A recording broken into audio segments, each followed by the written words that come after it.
Yo, what's going on, everybody?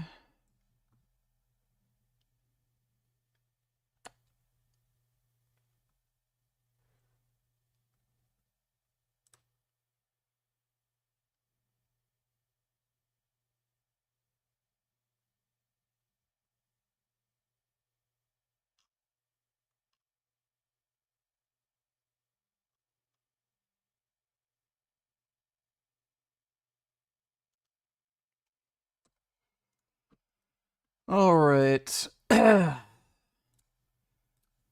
So there's a new Turkey Tom doc on the Liver King.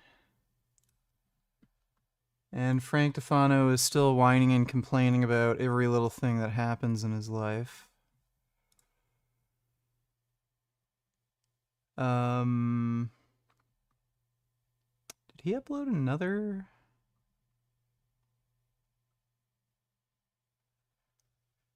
It's becoming so hard to tell if he's uploaded new shorts because it's literally the same thing over and over again. I can't I can't even tell anymore. Hope you had a good weekend. We did have really a significant milestone recently in the Donald Trump White House health medical transparency saga, for lack of a better term, which is that finally Donald Trump's team is admitting that he has a health problem. They're not doing it because they wanted to. They're not doing it. I actually just saw a video pretty much proving that he wears a catheter. Apparently, catheters smell really bad, which is why everyone around him says he stinks. And it also explains why his pants look weird. There's like bulges in his calves. Apparently, for catheters, the sack that they have, if you're walking around, they put it around your calf. So he's got health issues for sure, like some pretty serious. Because they respect and value transparency. I mean, it's ridiculous to even suggest that. They're doing it because they had no choice, because so Last warning. many shows now realized, wait a second, bruised hands, which you later cover with makeup, swollen ankles, the strange gait, that's GAIT, something's going on. And they realized we've got to come up with something. So the upside is we've obviously been correct all along that this guy's having health problems that they're not disclosing, but they're still lying. And I'm going to explain it. It started with the hands, these puffy, bruised, almost purple looking bruises. And then later, the thick coat of makeup clinging to the skin, almost like a bad cover story, we might say. And then the ankles, swollen, photos everywhere. And for months, they've been stalling, they've been dodging, they've been laughing it off. And then, kind of like, any lie that goes stale, it collapsed. And so they are now admitting it. Donald Trump has a health problem they didn't previously disclose. The claim is that it's chronic venous insufficiency, one of the three possibilities I outlined as most likely last week. Not an altogether uncommon condition, they say, especially for a guy Trump's age. Blood is not returning fast enough from the legs. They say it's a benign issue, nothing to see here, another totally normal ailment Yeah, that's for some an obese bullshit. 79-year-old who is governing the country. The problem is this explanation isn't really landing. And it's not landing because it wasn't really supposed to explain, it was supposed to distract. And there's a whole other half of the story. No, I don't like my mom's cooking. She's a terrible, terrible cook. She literally gave me food poisoning a few times when I was a kid because she couldn't cook properly. Hand bruises, they are saying at the White House, aren't related to the swollen ankles. The hand bruises are from shaking too many hands. And I guess, aspirin that Trump is taking daily as a blood thinner. The problem is, I don't think this is believable. I've spoken to a couple of doctors not on the show about it. We're going to try to get a doctor that's going to come on the show and go on the record on this. Number one, is it even remotely plausible that Trump's hands are bruised from shaking hands with other people? Doesn't really make sense. But then more importantly, that it would happen because Trump is on daily aspirin as a blood thinner. Daily aspirin is no longer being prescribed for people in their 70s just for kicks, unless they've already had a heart attack. But we're told that that's what Donald Trump is on. What's more likely, that they've hidden a heart attack, or that they're lying about him being on aspirin, or that he's on a protocol being on aspirin without having had a heart attack at 70 plus that isn't actually what's typically recommended right now? I don't know the answer, but the point is it's all sounding a little bit weird. Now, the most important context I can provide you for this is that being opaque about Trump's health isn't new. Put aside for a moment the Like they're obviously gonna lie about it. It's just a huge national security issue, to be honest, about Trump's shitty health problems. So yeah, he very likely won't survive till the end of his term.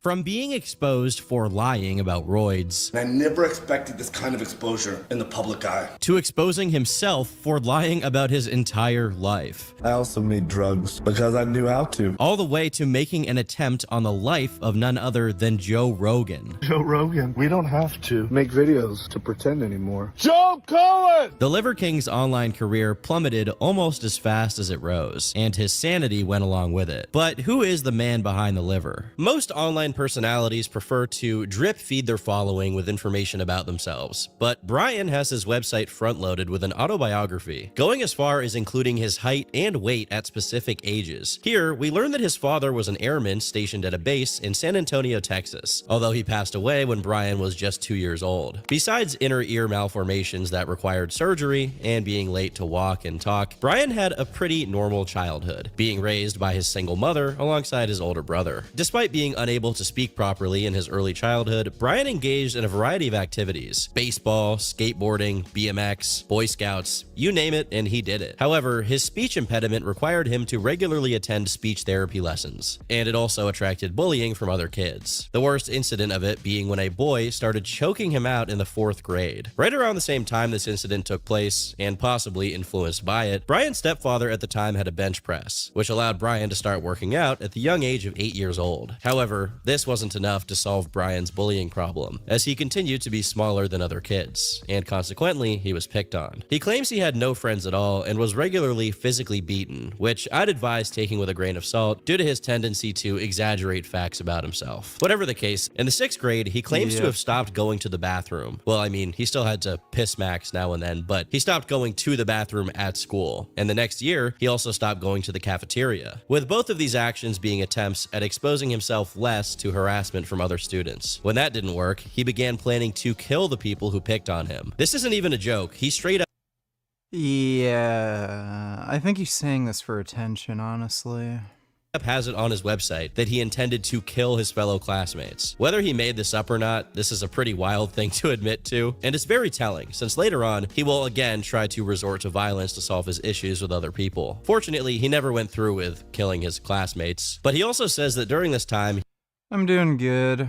Had my first real workout since taking the break. he got routinely knocked out, up to dozens of times, and no one did anything about it. This is very dubious for a variety of reasons. Ignorant cunt. Yeah, that's you vegan stains. Fuck me, I asked you if you done the sit-ups, or are you just going to be a scamming fucko? Look, now we have to watch Carnest Tom blah blah blah blah. Oh, did that make you cry? The Wandering Gaysin. Okay, so how many sit-ups do I have to do? Thanks for the donation, Bootycum. Dodo Donatellos, check out the comments and maybe watch. Let me see. Benjamin Netanyahu interviewing Elkboys. Nick's strength and power. This was pitched to Netanyahu like this. Don't worry, these guys are idiots. You can use their platform to push whatever propaganda you want and they won't push back on anything. You guys didn't question him once. This was an interview, paid message, full send podcast. And kind of just All of a sudden, we and so on. Is Encourage Nick Strength and Power a fucking like pro palitard? You know, and lag over the, on the tarmac, and he comes in, stands above me. We're beating Hamas. I don't know, that thing looks boring, but thanks for the donation, Dodo. 14. Alright, I'll do 14 sit-ups in a little bit, okay? I just want to finish my smoothie.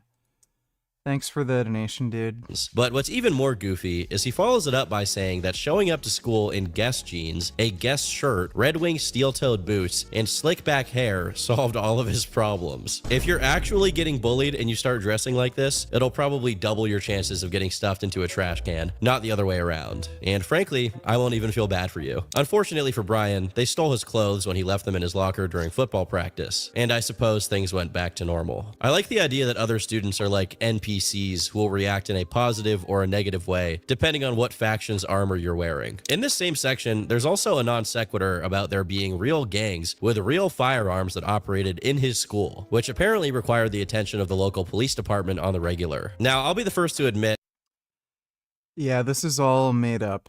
that I'm not an expert in organized crime in San Antonio. But given that Liver King lies a lot, the extent to which he describes it here, taking place in his school, is going to get a little bit of skepticism. He claims one of these gangs was called the Kings, which may refer to the Latin Kings, but as far as I can tell, they're not particularly active in San Antonio. I was joking earlier about wearing faction armor, but this guy's middle school is literally Freeside from Fallout New Vegas. Anyway, the Kings apparently set up Brian as the victim of a beatdown, which is when he discovered his inner strength and manhandled the kid that was supposed to attack him. He says that this was the trigger for the transformation of who he was into the Liver King. Come time for high school, and Brian is now jacked out of his mind and has one of his eyebrows shaved for whatever reason. But his plans of dominating high school were foiled when his mom sent him to a different school with no gang activity or fighting, which made his newfound swag completely useless. According to him, because of how different he felt from everyone there, because they were white and preppy, he started a bunch of fights. Because he was, and I quote, raised on boys in the hood and a menace to society. It really shows that this guy was born in the 70s because his metric of looking tough is just basing his identity on black movies. Like, that's supposed to mean something. Eventually, he realized that physically assaulting people who weren't psychotic like him wasn't a very successful strategy. So he adopted their look and became socially accepted again. On one hand, it's funny how much emphasis he puts on just looking like other people as the simple solution to social problems. But at the same time, it's kind of depressing to think that a middle-aged guy is still bragging about picking up chicks in high school because he had a tan. As a matter of fact, a good chunk of this biography consists exclusively of just that. Brian proudly talking about picking up women before, during, and after he graduated from community college. All of it being coded in scammy entrepreneurial language, as if they were great achievements. When he gets around to talking about how he got a job as a pharmaceutical rep, he apparently bragged that he had a six-pack to someone who already had the job as a way to impress them into telling him their trade secrets. I'm under the impression that this isn't meant to be taken literally, but even if it is to be taken figuratively, I'm not sure what the takeaway is from this. It's also noticeable that this entire autobiography is riddled with repeated typos and bizarre syntax, like him supposedly starting a conversation with, "I ask if everything is okay." This makes me think he either wrote it himself or paid some Indian guy on Fiverr to do it, because there's no way a professional copywriter or even AI would produce something like this. Regardless, he got a job as a pharmaceutical rep and started making $100,000 a year. And of course, he was still picking up chicks all the time. That is, until he met the liver queen, Barbara, whom he married 7 months after meeting. They had 2 boys, bought a dental practice, which Barbara worked at for many years, and when she retired, they started a supplement business together, taking the first steps toward the business model that Brian would later become famous for promoting online. It was during this time, which can roughly be placed in the 2000s, when Brian was in his late 20s, the time period when his Liver King identity began to take form. According to him, his kids had severe allergy issues that caused them to go into anaphylactic shock quite frequently, and because the doctors were seemingly incapable of helping it, it inspired Brian to pursue alternative paths to treat their ailments. While he was already physically fit and ate relatively healthy, it's at this point that he began experimenting with eating specifically organic, pasture-raised, and wild animals, nose to tail. By this, he means he, and consequently his family, were eating unusual parts of the animal, not just liver, but also their brains, eyes, their balls, and anything that was physically edible. You can actually see it in So pictures stupid. as his beard grows larger and larger. Whoever Brian used to be was consumed, nose to tail you might say, by the entity known as Liver King. Like Gollum with the ring or the Ice King with the crown, he suffered a grim transformation. You can clearly tell this guy was taking steroids for quite a while.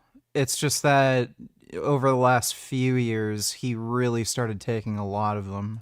Could also say it's like Joker with the jokes. Why so serious? It took over a decade to complete, but in August 2019, you could see it approaching its final form. In this obscure video from an old alternate account of his, he's doing almost 100 sit-ups in 2 minutes. And although he's already close to the final Liver King look, you can see that he's still somewhat normal. They say it can't be done, but even the word impossible has the words impossible. The signature redness in his face and gruff voice is not quite there yet, and there's still a glimmer of humanity in his eyes. The same cannot be said for the person he'd become just 2 years later, when he began going viral on multiple social media platforms, but with a particular emphasis on Facebook. In a promotional video by Sport Bible, which now sits at over 7 million views, he's referred to as a barbarian lad, as clips of his supposedly ancestral lifestyle play, most of which consist of him carrying kettlebells in the wilderness and looking absolutely sauced out of his mind. It's important to establish early that Brian is widely suspected of having paid for his placement post and potentially even paid for a good chunk of its views, which explains why it went viral before he even had a significant online presence of his own, as he only made his YouTube account a month later. There were already some negative reactions from people over on Facebook who pointed out that there was nothing ancestral about a clearly steroid-addled behemoth of a man carrying kettlebells while being filmed by a digital camera. However, Facebook is also full of unquestioning boomers, so Liver King's fame remained mostly safely tucked away from widespread scrutiny. That is, until Derek from More Plates, More Dates made his first video on him. Here, we can see that at this point, Brian only had 60,000 followers and 46 posts, but it was clear from the start that the whole point of his online presence was to promote supplements. There were already a few people on Reddit who were familiar with Brian's eccentric lifestyle and how he promoted. Yeah, dude, people are so fucking retarded.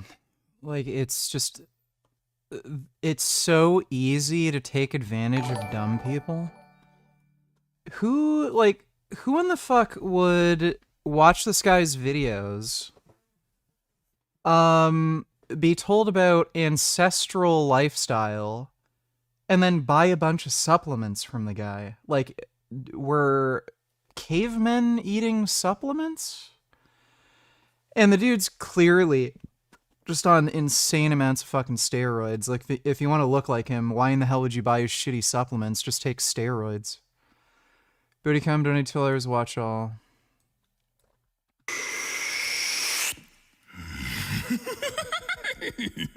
Why so serious?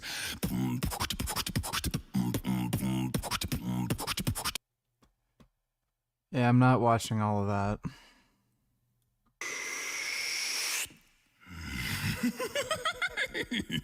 Why so serious? Is that literally the same video over and over again? Yeah, you sent me the same fucking video clip. I'm not watching that. That's, too cringy for me to tolerate. Thanks for the donation, Bootycam. Hey, I was wondering what kind of computer chair you're using. Looks comfy.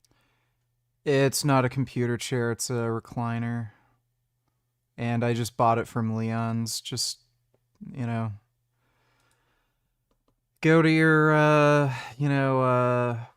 furniture store and pick up whatever recliner you like that isn't leather.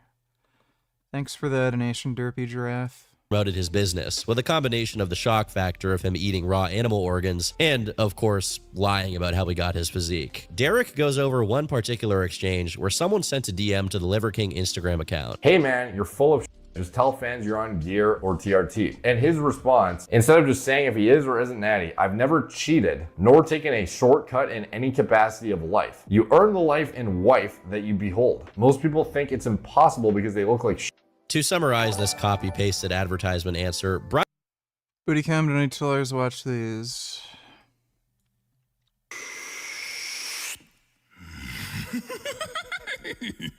Why so serious?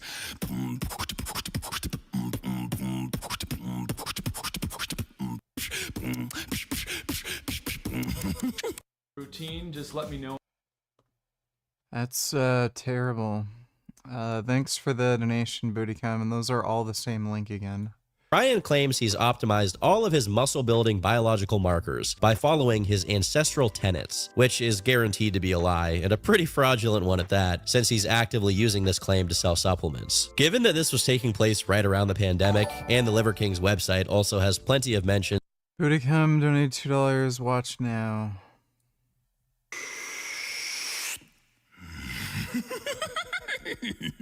Why so serious? How about no? Thanks for the donation, Bootycam.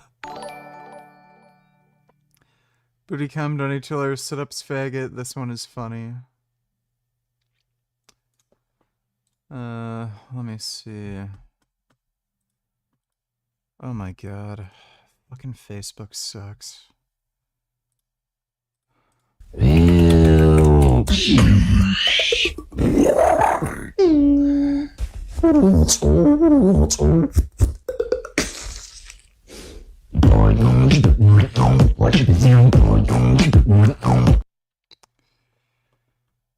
It's not funny, but thanks for the donation, dude. Of joining the Barbarian Legion, it definitely looks like another Hustlers University situation in the making. Breathe air! You need a vape! Fortunately, people were onto him from the first moment he showed up on their algorithms. Shortly after Derek's video, Brian debuted on YouTube with basically a rehash of his video that went viral on Facebook, but it had added Bootycam, donate $2, these are better. It's literally the same. Why so serious? That's great. Thanks for the donation, Bootycam. narration where he speaks a little bit about how he's bringing back the things that the modern world left out. The thing is, like pretty much every single guy who nourishes this idealized version of humanity's distant past, he exclusively speaks in abstractions. When you realize that people are suffering and struggling and that there's a simple, elegant solution, a return to ancestral living, that's really what my purpose is now. There's this really simple way of living. It's ancestral living. It's the way that we've lived for millions of years. It's accessible. It's something you can... Retard, donate $2, two retards fighting, question mark. Mandy, lovely to meet you. So I would say that with Trump being anti-constitution, I don't really care, to be quite frankly. Okay. Because in regards to the Constitution is a document that should seek to serve us. Yes. And when it fails to seek to serve us, that can be amended. Laws can be changed. And quite frankly, the fact is, we're defending things in this country that shouldn't be defended. The First Amendment should not defend pornography and making children and women be victimized. Making women and children be victimized as a result of that. I think things like blasphemy shouldn't be allowed. So he's fine with gay porn? So the only reason he has an issue with pornography is because women and children are victimized. So if the only pornography allowed is like elderly gay porn, so like the Lemon Party, he'd have no issue with porn? As long as it's like old gay dudes fucking? Allowed per the First Amendment. I think that quite frankly, there are a lot of legal processes that are enabling criminals and bad people to fully enact their will in this country in the name of the Constitution or following the Constitution. So, quite frankly, if Trump is anti-Constitution, good, and I think he should go further. So this is wonderfully revealing of the modern conservative mindset. So I appreciate you spelling it out so openly. Just checking, do you support the Second Amendment? I do. Okay, surprise, I was shocked to hear that. I'm saying that Donald Trump is defying the First Amendment, the Fourth Amendment, the Fifth Amendment, the 14th Amendment. He's thinking of defying the 12th and 22nd Amendments. You're saying you don't care about the Constitution, but actually you do because you quite like the Second Amendment. You just don't like the bits that you disagree with. Can I just be clear on that? Yeah, absolutely. Okay. I'm more than willing to amend it and include whenever the it's in Second your Amendment. favor. Yeah, absolutely. So can Democrats do the same when they're in office? No, absolutely not. Because So you don't it's the believe in friend enemy. democracy? No, I don't. Absolutely not. What do you believe in? Autocracy. By who? Honestly, quite frankly, anyone who is in line with Catholic teaching. Donald Trump is not Catholic. Of course, he's not. I completely agree, and that's part of the problem. Trump? You don't support Trump? No, I don't. I didn't even vote for him. I wrote in like John Pork or someone. I can't even remember. Okay, well, they found the craziest group of like Christian ethno-nationalists to debate Mehdi Hassan. Like, Mehdi Hassan is a whack job. This guy is like an Osama bin Laden apologist, but yeah, these people are absolutely insane. Like, by the way, the only reason Mehdi Hassan does shit like this, where he calls out, Christian ethno-nationalism, it's because they're a way greater threat to the spread of radical Islam than, liberal democracies. Liberal democracies are falling into this trap of multiculturalism and like immigration to make up for, labor shortages and shit. And they keep letting in these Muslim whack jobs. And with Christian ethno-nationalism, you wouldn't be able to spread radical Islam. They'd totally prevent any Muslim immigration. So that's why Mehdi Hassan is against this shit. It's not based on any kind of like, rational, I don't know what to call it. Like, he's not against Christian ethno-nationalism on the basis of it just leading to worse circumstances. He's against it because it's a threat to his jihadist, religious beliefs. Thanks for the donation there, retard. Tesla Doc thought he was going to win. Koenigsegg didn't even launch lol. Let me see.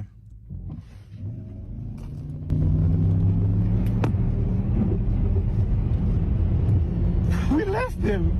He's coming back now. 100. At 100 he took us.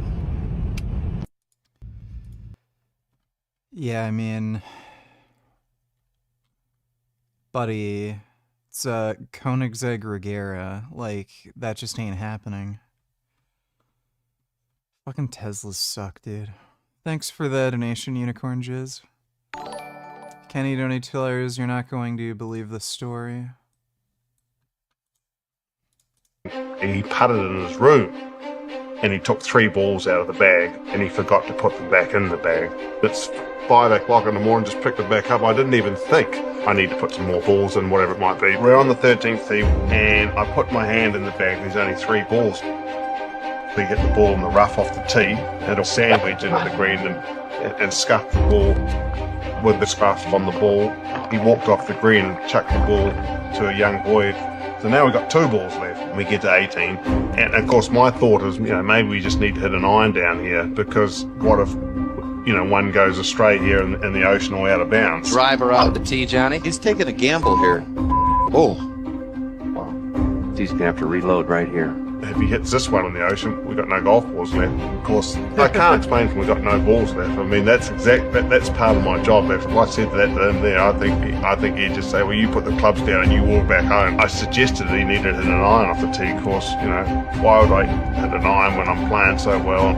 He was not going to hit an iron. Well, he could be here for several shots if he doesn't watch out. I don't think I've ever stood on the tee with my backside trembling, and it was. Wow.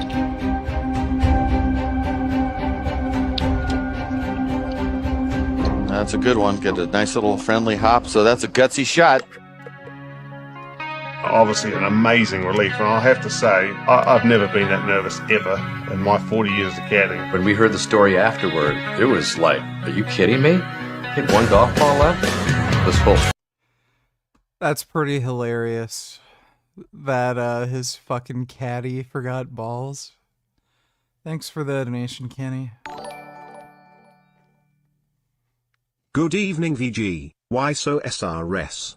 777,777,777,777,777,777 UURR. UURR. UURR. LLLLLLLLLLLLLLLL. 777. LLLLLLLL 777 LLLLLURR 777 LLLLLLLLLLLLLLL 777 quintillion 777 quadrillion 777 trillion 777 billion 777 million 777,777. Let's have a good stream, thanks. Okay, well, thank you for that. Appreciate the donation, Rusty Shackelford. Oh.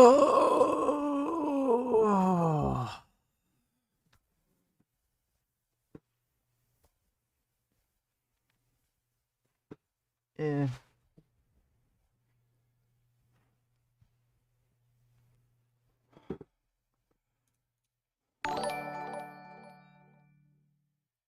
Can you do an impression of Crazy Sue? 2053. How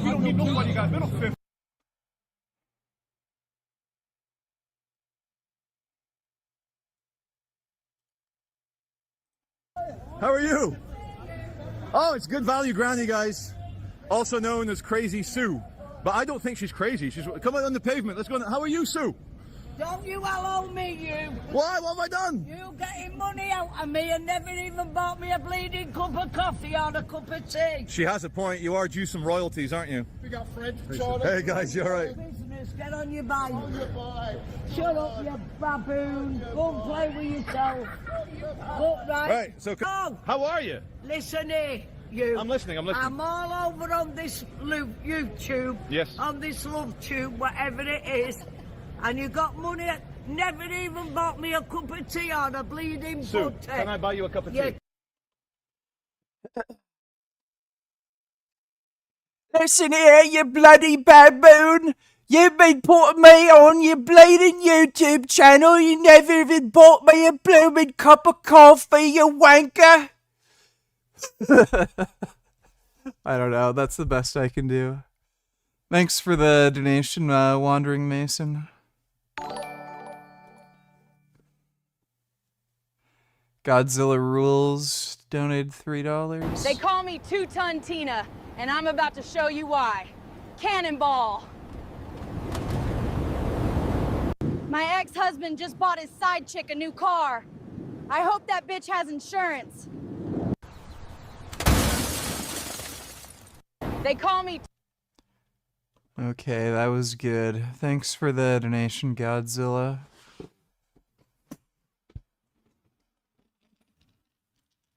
Oh. Ugh.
Hey, Gum Gum.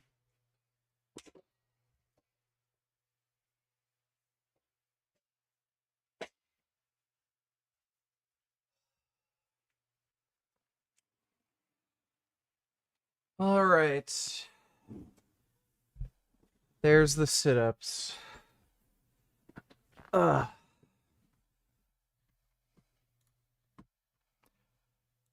Literally do right now, today, and you can have an impact and change your life tomorrow. I guess that's because if he doesn't, then he has to sell his stuff by giving out the specifics of his lifestyle, like not ever brushing his teeth or not wiping after he shits. And I don't think that would get very far. How does Liver King clean his beard and his mustache? I don't. I also don't use deodorant, I don't brush my teeth, and I don't wash my hair. If he were to give any specific time frame for what he means with ancestral, you can easily find out why humanity evolved past that lifestyle. What's so special about the letter L and the number 7? Lola lola lola lola lol cows. Lola lola lola where's Gummy? Lola lola lola Gummy needs a tummy rub. Lola lola dot I want some Korean barbecue tofu LLLLLLL dot L dot L. 7. L and 7. L and 7. 7L equals? Woo you Well, L can LLLLL and 7 can 7777. But thanks for the donation, Rusty Shackleford. Appreciate it. Extremely inconvenient. As it turns out, being a hunter-gatherer isn't a paradise where you do kettlebell farmers walks through your 500-acre property all day, regardless of what supplement merchants will tell you. It probably is actually a bit of a nightmare where your next meal isn't even a guarantee, but that's not very appetizing for a potential customer. Soon after, Brian posted a few terribly filmed and hard-to-follow attempts at workout videos, but these didn't really go anywhere, as actual content that requires any amount of forethought, cohesive structure, and editing aren't really his strong suit. Soon enough, he went back to doing what he does best, gimmicky challenges, like eating 50 raw eggs in under 3 minutes. This was also reacted to by Derek, and Kid Boot and Tillers, Tate on point here. One person can't get a loan for a car, they can't get a loan for a house, they can't get a loan for Bitcoin, they can't get a loan for a business. They can only get a loan to go and waste 4 years getting a degree that they'll probably never ever use.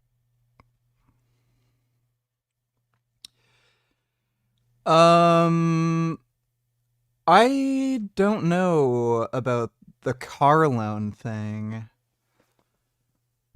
Things might have changed recently, but, like, no, they'll pretty much loan out a car to fucking anybody. As long as you have, like,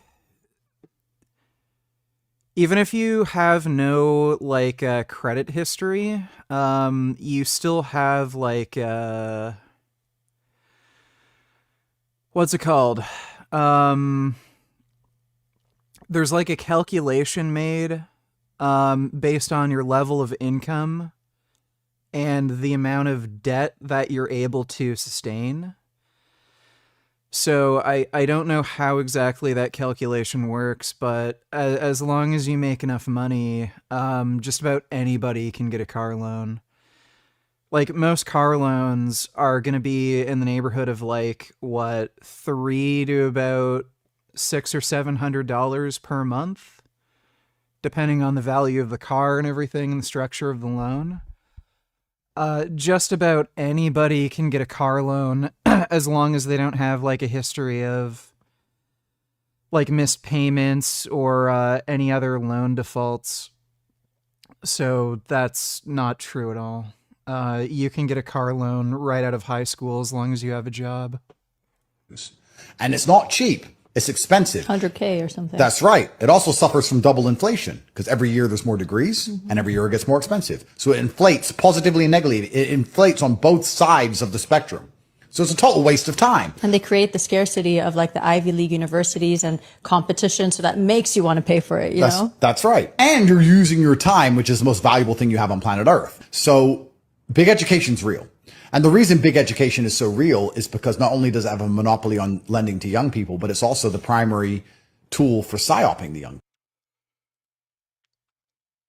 He's kind of right about the psyop thing. Like, colleges are indoctrinating kids into communist bullshit. Like, that's why all the there's all those college campus protests and shit. Even in like in Ottawa, I went to one of those, you know, pro-Palestine protests. There were kids from the fucking college that were promoting communism. And I tried interviewing them, asking them, like, what communism has to do with any of this. They even had pictures of, like, Vladimir Lenin and shit. They refused to answer any of my questions because of the shirt I was wearing. I had a Death to Hamas shirt. But yeah, these are college kids that are promoting fucking communism and waving communist flags and crap. Like, so yeah, colleges are being used to indoctrinate kids into communist ideology, but this idea that the only way you can get a loan is if you go to college, that's just total horseshit. People, how do they get all these young people believing in all these stupid ideas, all this LGBT open border garbage? How do they do it? They do it via the education system. So all the college protests and the college campuses, this is how they do these things. So taking people away from education isn't just damaging their money, it's damaging their ability to psyop the youth. And they really don't like that because schools raise the kids now. It's not like the days of old, before women fucked everything up. The woman would be at home with the kids and the man would be at work. So the woman would listen to the man and the woman would instill the man's ideas in the children. Then women ruined everything. Now both parents go to work. So the women are raised, the kids are raised by who? YouTube and school. So now you're a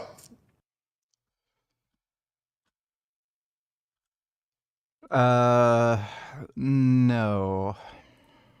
Full-grown adult in America, you're a parent, and your children spend more time listening to the internet and listening to the school than they ever do listening to you, which means your kids end up believing things you don't even believe. They're not even your kids anymore. They're the government's kids.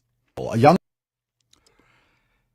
I would say about 80 to 90% of what Tate just said is just stupid nonsense. So you don't need to go to school to make money, or, you know, at least college, university. There's plenty of ways to make money. You could go into the trades. You can do all sorts of things. You could do what I do, like e-commerce, scams like Tate. There's lots of ways to make money. And your ability to get a loan is entirely dependent on a calculation that banks make or lenders make, and it's just the amount of debt that you're able to sustain. It's all there is to it. And then if you have any kind of credit history, if they see that you know, just pay your bills on time, shit like that, then they're gonna give you a loan. So yeah, Tate doesn't know what the fuck he's talking about.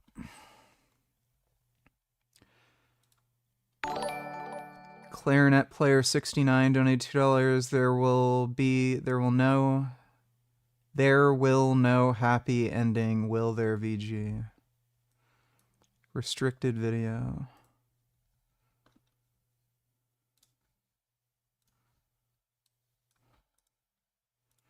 Will never be the same, because the hierarchy of power in the DC universe is about to change.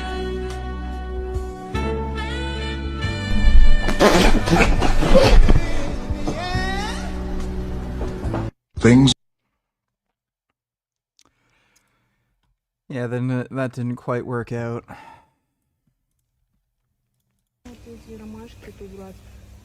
Ты дура, она не отлепляется. В смысле? Which one do you like better?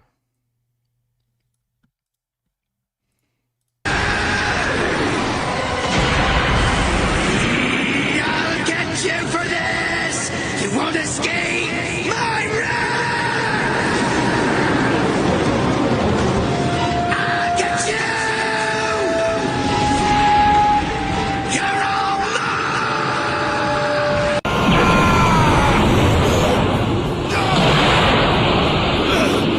When I find you, I'll kill you! You're dead! I swear it! Well, the second one, like, the Ocean dub was pretty fucking cringy. Like it's famous for that. Thanks for the donation, clarinet player. Just random vids when I tell her his kitty's got game low.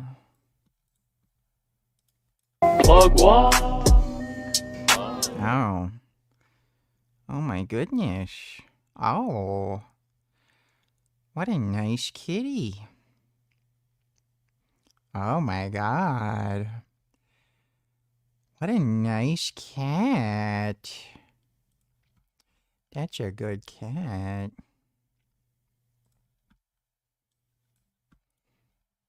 Accurate to say Zionism is anti-Semitism? Yes, structurally, Zionism is anti-Semitism. Here's why. Zionism collapses Jewish identity into a political project of statehood that systematically violates human rights. Is it accurate to say that Zionism is anti-Semitism? No, it's not accurate at all. Zionism actually arose as a response to anti-Semitism, aiming to create a safe and self-determined homeland for Jewish people.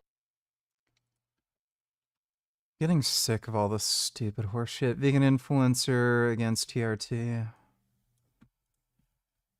Taking TRT is what you hear many young male influencers say these days. TRT stands for testosterone replacement therapy, and it seems to be the new trend. Ozempic for women and TRT for men. Look, if you want to inject testosterone or anything into your own body, you're free to do so. But what bothers me is that these supposed health and fitness influencers promoting this to their audience as something that is normal and healthy. As humans, we don't like the concept of aging. The beauty industry is a 650 billion industry after all. As men, we don't like that we build less muscle as we get into our 40s and 50s. We don't like that after our mid-30s, our testosterone declines by 1% every year. And being exposed to social media doesn't help either. But TRT for men who are below 50 and are healthy, unnecessary.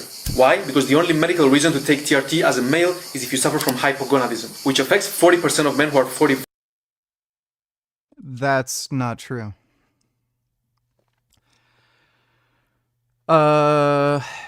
You may not have hypogonadism, but you can have specific symptoms that are related to hypogonadism. So you might end up having like reduced libido, and you might be interested in taking TRT for that reason. You can also end up developing severe depression. TRT is very effective for treating depression. What is it? It's not just like mood disorders. It's also things like energy, motivation. So no, you don't have to suffer from hypogonadism specifically to be a candidate for TRT. Like TRT is all about symptom relief. Like it doesn't really matter where, like if you have low testosterone, if you don't have any symptoms of low testosterone, then why would you take TRT? But if you have symptoms that are related to low testosterone, that could be, you know, treated by injecting testosterone, like that's a reason to take TRT. 5 plus and 50% of men who are in their 80s. In those cases, TRT may be helpful to reduce symptoms of hypogonadism, but that's something for you and your doctor to discuss. As for the rest of us, if you're feeling lethargic, sad, lost your desire to train or to have sex, and have low testosterone levels in your blood tests, TRT ain't the answer, my friend. The answer is to Yes it is. If you've exhausted all other options, then it is. stop worrying about this and to revert back to the basics. Take care of your sleep, work less or stress less about your job, get out in the sun, eat a nutrient-rich diet full of antioxidants, Getting out in the sun is not going to do anything. fruits, vegetables, whole grains and beans, lift weights 3 to 4 times a week, accept the natural process of aging, don't Why would you accept the natural process of aging? This is like saying, you know, you have an infection like necrotizing fasciitis. It's just the natural process of life. You know, bacteria and diseases kill you. Just accept it. You're going to die. A bacteria is going to eat your flesh until you die of septic shock. Just accept the natural process. Don't take antibiotics. Why in the fuck would you do that? Like, buddy, if you can stay, like, physically fit and enjoy life more by taking TRT, why in the fuck wouldn't you? Like, the whole point of, you know, medications like this is to improve our well-being. Why in the fuck wouldn't you? Like, it's just retarded. fight time and don't listen to those who say, I started taking TRT What a dumbass. Like, that's just stupid. Thanks for the donation, just random vids. Netanyahu donated $2. Check the comments as well. Fun interview to watch. Go drop some comments in there. Get more viewpoints. I'm sure some will recognize you. Somebody already linked me that. I don't care. Thanks for the donation, dude. Looks like a boring as shit interview anyway. Lauren Southern wants you to believe she willingly fucked Destiny but was raped by Andrew Tate. I mean, I don't see a reason not to believe her. Like, how is Destiny gonna rape anybody? Like, he's kind of small and not particularly physically fit. Like, if Lauren Southern were to, like, actually fight him, she'd probably win. So, yeah. I would imagine if you do have sex with Destiny, it would have to be consensual. Unless he, like, drugged you first and you were asleep. Thanks for the donation, retard. As Mungold can through hands. And you don't see this very often in a gym, do you?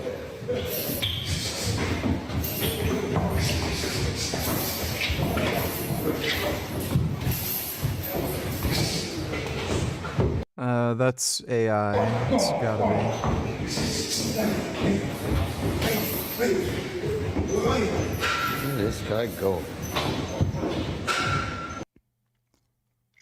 That's not a real person. That has to be AI. Alright, pretty sure Asmongold's taller. Thanks for the donation, Wandering Mason. Hey VG. Today is my birthday and I'm spending the morning painting while George and I watch your stream. Thanks for the entertainment. Oh my goodness. Oh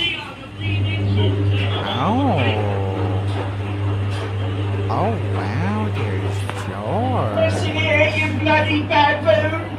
You've been putting me on your bleeding YouTube channel. You never even bought. Alright, well, happy birthday. Thanks for the donation, Jania. That's a nice George. My god, so orange.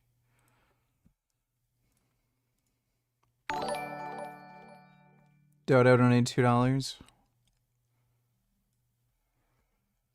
Donald Trump posted an AI video of Obama getting handcuffed and thrown in prison.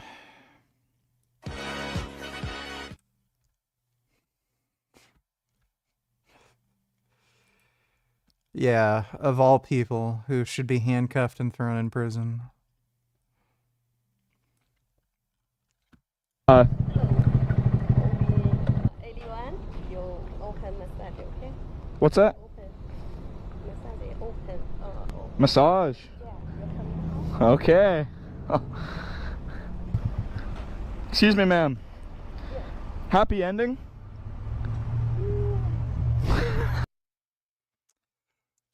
Yep. It's a happy ending massage parlor.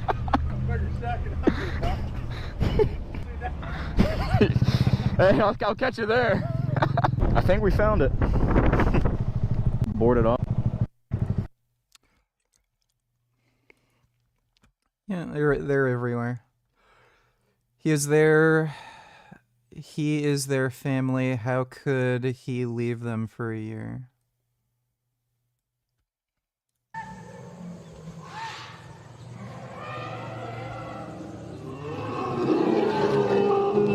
Oh! Oh my goodness! Jeez. Oh, they love him. Oh, they love him. Dude, I'd get a little worried getting chased after by fucking elephants. Holy shit, they're huge. Oh, they're so happy to see him. Oh my goodness. Elephants are so cool. Fucking love elephants. Elephants are nice. Oh my god, they love him. Thanks for the donation, Dodo. Mangoose is Stony Tillers. Holy shit, so handsome. Oh my goodness. Oh, he is handsome. What you doing? Oh, it's a wombat. It's a little baby wombat. You coming out? Oh my god. Little wombat. Oh my god. Oh.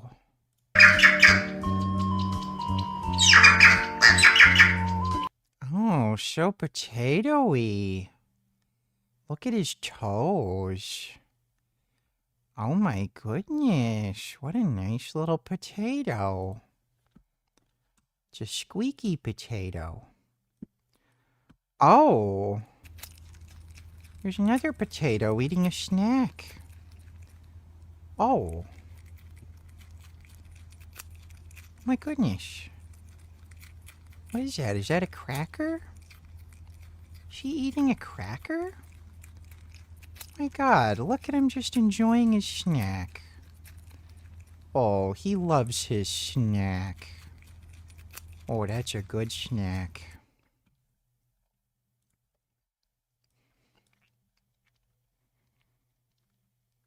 What the hell's going on there?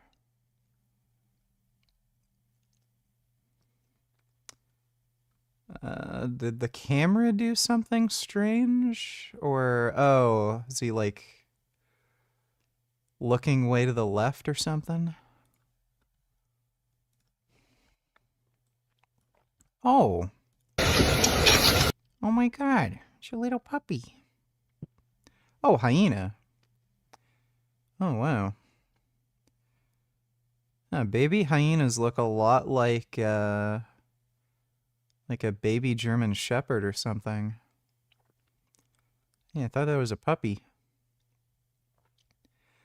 Dude, if I saw this, like, on the side of the road, I'd think somebody abandoned, like, a puppy or something. I would never suspect that's a hyena. Weird. Thanks for the donation, Mangoosis. You donated $2?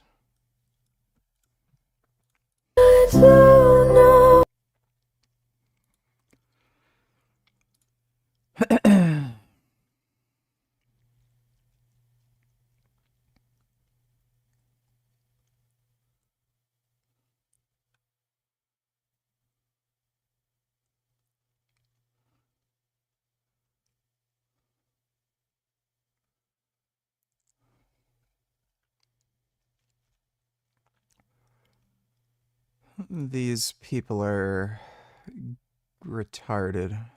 Gay and retarded. Skip to 114.46.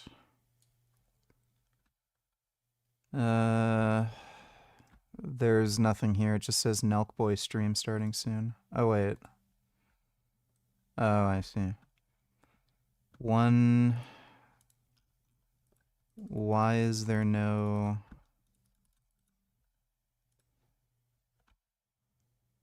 $114.46. The Israelis start shooting them. This happened just the other day. There was a very high-profile case. About a dozen people were killed. They set up the aid, and of course the Palestinians... There's literally no evidence this ever happened, and Israel's actually put out a statement saying they were nowhere near the area. flocked there because the Gaza Strip has been blockaded. Ever since the ceasefire deal fell apart, they had a ceasefire deal in January. It expired in March. They were supposed to negotiate a second phase of it, but they never did. When the ceasefire, the first phase of it expired, Israel reimposed its blockade. So that means no food, no water, no... That's not true. Electricity, no medicine, no nothing gets in. As a result, it's a forced famine. They can't get food. That is not true. So there was, what, a 3-4 month period where no aid was getting in? There were stores of food and water and shit. So by the time they reopened the aid channels, nobody was starving. There were food supplies already in Gaza. Food.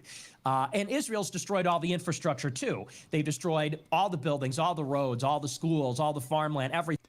Not true. And so the U.S. government, which is not really pro-Palestine, by the way, there's a lot of pro-Israel people in the government.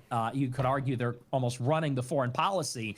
When the White House, demanded that Israel let foreign aid into the Strip, they let the foreign aid in, and then Israel starts shooting the people when they go and get the aid. And it Yeah, it's not true. happens like almost every day. If it happened every day, why is there literally zero video footage of it ever happening?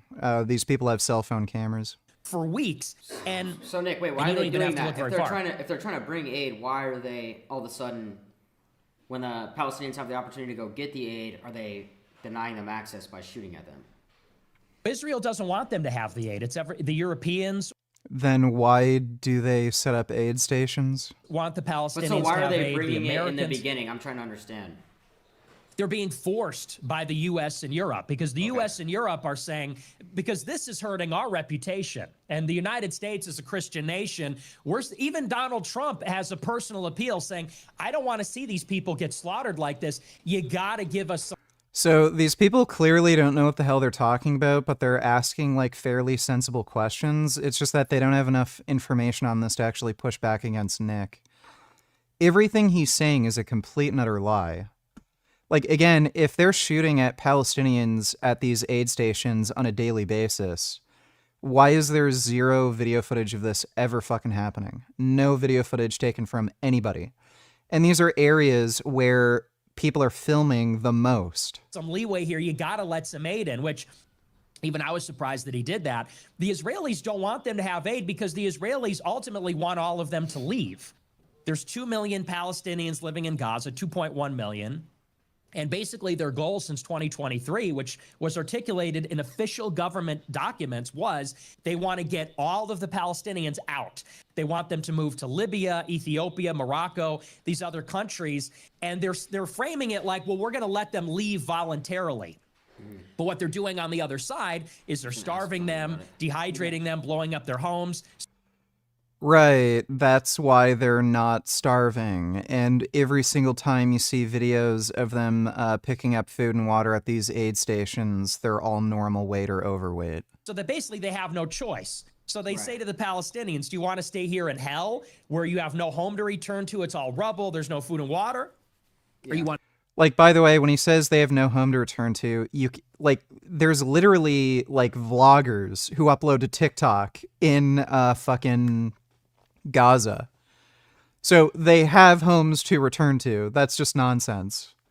I think, the current estimate is about 50% of structures are destroyed in Gaza. It's not 100%. Want to go move to Libya. And that's really their goal. So then, okay, so my question, because a lot of Netanyahu's responses, obviously, he referred to Hamas multiple times. Anytime we asked something regarding Gaza starvation, Hamas was the answer. What's Hamas's role then? What's actually going on with Hamas? Aside from the Palestinian people, how do you separate the two? Is the elected government of Gaza as of 2006. Israel used to occupy Gaza. They left. They held elections in Gaza, and the people there elected Hamas. Right. And in fairness, Hamas is not an organization, as a Christian, that I support. There are many leftists. Like, these people are just doing this shit for clout, by the way.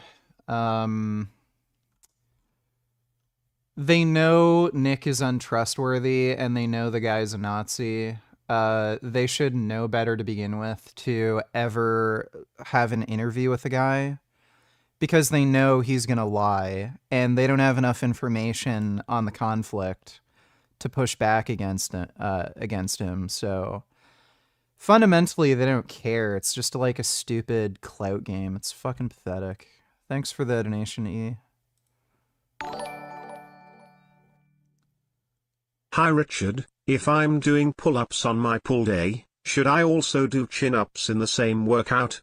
I'm having a hard time doing chin-ups then, since I get pretty tired after all my pull-up sets. Wondering if and how you'd incorporate chin-ups with pull-ups. I do chin-ups right after pull-ups, and I don't find it particularly fatiguing. You are working slightly different muscle groups. Chin-ups are gonna bias your biceps a bit more. So, like, you don't have to do pull-ups and chin-ups in the same workout if you don't want. You can just do pull-ups one day and then chin-ups another day. But I just do pull-ups immediately after doing, or sorry, I do chin-ups immediately after doing pull-ups, and I don't really have a problem with it. I do 75-pound weighted pull-ups, and then I just do 75-pound weighted chin-ups for the same amount of reps and sets. So if you want to do them in the same workout, go for it. Part of the reason you might find it difficult is you're just not used to it, and if you just get used to it, it's not that big of a deal. But you don't have to do the two exercises in the same workout if you don't want to. Thanks for the donation to Bon Maxing. Still not convinced of Israel's man-made famine on the Palestinians? Free Palestine. Ministry of Health in Gaza, unprecedented numbers of starving people, blah, blah, blah. The Ministry of Health is literally Hamas. It's a Hamas-run organization. So so people in Gaza are starving because Hamas says so? Like, I'm kind of convinced at this point you're just a troll, so whatever, dude. Thanks for the donation. Kenny donated $2, they did the math.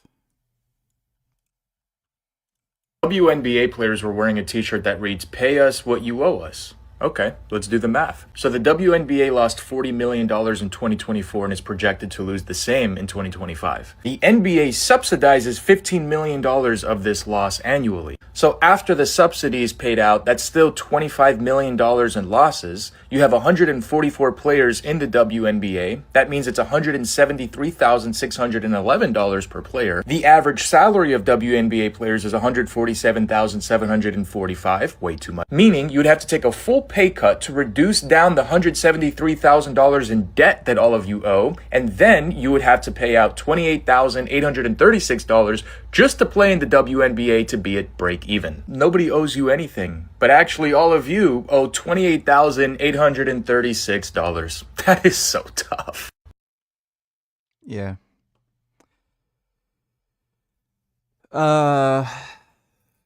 It's a joke, dude. Women do this a lot.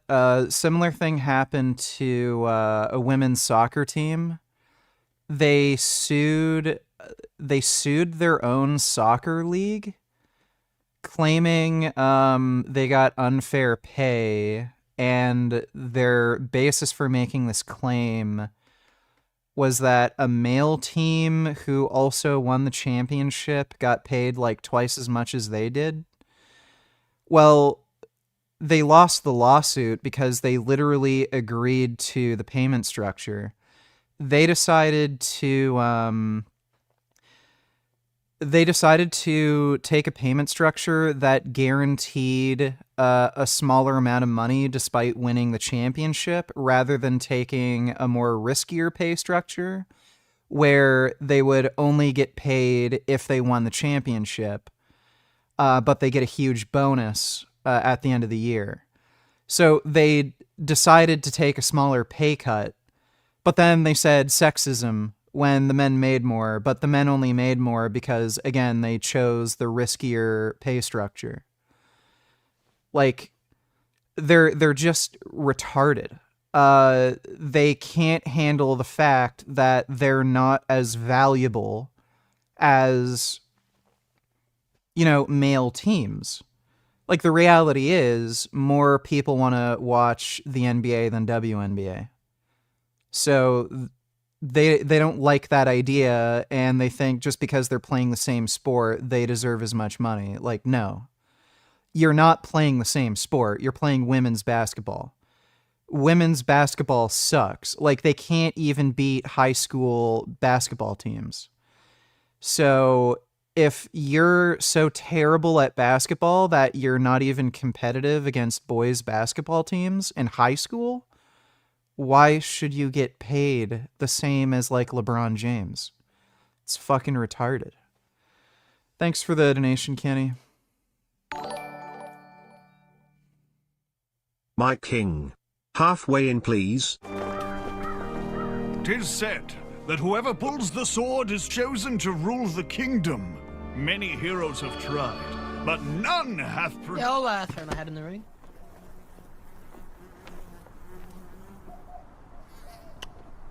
Anyone... I want to go. Anyone can do it. I just said, yeah. The sword's kind of full now. What do you mean it's full? The queue is so long. I'm the only guy going for this. This guy's not doing it. He doesn't want to do it. I don't want to be king. I don't know where I am. He might do it. No, I don't want my husband to be king. I don't want my husband to be king. I got a farm and all the sheep are sick. They're all sick. I don't think we... What's the worst that could happen? I become the king and the kingdom goes into disrepute? Let's let this little squire boy. We could get the squire boy here to do it. His arms are not long enough. Let's not comment on people's bodies. Long legs, small arms. You think this guy could be the king? He might. Just let me have a go at it. I don't think that... I'm just gonna do it. I'm gonna do it. I'm gonna do it. Very well. So we got the sword. Classic. It's pretty stark. Gee. Rather formidable stones, I think.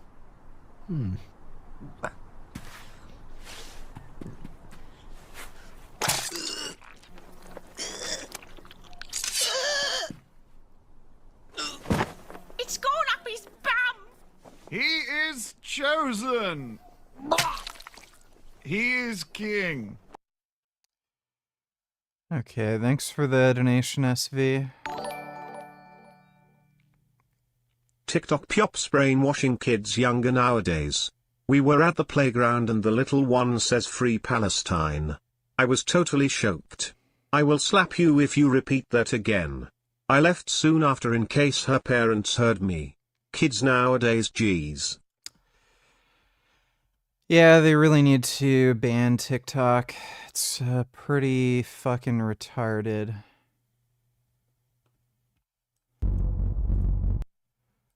Thanks for the donation, though, nonprofit.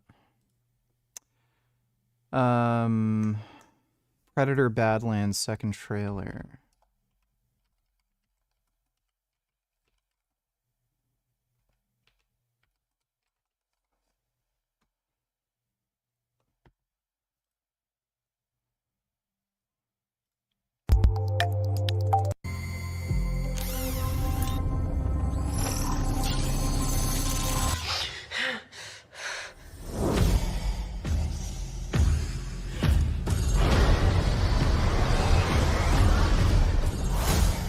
So this is your first hunt.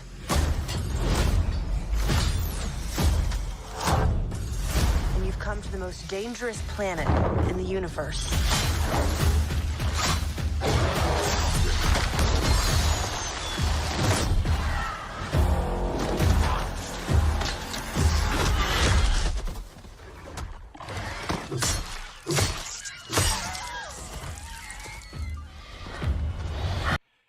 Yeah, you know, I think it would annoy the ever-living fuck out of me if there were plants that were like that would try to, like, attack you, sort of like in the movie or in, like, God of War or something, or... That'd be super annoying. And insects. Getting swarmed by insects and getting attacked by plants, I think, would trigger the absolute fuck out of me. Thanks for the gifted membership, Street Vegan. Appreciate it. You're after a creature that can't be killed. The definitive apex predator. I could help you.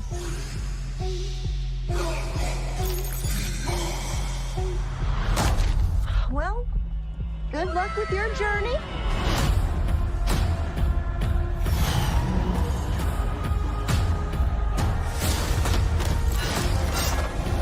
Here, you're not the predator.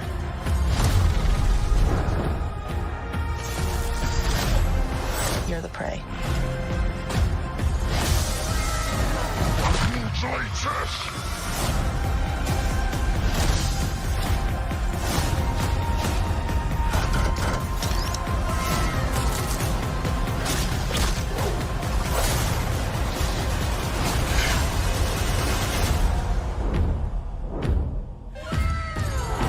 We might not be alone in this hunt.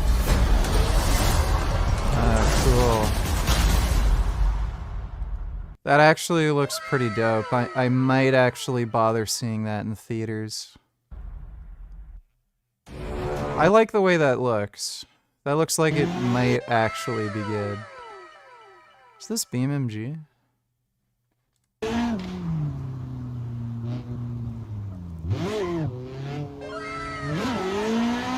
This has got to be BeamMG.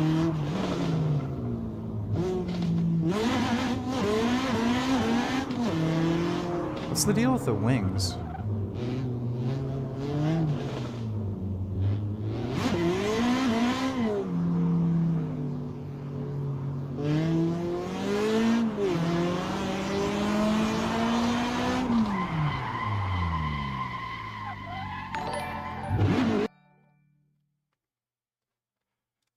Batman donates $6.66. Where would a bunch like that hole up?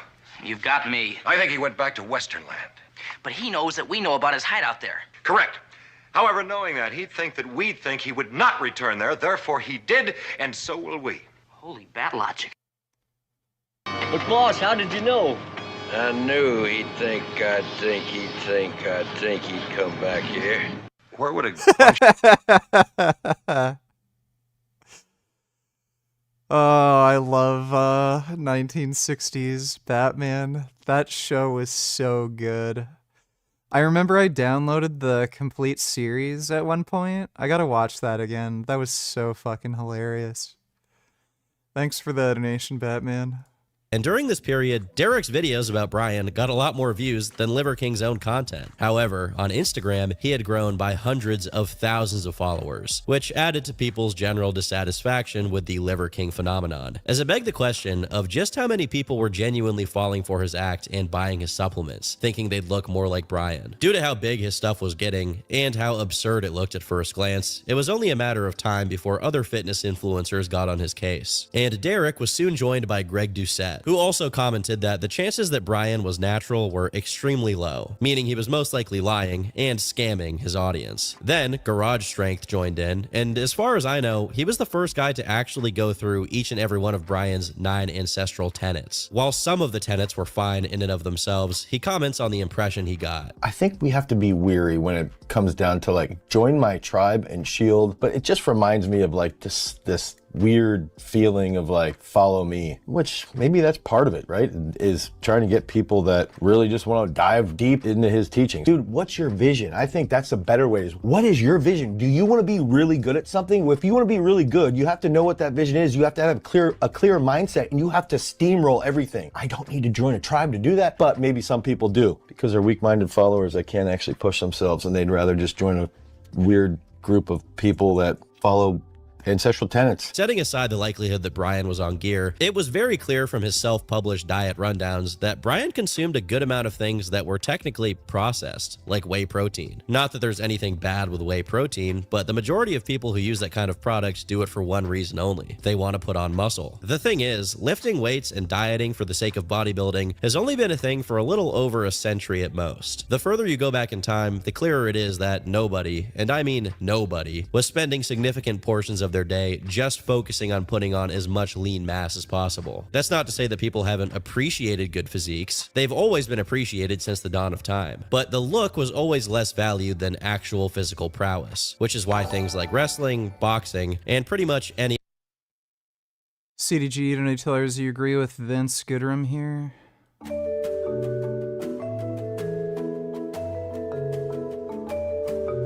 Hi, I'm Jamie Black, your bathtub philosopher. Today's bathtub philosopher is being brought to you by Cotton Swabs. because your finger is too big to do the job. And doesn't have that nice cotton tip on it either. Today's bathtub philosopher is about old people at the gym. Now, while we are very happy that our elderly population is able to get out there and work out their bodies, I feel like I can speak on behalf of many people at the gym when I say, please, old people, do not walk around the locker room naked. I should not have to look at saggy testicles in the locker room. And likewise, I don't think the ladies should have to look at saggy breasts in the locker room either. When you are in the hot tub, you are supposed to wear swimming trunks at all times. It does not look right for my young, nubile body to be in the hot tub with a bunch of naked old men. And you are supposed to wear swimming trunks because your pubic hair can fall out and get trapped in the foam. And if there's no defoaming solution, then I have to look at old man pubic hair trapped in the foam. I should not be. I mean, yeah, old people are kind of gross. I don't think that's good Vince Goodrum, though. Hey! What's happening? Do you guys have any beef jerky? Sweet. Totally, dude. Oh. Fuck butt. Alright, well, can't have that. I'm thinking. That's not funny. Hey. Is this the same video? Yeah, you linked me the same video twice. Oh wait, was I supposed to watch it at the timestamp? Hey.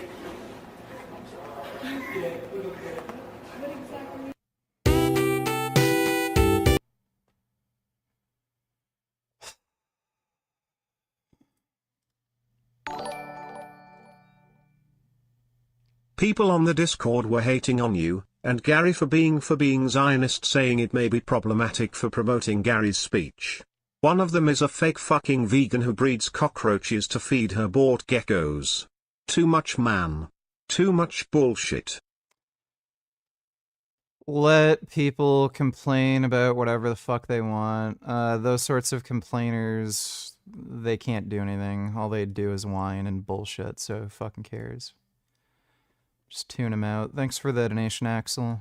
Any other Olympic sport proceed bodybuilding by millennia. It turns out that being a gigantically jacked person doesn't make you that physically able. In fact, in pretty much every sport, extra weight is considered a disadvantage as it makes you slower and exhausts you faster. And we're just talking about straight up having muscle mass, because if we get to the topic of definition, which includes lack of fat tissue and dehydration, then it's even more of a disadvantage to the average person. If you're regularly dehydrated to maintain an unusually lean look, or if you have very low body fat, then you're guaranteed to have messed up energy levels, which become especially pronounced in the ancestral circumstances that Brian keeps bringing up. If you're thinking like a hunter-gatherer, fat storage means you can still produce energy when you run out of food, since your body can start burning your fat away. Of course, this doesn't mean that Adam and Eve looked like Boogie and Frogan, but the point stands that nobody 6,000 years ago looks like Liver King. And that's without mentioning the fact that despite having a huge beard, he clearly shaves his torso on the regular to maintain his look. Lastly, one point that Garage repeatedly makes throughout the video is that obviously everyone's ancestors had access to fire, and for the most part cooked their foods. Whether it's more nutritious or less nutritious, cooked foods are just more palatable than raw foods. And since cavemen weren't thinking about how they could get a lot of views on Instagram by doing some jackass stunt where they eat raw bull testicles, I'll bet you they were roasting their meat. Additionally, depending on what your sources are, raw meat, especially organ cuts, can be pretty dangerous. So it's a bit irresponsible to blanket promote it as the healthier option when it can absolutely cause you illnesses depending on how you go about it. I could also go over the fact that he has a massive hyperbaric chamber and an enormous gas-guzzling truck for further evidence that he's pretty selective on what parts of his lifestyle are ancestral, but you get the point. As relatively successful as the videos on Brian by fitness influencers were, they couldn't hold a candle to how big the topic would get once it got repackaged for mainstream audiences. In January 2022, Danny Gonzalez made his first video on Liver King, which now sits at over 7 million million views, and was most people's introduction to him. While this had the intended effect of exposing millions of people to Liver King's deranged antics under the clear context that they were, well, deranged, it also had the side effect of further growing Brian's online presence, and quickly, it started getting to his head. It's at this point that Liver King becomes fixated on being invited to take part in a podcast with Derek, and this would also mark the beginning of his years-long obsession with being interviewed by Joe Rogan. In order to attain these goals, he went even harder on social media, trying to get their attention by whatever means he could. Liver King here. A bunch of primals keep asking if Liver King is natty or not. I decided to really face this head on and show you my stack. I stack liver and bone marrow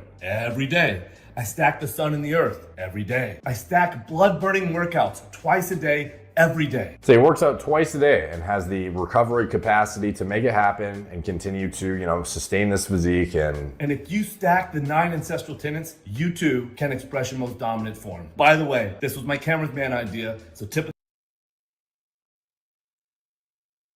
I wonder if he actually has those needles loaded with trenbolone, because trenbolone it's a little dark, but trenbolone has a yellowish color. Like a plant grows towards sunlight, my penis grows towards my porn collection. I'm a lefty, all these buildings are righties, how about you?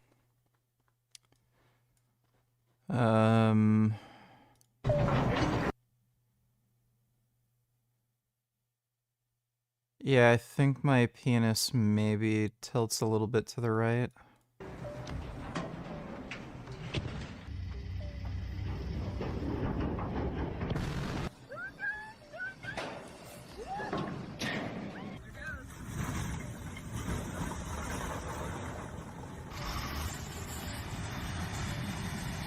That looks weird.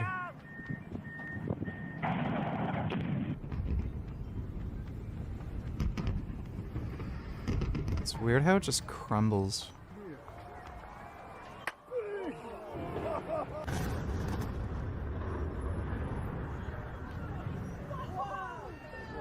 It's gone up. Oh shit. Oh, look at that.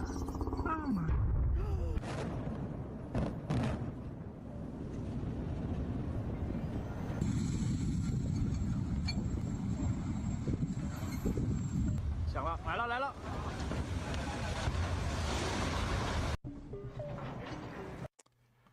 Alright, thanks for the donation, Adam Carolla. The hat to him. I don't even know where to. Why are your legs small? They're only 23.5, blah, blah, blah. I actually agree. As a new vegan, it's very problematic to promote someone who is the racist and misogynist, even a Zionist leaves a harmful message to the vegan movement. Someone like him would turn me away from veganism. Jake Conroy is why I turned vegan. I don't give two shits about anything you have to say. Thanks for the donation, jackass. Get this stuff. so was that even necessary to say? It almost tarnishes the credibility a little bit when you have to say by the way, this is my cameraman. He knows where to get needles. I don't even know. What is this? Is this a needle? Is that the thing that steroid users put in their ass? Is this the injectable? No, Liver King isn't even strong. I beat him with, I think, literally every upper body lift. He's not a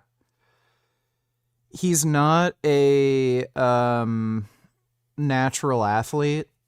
I mean, he's on steroids, but I mean, he's not somebody who's athletically gifted.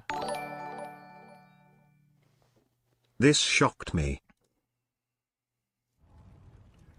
Hold out your hand, Frodo.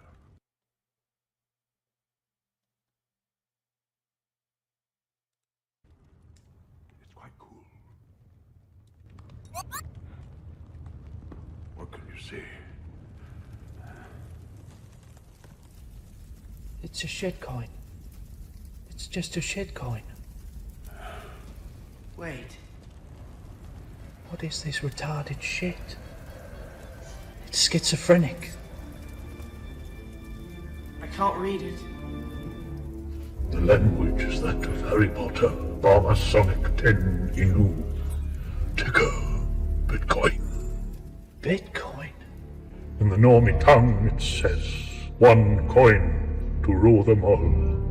$1 is fund. 1 sproto to 50th. Tepe is fucking. Gay. Open your Uniswap, Frodo. We must go all in on the people's Bitcoin. Okay, thanks for the donation, Dobie Cream Pied. The part right here, or do you stick this plastic part like up your butthole and then like push it up? Or like, how's it work? Like he's just acting so ignorant to the whole thing to a point that's almost like over the top. Guys who've used Trend know like it has a bit of a unique look when it's prepared. And to me, this doesn't look like maple syrup at all, bro. Like to me, this looks like actual gear. Later on, it would turn out that Derek actually took him up on this podcast request, but Brian ended up being the one who started stalling and avoiding actually doing it, probably because he knew he'd get violently grilled about his steroid usage, which Derek is known to be extremely good at. Given Brian dedicated the majority of his time to doing random BS, Jake Conroy, aka Cranky Cuck, is a bitch. Okay, thanks for letting me know. Appreciate the donation, ew.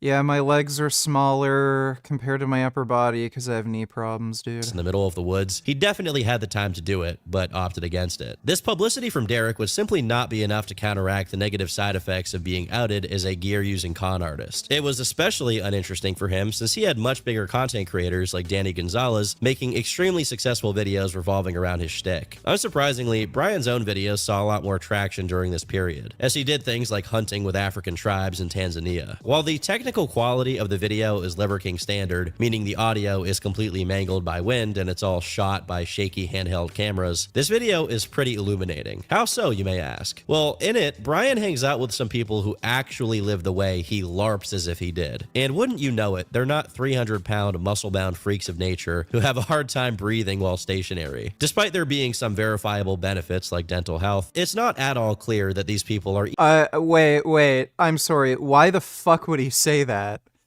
Buddy, he was hanging out with the Hadza primarily.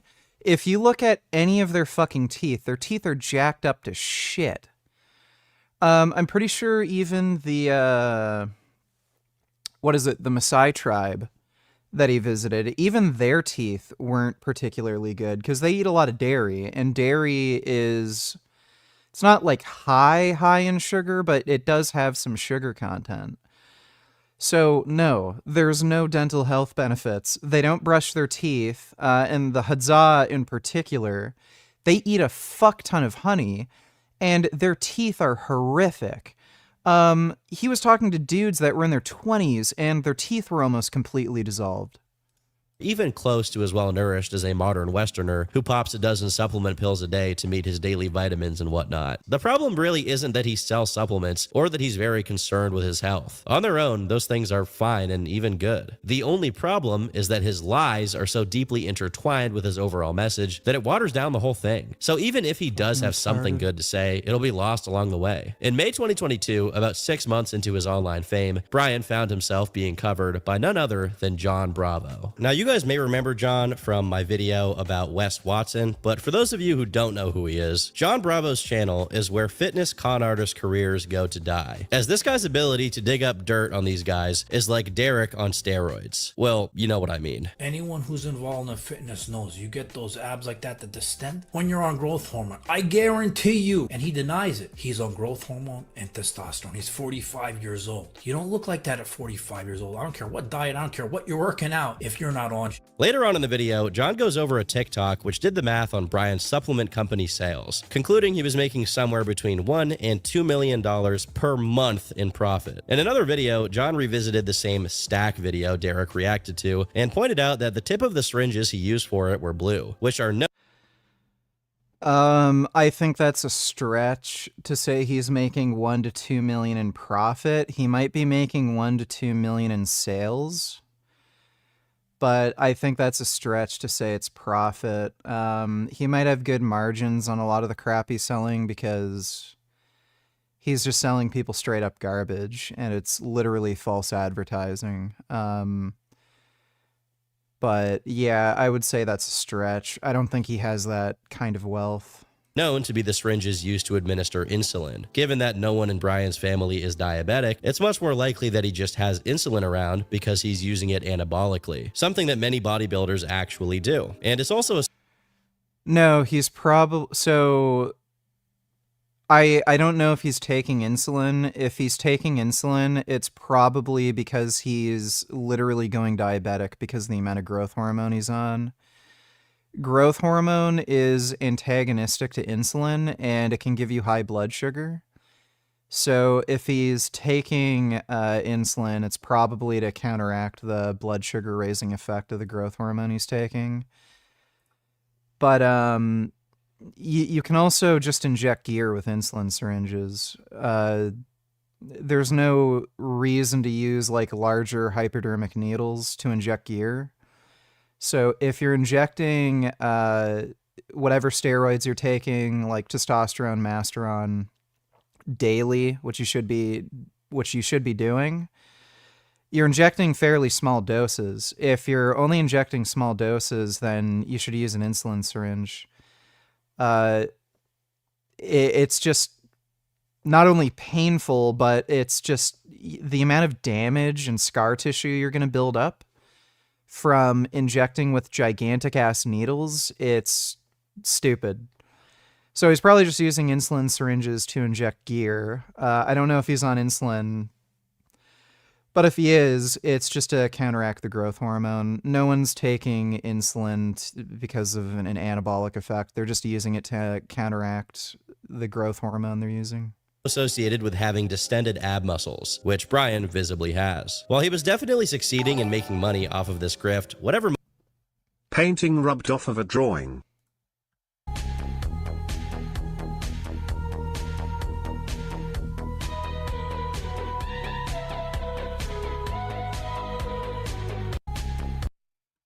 Pretty sure that's fake.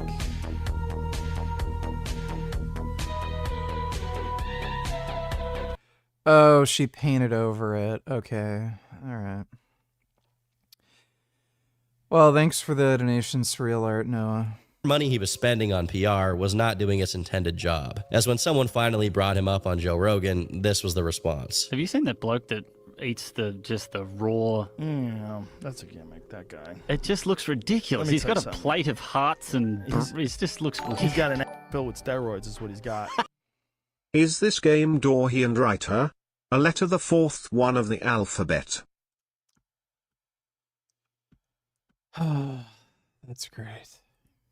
Yeah, you should have a big plate of steroids next to it. That is not a natural body. This stung pretty bad for Brian, who went on to tell GQ magazine that he's never touched the stuff, a claim that went completely unquestioned by whoever was conducting the interview. This article, by all means, is a puff piece, and consists mostly of a retelling of the information that's already available on his personal website. I don't really blame the writer, mostly because it's seemingly impossible to speak to Brian without him giving you the same copy-pasted answers he gives to everyone else. It's like every interaction of his was scripted, and he can only speak about a very limited amount of topics. Proof of this is that a few days later, he was featured on Logan Paul's podcast, Impulsive, and there, he reiterated everything he's been saying up until this point. When the topic of steroids came up, this is how he reacted. There's a lot of subprimals that are convinced that Liver King is taking steroids, right? And this is one of my asking. We're gonna have to ask. I had somebody come up to me in the elevator. I think it might have been the guy that yelled at you. This is one of my favorite fucking topics. Is Liver King natty? That's what he said. Yeah. I think he was like TikTok age. They say natty. Yeah, well, first thing I'm now you're giving me a sidetrack, but I'll say this. Do you think if I was on steroids, I would have these appendages down here, these legs? Have legs? Do you see how little my legs are? This is a classic go-to excuse from steroid users. This is almost word for word the same excuse given by John Jones, someone who has been proven beyond the shadow of a doubt to be a PED user. They point to some genetic weak point. I want.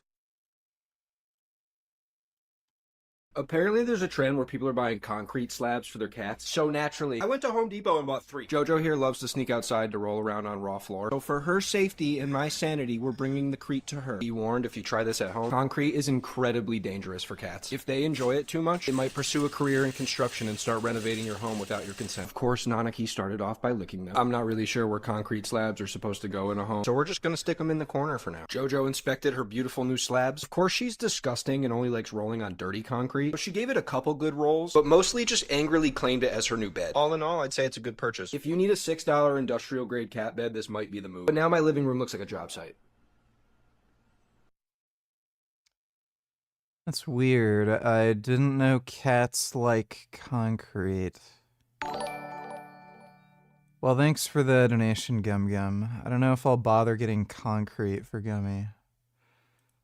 Ben Boyd $20, do you think it's better to put excess cash in a savings account, stocks, or in Bitcoin?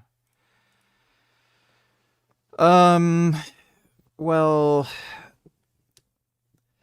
it seems like you could probably expect Bitcoin to increase in value by like somewhere in the neighborhood of 5 to 10% in the next year. Like, it's a little volatile, though. It kind of goes up and down, so you never really know. Index funds are the absolute safest investment, and they have really good rates of return. It's about 10 to 12% year over year, and I think even adjusted for inflation, you're still getting to around 7%. So, it's good to have some amount of cash in savings, but, yeah, I would always recommend, putting cash in, like, an index fund. So, you know, why just have your money sitting doing nothing when you could just, like, put your money into something that gives you some amount of money back? So, index funds are like pretty much guaranteed money. And they're better than, you know, investing in Bitcoin or something, because you have no idea if you're ever going to make money off of something like that. Thanks for the donation, though, Ben Boy. Hi Daddy, sorry for taking your stream down by spamming the N-word a few weeks ago, and sorry to the radical left Democrats like Obama and Comey. WHO made up the fake Epstein files, and how many inches did your dildo go up your butt? Also JK, I am not sorry, LOL. Alright, thanks for the donation, CDG. On their musculature as if it were proof that they didn't do steroids. Obviously, this is no proof at all, but alas, the concern for maintaining the bit was at an all-time low for Liver King. At this point, the whole "I can only be in my property where there's no EMF and no phones and no Wi-Fi" thing is set aside so that Brian can go on a bit of a media tour, taking part in dozens of podcasts and probably getting thousands of new customers along the way. Consequently, the scrutiny on his online presence You're a full-fledged retard if you listen to Vegan Gains' financial advice.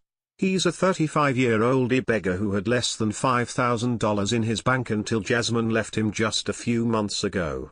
He's a broke negro and doesn't know shit about investing. Sure. Thanks for the donation, 21st. Increased, beginning with the speculation that he had undergone a cosmetic procedure known as abdominal etching. Basically, a surgeon performs a highly localized liposuction targeting only the spaces in between your ab muscles, so that regardless if you're sitting or standing or breathing, your abs will always be pronounced. While it wasn't full-on confirmation of Liver King not being natural, the average person isn't familiar with this kind of procedure at all. So when Derek made a video about Brian's weirdly protruding abs, it had an easy time soaring above 2 million views. During the latter half of 2022, seemingly anyone who Yeah, he very likely had abdominal etching done. Like anybody else, you can tell he gains a little bit of weight here, loses a little bit of weight there. But like his abs are always like super pronounced and stay lean even when he gains a little bit of body fat. touched Liver King was striking content gold. Jesse James West got to nearly 16 million views on a video where he spent 2 days living with Brian at his mansion, and a variety of podcasts had episodes featuring him. He was practically inescapable in any form of online media. You know what? No need to. But while his antics ramped up to new degrees, with him doing things like lifting while shirtless at Buckingham. This is why I was late for the stream 2 days ago.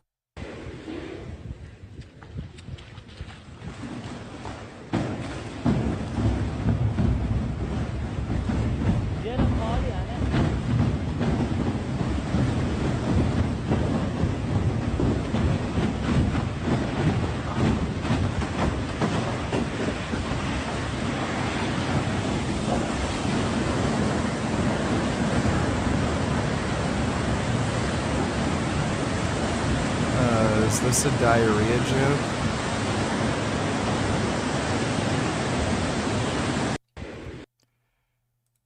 Yeah, I had diarrhea. Thanks for the donation, VG. Buckingham Palace when the Queen of England died, the time for reckoning was approaching. In October 2022, Greg Doucette signal boosted a revelation made not by any content creator who worked with Liver King, but instead by UFC fighter Paulo Costa. Paulo, who at the time was under accusations of being on gear, decided to pull a little stunt with Liver. Don't know if you saw this one from Frank, but someone re-uploaded it. He goes off in this video and even leaks someone's address in the video. This is Let me take a look. getting crazy. Every 2 days, $600 chargeback. How are these people getting away with this? This is not a civil matter. This is fucking criminal. This is a misdemeanor theft charge. These people can be literally taken to fucking jail. $600. I'm seeing one of these every 2 days. Package delivered on his doorstep, photographed by FedEx, $600 worth of perfectly good product. What do I have to start calling up every police? And he put the person's full address on the internet. Precinct and hope that one of them will take the report? This is getting crazy. They're hiring these fuckers every 2-3 days to steal $700 from me, and Shopify's allowing it. The judge doesn't fucking care. I guess we could see if these police departments care, but they probably won't until I'm in front of this motherfucker's house with a camera calling 911 and forcing them to file a fucking police report against these people. This is completely fucking crazy that these people are doing this and no one is fucking helping me. Dude, he's losing his fucking mind. Holy shit. Thanks for the donation, Chaotic. Dodo donates $2. New full-length Frank Tufano vid is out. Did you react already? No, haven't yet. We're gonna react tonight. Don't worry. Vegan argument hotline. Thanks for the donation, Dodo. Today. Have you tried the crop death argument? Okay, so here she is. She's pretending to take phone calls from people arguing with vegans. Okay, so they've come back with the astronomical number of crops required to feed 80 to 90 billion animals that we kill each year for human consumption, so it kills less animals to be vegan anyway. It kills more animals anyway. I don't know. Even if you, okay, let's say there's 100 billion sheep on the planet and they're all going to die this year. I still think to make your little vegetable stir fries, you would have to kill so many little creatures. I'm talking insects. I'm talking mice. I'm talking shriveled up little dick looking creatures. I'm talking all of them, snakes, all this shit, just to make your vegetables. Every single time you bite into a piece of broccoli, the souls of those poor little animals escape into... Yeah, great. We've heard it all before. Who cares? Thanks for the donation, Dodo. Norm McDonald donated $6.66. Hitler had a dog. Now you think of that. I'm no fan of Hitler. I never liked him. I didn't like him before it was cool not to like him. But there was a dog in history who loved Hitler more than anyone. He would wake up in the morning, go, where's Hitler? And Goering or something would go like, he's not here, he's doing some evil stuff. I've explained to you, he spends most of his time doing evil stuff. You can't see him that often. He goes, okay, I know. I'm not trying to, listen, Goering, I love you. I love Mengele, I love everybody. All you guys are the greatest. But it's just Hitler is the greatest man who's ever lived.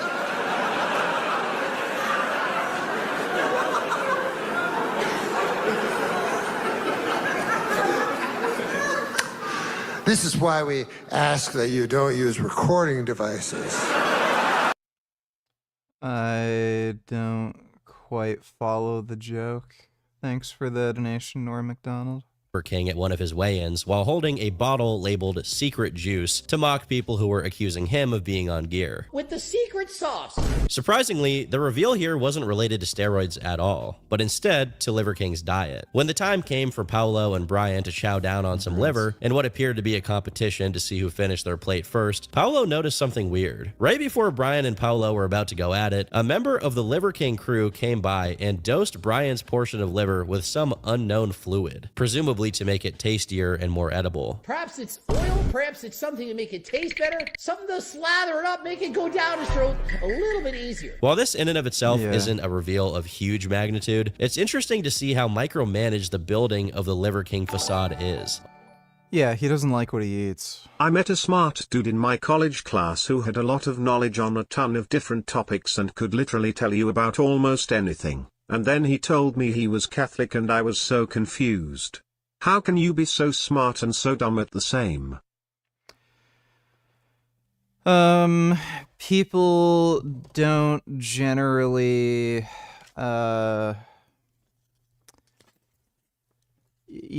have good generalized intelligence. So they might be good at one thing, but they're terrible at a lot of other things. Also, when you see something like that, this happens a lot. Like, this is how a lot of frauds get exposed. So this exact same thing happened to Pirate Software. He was playing World of Warcraft, and then he didn't know how to play the fucking game. He fucked up, did something stupid, and then he, doubled, triple, quadrupled down, saying he didn't do anything wrong. And then people later found out, everything he said was bullshit. He wasn't a programmer. He doesn't know how to code. He's not a hacker. He was lying about his job. So when you see somebody who appears to have a lot of knowledge and smart about everything, but then you see they're really bad at this one thing, it may be the case that they actually don't know anything about shit, and the only reason they come off as smart is because you don't know enough about those things that they're talking about. You only know enough about the one thing that you know they're shit at. But yeah, you'll find a lot of people who are really good at math or something, but then they believe in stupid bullshit like Sky Santa, Jesus, they're Catholic, or crap like that. The guy who invented MRI machines is actually a young Earth creationist. So they're out there. There's people who are good at math that are crazy religious retards. Happens. Thanks for the donation, Ben Boy. If Liver King challenged you to a UFC-style fight for $1 million, would you do it? What if it was Liver King and Ronnie Coleman versus you 2-on-1? How would you manage fighting two bodybuilders at once? Well, Ronnie Coleman is on his deathbed and he can't walk, so I wouldn't really be worried about that. And yeah, I'd obviously take him up on the offer.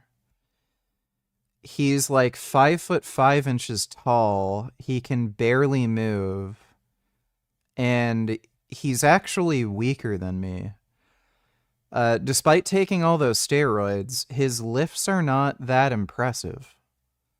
So, yeah, he's just slow, uncoordinated, not particularly physically gifted. He's very, very short, and I could easily just soccer kick him in the head. Thanks for the donation, though, Rusty Shackelford. And on top of that, he used the typical God-made animals for us to eat excuse. I swear all logic goes out the window for people when things like veganism and religion comes up. Yeah, the only reason people believe in that shit is ideological grounds.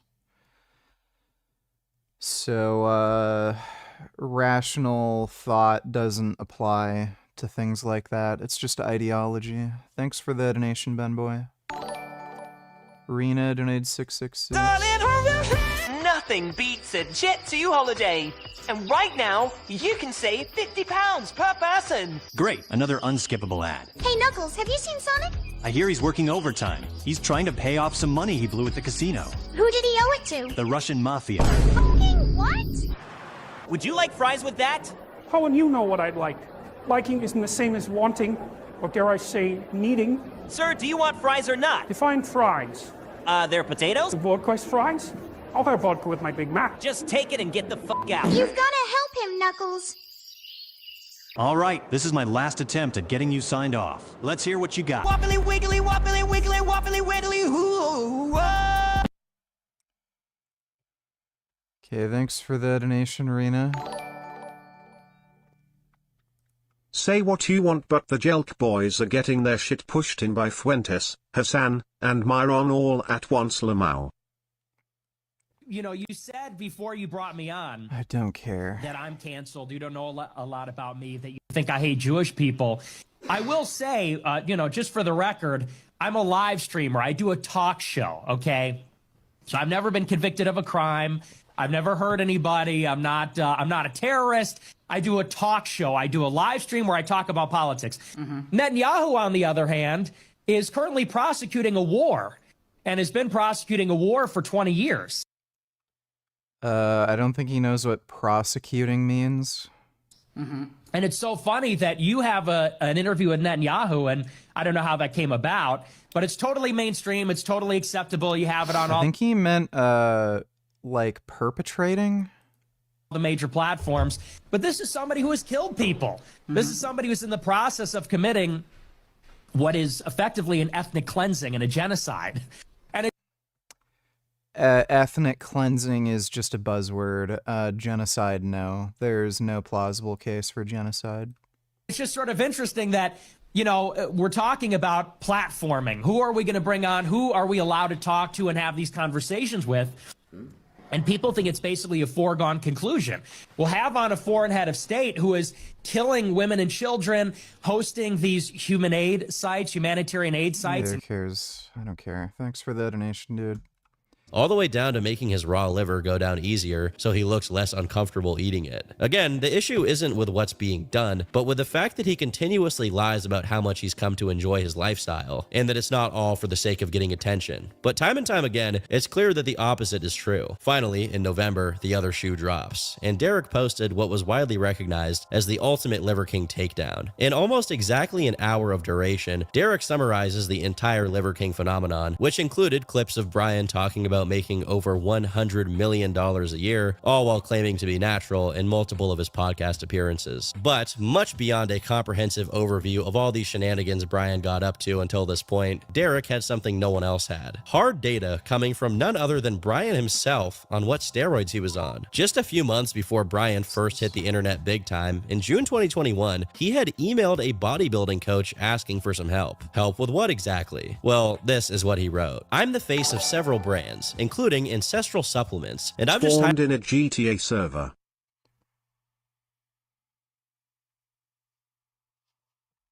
Let me see. Video unavailable.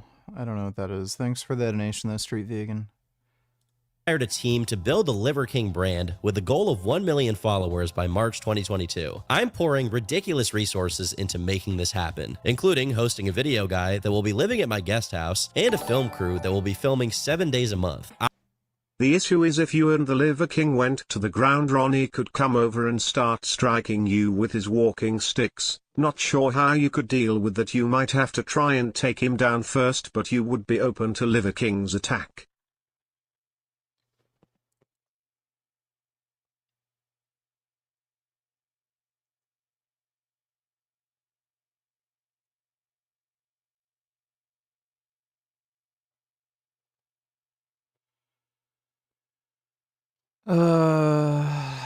Ronnie Coleman can't walk, so...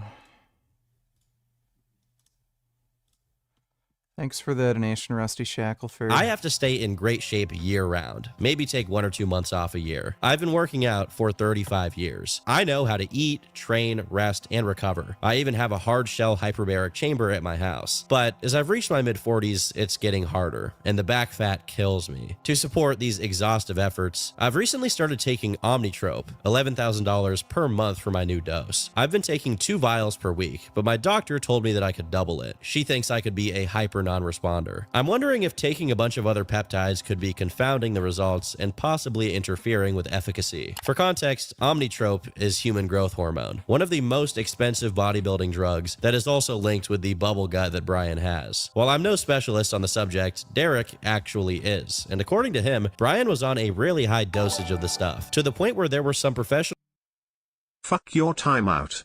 Richard, why do you blame your small legs on having knee problems when that was 15 years ago? At Vegan Gains, at Vegan Gains, at Vegan Gains, at Vegan Gains, at Vegan Gains. Richard, why do you blame your small legs on having knee problems when that was? Because I still have knee problems and it interferes with training. Thanks for the donation, CDG. Should I drink Cherry Coke Zero before bed? Probably not, because it has caffeine. bodybuilders who were on smaller doses. After that paragraph, Brian goes into everything he was on, and his stack was as tall as they come. I won't read it out one by one, but to make a long story short, this guy wasn't running an entry-level program. He was a walking pharmacy. Later on in the email, he also does something he never does in his regular content. He admits that he has some health issues. None of this is crazy concerning for a guy his age, especially considering the man's hormonal profile is an experiment, the likes of which the Geneva Convention would probably consider unethical. But it's just interesting to see that, indeed, behind the facade, there is a— The Nelk boys just interviewed Netanyahu and it's breaking the internet, but you would rather watch some boring Liver King video. You are a joke. Playing Battletoads would be less boring cause it's funny watching you speedrun your channel to the ground. That's great. Thanks for the donation, dude. I bet Ronnie could dig deep because he has like 8 or 12 children that depend on him, yeah buddy. Probably not. Thanks for the donation, dude. A real guy who can be honest when he wants to. This brings me back to the pre-2020 Brian, which makes me consider that he really could have been just another successful fitness influencer if he tried to do it the hard way, learning how to make engaging content himself without splurging hundreds of thousands on gear and a media team to create his success out of thin air. It's ironic considering how much he talks about doing things the hard way, because he completely paid his way into the attention he was craving. According to this same email, he'd only gotten on all of these compounds over the course of the previous year, which means that the phenomenon of Liver King was all just Brian Johnson's midlife crisis. In his mid-40s, he decided to become an influencer, and he didn't care how much it would cost him, as long as it happened right then and there. In another email that Derek goes over, Brian lays out his daily schedule, and while he definitely did live quite the unusually natural lifestyle, it's clear here that he exaggerates it a lot for the sake of publicity. For example, although he eats healthy, it's not the extreme and ancestral diet. He does not eat healthy. What the fuck are you talking about?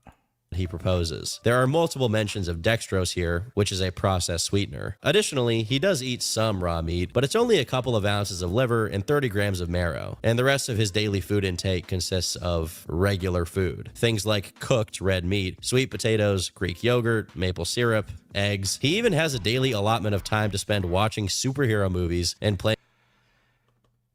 Yeah, all of those foods, aside from the sweet potatoes, are bad for you.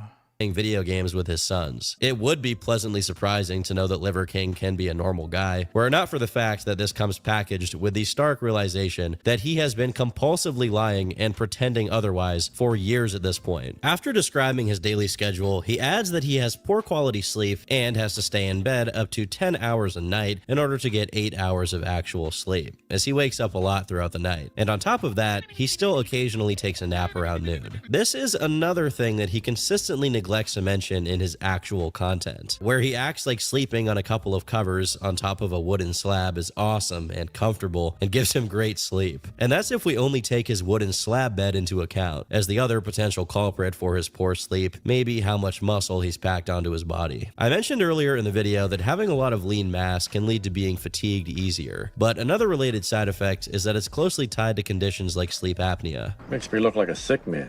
You're not sick. But testing shows REM-wise, you have 40 arousals per hour. More since I met you.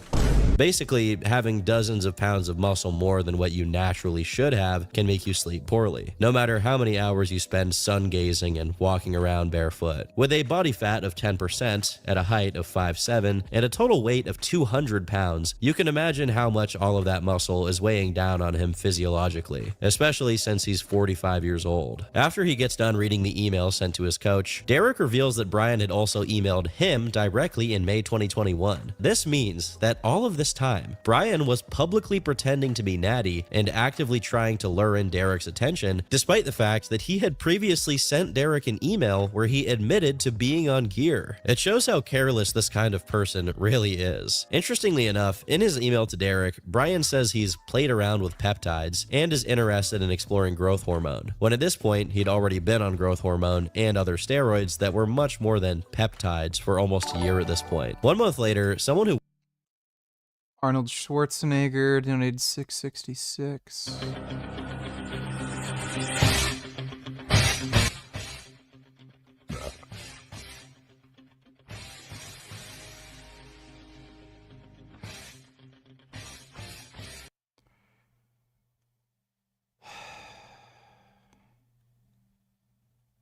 Okay, great. That's nice and boring. Thanks for the donation, Arnold. who worked for Brian also emailed Derek, trying to set up a conversation between them about growth hormone dosages. But this email also went unseen and unreplied to. In summary, from 2020 to 2021, Brian made the conscious decision to get on as many steroids as he possibly could, and dedicated tens of thousands of dollars to inorganically turn himself into a web celebrity in order to promote his business and get a lot of attention while he did it. After a year or so of people expressing skepticism toward him, Derek's video put the nail in the coffin, doing irreparable damage to his reputation. But it wasn't over yet. While the audience was the jury and Derek was the judge, Moist Critical, Charlie, or Penguin Zero, was the executioner. 2 days after Derek's video, Charlie covered and summarized the situation to his much more mainstream audience, amplifying the reveal to people who otherwise don't keep up with the ongoings of the online fitness community. In Charlie's video, there's the inclusion of the first quote-unquote response Brian had to the email leaks, which went, "In a weird way, I'm grateful for the recent events that have shed light on this complicated topic." The man double speaks like he's the second coming of Tony Soprano. Mind you, this little blurb is followed by Brian once again asking to be featured on podcasts to discuss the topic, and once again bringing up the 9 ancestral tenets. I think that for a brief moment after the leaks, he really thought he could still BS his way out of this, and people would just look the other way. Ultimately, this is just how a compulsive liar acts. They may have specific ulterior motivations. In the case of Brian, selling supplements. But then again, you can still be a successful supplement salesman while admitting to be on gear. They're not mutually exclusive. He lied about being natural because he liked to do it. He actively wanted people to be fooled. He got off on the spectacle aspect of it, no matter what the cost was. But no online personality's implosion is complete without an awful apology. And Brian delivered in amazing fashion. Before I play you a clip of it, I'll note that the original has all the audio panned to the left for whatever reason, but I'll fix it here for your guys' enjoyment. Primals, I'm making this video to apologize because I f***ed up, because I'm embarrassed and ashamed. I've stated that this is a complicated as topic, at least to me it is, because before social media, I was rich and anonymous, and after social media, I'm still rich, but no longer anonymous, and I never expected this kind of exposure in the public eye. I don't know if he's just yapping with no forethought here, or if he's knowingly gambling on people just not having paid enough attention to Derek's video, but he's lying once again here. He has no business lamenting his current lack of anonymity since, as the leaked emails show, he was dropping violent amounts of money and had an entire strategy specifically devised to turn him into a web celebrity. It's not complicated at all. I'm not sure what he's even referring to when he says that it's complicated. He wanted to be an online personality and was willing to be dishonest to get what he wanted. If his interpretation of the situation is any different than that, then I don't even know what he's apologizing for here. He then tries to salvage his pathetic situation with possibly the worst excuse he could have come up with. Liver King, the public figure, was an experiment to spread the message, to bring awareness to the 4,000 people a day who themselves, the 80,000 people a day that try our... Yeah, I was trying to prevent people from committing suicide. Street Vegan donated $6.66.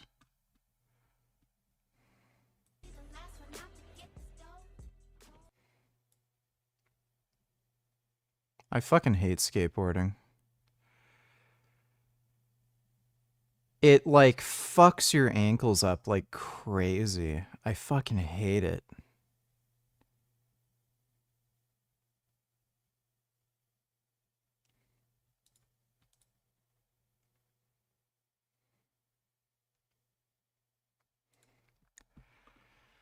Well, she's a better skateboarder than me. Thanks for the donation, Street Vegan.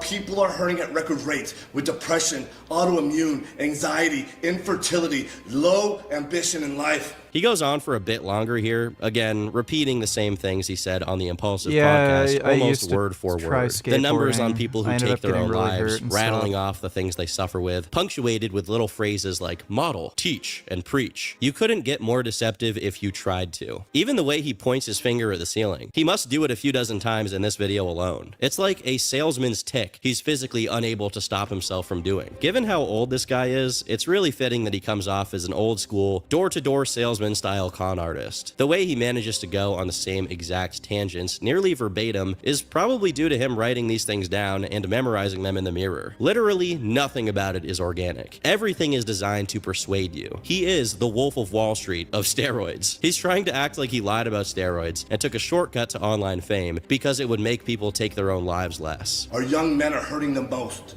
feeling lost, weak, and submissive. Young men are feeling submissive? You know, given everything he says is pre-written to some degree, I'd really just use some other word to get that point across. Unless he literally means he's acutely aware of how young men are submissive, in which case this apology video was going in a really unexpected direction. After prefacing his confession in a few dozen excuses about how the roids had nothing to do with the ancestral tenets, and how he thought it was just some fitness channels making it about something unproductive, he finally gets into discussing what he was taking. And once again, he lies about it. He claims that he started in 2021, which is a lie, as by August 2021, he had already been taking many of the drugs for a year. He claims that he did it out of concern for his health issues, another lie, as he admitted in the emails that he just wanted to look his best all year round for the benefit of his online image, specifically targeting back fat loss. He claims he always did it with a licensed professional, and although this one is harder to verify, this also seems to be untrue, since he was taking growth hormone before he even had a prescription, if the timeline of what's laid out in the emails is to be trusted. He claims that his growth hormone levels were unnaturally low, which is also a lie. What was really happening was that he wanted them to be unnaturally high, and his body wasn't responding to the steroids he was taking, which is quite different from what he's claiming. There are some other claims here, like that he's since stopped taking many of the steroids, and that his online presence has had no effect on his supplement business, but since I can't immediately disprove them, I'll settle with speculating that, given he's lied about everything else, he is probably lying about these too. Oddly enough, some of the things he says in this apology video, down to these seemingly organic curses to accentuate what he's saying, are identical matches to the statement he gave to the Daily Beast, which was featured on Charlie's video a day prior to Liver King's public apology being uploaded to YouTube. While this half-assed apology was bad enough on its own to spell the downfall of Liver King, with everyone and their mother commenting on his situation, it was actually just the beginning. Hey Derek, you know how I got so jacked? How? I followed the 9 ancestral tenets. I heard that works really well.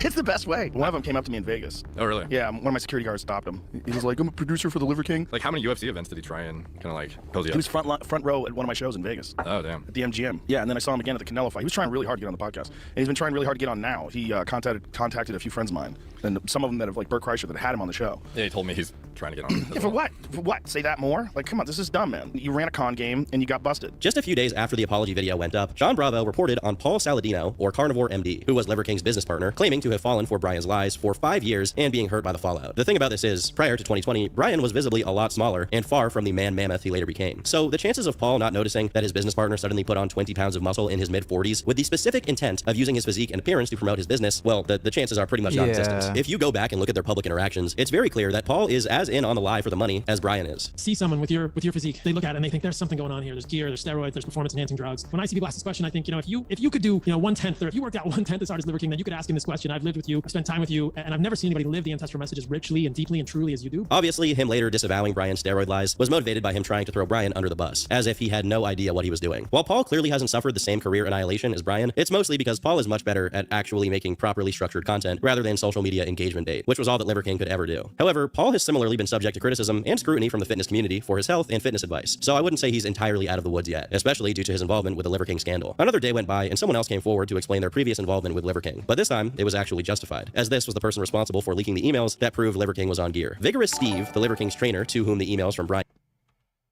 Street Vegan donated $6.66.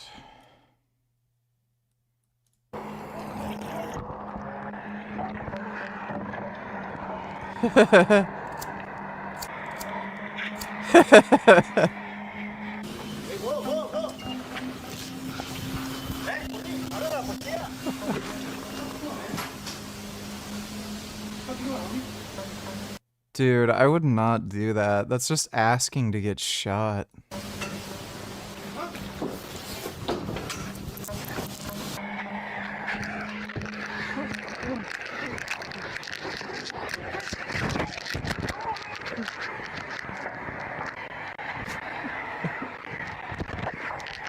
The thing where he was pretending to light himself on fire, that was pretty funny.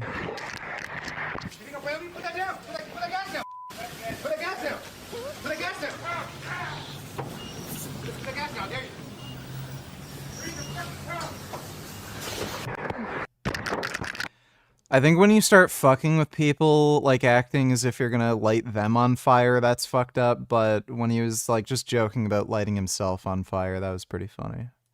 And were addressed, Thanks came for out the as such, donation, and explained Steve why Egan. he did what he did. Hypothetical question for you. If somebody signs up for coaching and you have to refund them after 2 or 3 weeks of miscommunication and a ton of red flags, does that really count as coaching? I felt very conflicted about this entire situation for the last 1.5 years, but after I saw the apology video and the statement by Paul Saladino, I felt horrible. I should have released this information months ago, the first time this guy started to claim natural publicly. I gave Derek permission to use these emails in a redacted form to help Brian, aka the Liver King, finally come clean, which to a certain extent he did. He admitted to experimenting and taking the performance-enhancing drugs at the time. He filled out the questionnaire, and then he patched one lie with another lie, saying that he's currently under doctor-supervised testosterone replacement therapy. Take it from me. Nobody else on this planet looks like that on TRT just by itself. And now looking back on it, I honestly think that he wasn't truthful and transparent on the questionnaire either. He just gave me enough information to help him fix his IGF-1 levels, but his blood work results weren't very representative of the cycle that he presented to me, not regarding the use of anabolic androgenic steroids. So while he at the time said he was on a cruise dose of testosterone cypionate, how many blasts or how many actual cycles he did previously, I don't know. We didn't really get that far in our coaching collaboration. I asked him to do additional health screening going forward. He told me he felt fine. That's a huge red flag for me. I've heard this 100 times before from competitive bodybuilders who are very reluctant to really get their health in order, knowing that this was going to turn into a headache and wanting to phase out the coaching services anyway. I decided to refund him his money. I told him we were not going to be a good match, and I never heard from him again. What he wanted me to do is be his drug guy secretly. I would have been complicit in this lie all along. And if I knew what was going to happen, what the Liver King was going to turn into, man, I wouldn't be able to live with myself. At one point or another, when he started claiming natural, I would have dropped him as a client anyway and refunded him at that point in time. If I knew what he was going to turn into, I would have never sent him the questionnaire. Steve's explanation is a lot more believable than Paul's, since he actually didn't know who Brian was and only interacted with him.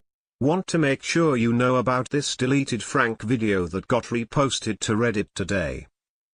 What, where he doxed somebody? Oh, yeah, Yeah, he was telling everybody to leave negative reviews. So there's quite a few shills and gang stalkers trying to protect this secret society-owned freight forwarding company because I am legally 100% allowed to leave as many negative reviews as I want, as are my followers, as long as the reviews are 100% truthful, which they are. The guideline says you are free to leave negative reviews, granted they are truthful, and this has nothing to do with brigading. This is 100% truthful based on this freight forwarding company. Yeah, you can't tell like your followers or other people to leave reviews when they've never dealt with a company before. So yeah, he deleted this because he knows he can be sued for this. Always forwarding here in Elizabeth, New Jersey, letting $20,000 of my Wagyu beef rot in a cargo container. And as of this very second, as I'm sitting in my car recording this video, that Wagyu beef is still in a cargo container at JFK Airport because this company does not want to help me. They dropped the ball, they messed it up. There's like tens of thousands of dollars of storage fees because they refuse to file the correct paperwork. I encourage you guys to post a 100% truthful and factual review about what you have experienced through me about this company. Jeez. I'm gonna save that, maybe send it to the company in case they can't find the video. Thanks for the donation, Anonymous. Him for a couple of weeks before he dropped him as a client. Additionally, this confirms what was already suspected, that even in his emails, Brian was still being deceptive and not giving the full picture of what he was on, and continued to lie about it in a different way, even after he was exposed. Despite Steve's addition to the dog pile on Liver King being relatively obscure, especially in comparison to other people's contributions, it served as the last nail in the coffin, getting into detail regarding just how dishonest Brian was, not just to the public, but seemingly to every single person he spoke to, whether in front of the camera or behind the scenes. It didn't even take a full month after the admission and apology for former fans and customers of him to sue him to the tune of $25 million, not only for deceiving them into into thinking that his physique was natural while promoting his pills, but also for getting them to eat raw food that made customers sick, according to the Daily Mail article reporting on it. Over the next few months, up until around the midpoint of 2023, things went quiet with Liver King. At least quiet in comparison to the immediate fallout of Derek's expose video. During that period, Brian continued to make new posts and promote the primal lifestyle. David Firth donated $6.66. I may have a burnt face, but that doesn't mean I can't fight crime. Take that, crime, you shit! Of course, that wasn't really crime. That was just a box with crime written on it. But seriously, crime is a shit that needs wiping up.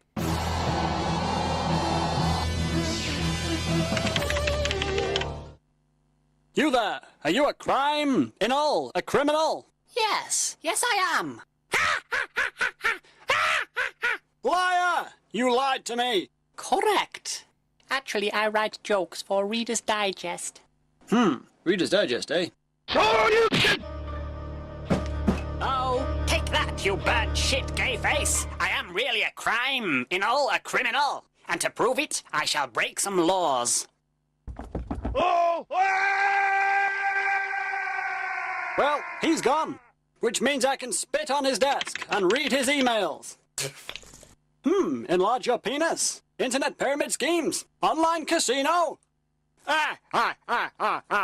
And that's it from this week's Gay Adventures of Burnt Face Man. I'm not gay. Okay. Thanks for that, David. Appreciate the donation. As if nothing had changed. And indeed, as far as his sales were concerned, he was still doing really good. As John Bravo eventually showed, his products continued to sell well despite what had happened. Money-wise, Brian had every motivation in the world to continue eating big mountains of bull testicles online.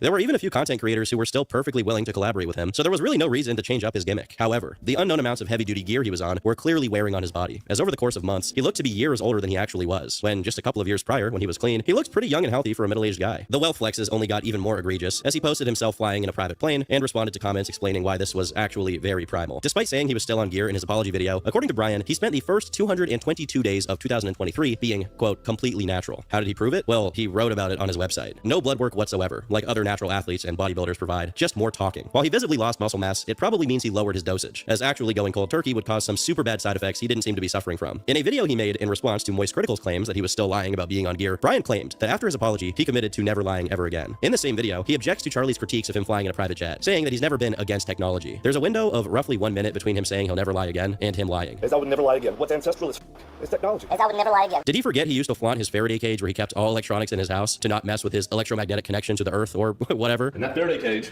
is going to make sure to block all the EMFs from the phone so we can maintain this healthy, pristine environment that we created that's EMF free, free of Wi-Fi, free of cell signals, free of radio signals. And again, moments later, he Edonite the short wasn't deleted. Uploader probably meant the deleted short Frank was referring to. So there's quite a few shills and gang stalkers trying to protect this secret society owned freight forwarding company because I am legally 100% allowed to leave as many negative reviews as I want, as are my followers, as long as the reviews are...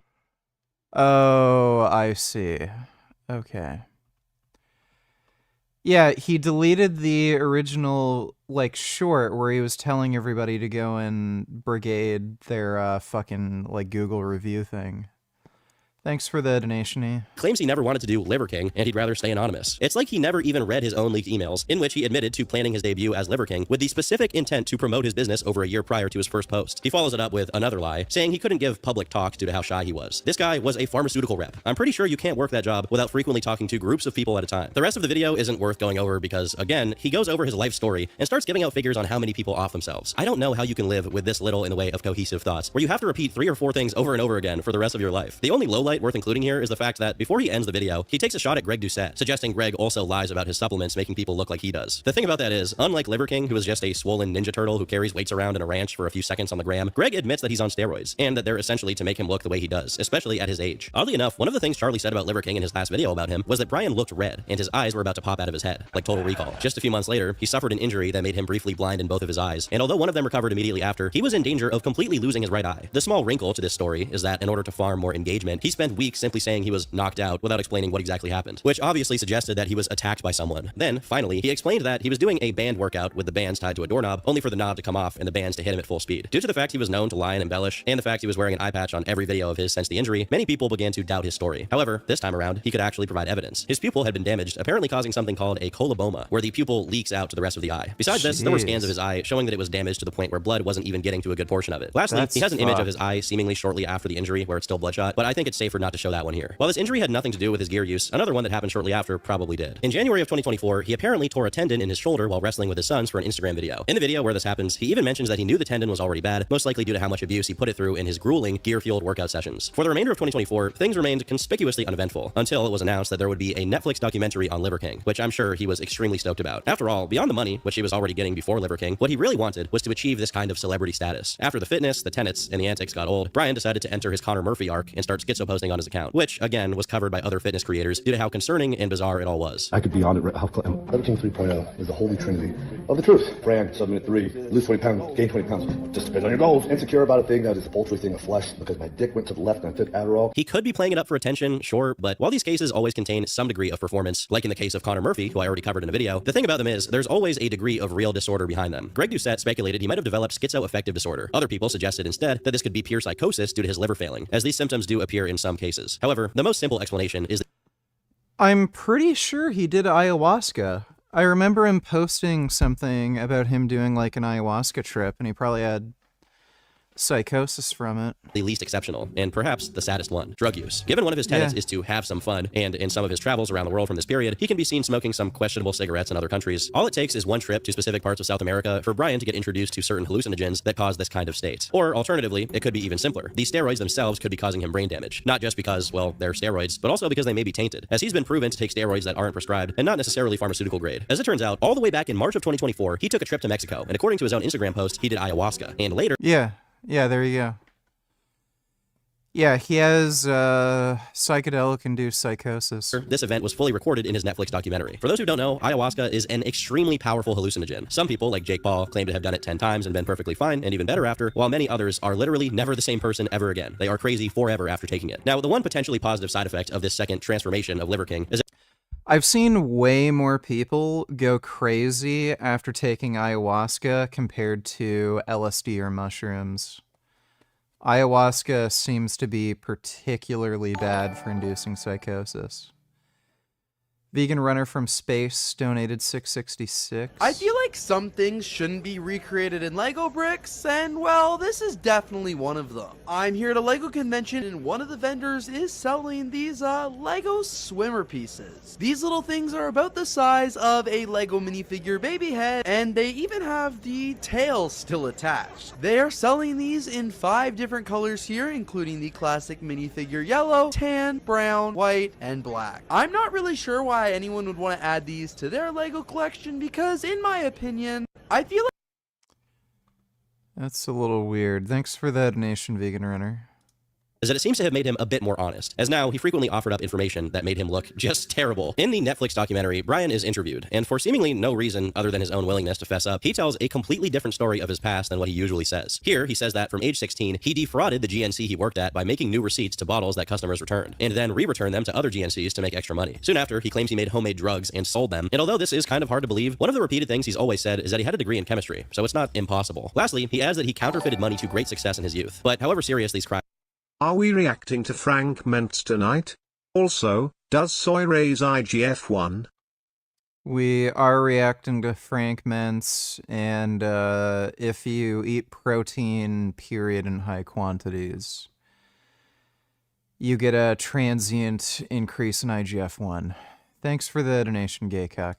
Are, they pale in comparison to another bombastic revelation, which didn't actually come from the Netflix special, but instead from internal conversations between employees of the Liver King acquired by John Bravo. In these, he's described as, in his pharmaceutical rep days, stealing medical devices, dumping them at Lake Conroe, and then claiming it as a sale. This is a devastating blow to the mythology he built around himself, and I think it's so scathing that even he, in his post-ayahuasca adult state of transparency, couldn't bring himself to admit it in the Netflix doc. However, according to the employee who provided this information, this is something he used to brag about, which goes to show how much of a psycho this guy truly is, to even think that this is something to be proud of doing. But as we move forward on the Liver King timeline, the last last and perhaps the most damaging reveal is that even his supplement business, independent of the Liver King persona, was also built on lies. Its top product, which was a supposedly Swedish-sourced protein powder that was purported to be made from the best possible raw materials, was actually not Swedish at all. In fact, it came from the United States, India, Argentina, China, France, and basically a laundry list of countries that may or may not have the highest quality standards for the products. Although it's far from the worst possible fraud he could commit in this area, it is still technically fraud, if he was selling it as if it were something else. I feel that it's important to remind you guys that he's currently sitting on, at the very least, a few $1 million.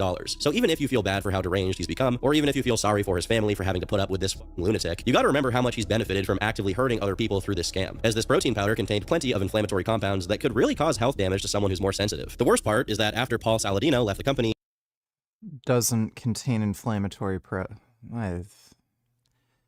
He probably just listened to John Bravo's video. It's not inflammatory. someone else came in by the name of Chris Rishi, and once he was alerted to the quality issues involved in the powder, his strategy of choice was to fire anyone who made an issue out of it. Now, as far as information that's been made publicly available, Brian has no comment on this situation because, well, he probably doesn't care at all and isn't even up to date on how the company is doing. After all, he's too busy being Liver King. During this documentary, it gets increasingly clear why Brian does what he does. Although it's questionable how real his stories about early life criminality are, I'd guess that at least a good part of it is true. And the reason I'm bringing that up now is because in the same breath, he expresses that getting away with committing those crimes gave him a feeling of invincibility, that he could simply do whatever he wanted and suffer no consequences. Even his own wife, in the wake of the expose from Derek, wanted him to double down on the lying and not come clean. All of this is to say, the Liver King catastrophe isn't the making of just one Brian Johnson. He's just the spearhead, the face of decades worth of people allowing for fraudulent behavior, if not actively rewarding it because it made them money. If, and that's a big if, Brian was of sound mind when the documentary came out, it would have been the best moment to try and architect a full-fledged comeback. But ever since March 2024, he visibly hasn't been the same. And as his popularity was plummeting into irrelevance and his business was suffering as a consequence, his steroid-addled, brain-damaged mind came up with a simple solution: killing Joe Rogan. On the 11th of June 2025, Liver King posted a bizarre half-hour-long rambling session where he talks about the 4 swords, and unfortunately, he's not talking about Zelda. To be honest, it's actually kind of difficult to make out what he's talking about at all, as he's doing one of his free associative speeches where he randomly changes the topic all the time. It also sounds like he's sending someone a message over the phone, and it's not clear why either. Throughout the entire thing, he drops phrases like decision matrix, as if he was trying to go on one of his scammy marketing motivational talks, but is too confused to actually deliver it in his usual manner. While he does this, there's a graphic of a clock ticking, as it's visibly surrounded by the symbols of the 12 ancestral tenets, because there's 12 now, apparently. He added 3 new ones that are equally as vague as the others. This video in and of itself doesn't really contain anything scathing, but the way that it's structured is so bizarre that it once again called into question just how sane the Liver King was. He has not uploaded anything to his YouTube channel since. From this point forward, the story takes place on his Instagram account, where he hadn't uploaded any new videos since March. For context, despite everything that had happened, he was still huge on Instagram, and his random workout videos got insane amounts of views, so it was kind of weird to see that he had stopped uploading there completely. That is, until May, when he returned to Instagram, repeating his Liver King mantras in a strange, monotonous voice as he walks through the woods. This was the only upload for another month, and when he came back in June, this is what he looks like. You know about Barbarian? It's a modern-day rite of passage. It weaponizes our young men with principles to strive. Based on some of the comments, he was deleting some of his uploads, so the exact reason he looked all messed up wasn't immediately clear. He continued to make more videos, eventually explaining the intentions behind his return and his newer posts. Dude, have you played that game? Mario Kart World is so dope. And then we have these setups where we combine the virtual world with the real world, so we're right next to each other. More importantly, I'm picking a fight with Joe Rogan because it's out of principle. I'm not going to go fight with this guy. Do you see? No, hopefully you can see. What I'm hoping is that you, Joe Rogan, are thinking, I'm going to choke that mother out, lights out, I'm going to choke him out. And I kind of hope that if you win, that's how it happens, because like to wake up from that dream, that's a good feeling. And then anything else that you could break on me, break it on me. I hope that you won't feel me tap. That's never happening, tapping. Because I have something actually to fight for. In case you didn't know, I take shit on the ground. This is where I lay in the shower. I lay on the ground. That's my enema bucket. This is my enema bucket right there. This is Mr. Enema Bucket. That's coffee, Kion coffee, the best kind. So I can drink some cup of coffee both ways.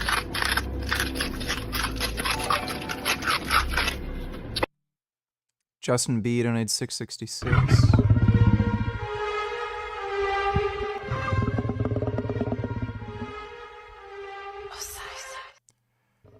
I hate the stupid fucking music. I like these old school muscle cars. They're like they look cool, but they don't handle well. They just kind of go in a straight line. Thanks for the donation, Justin. You gonna fight me? Joe Rogan. Baldy face, hurts a little bit. I hope there's real tension to fight, but I hope you actually release me. And I'm going to take my whole family with me to Austin. Guess what, family? 4 o'clock. So if you could release me of it, that'd be cool too. But you can only release me of it by saying, okay, I'll accept this this organism can come on my podcast. I'll accept $1 million from him to be invited. Answer, man. I'm picking a fight with you.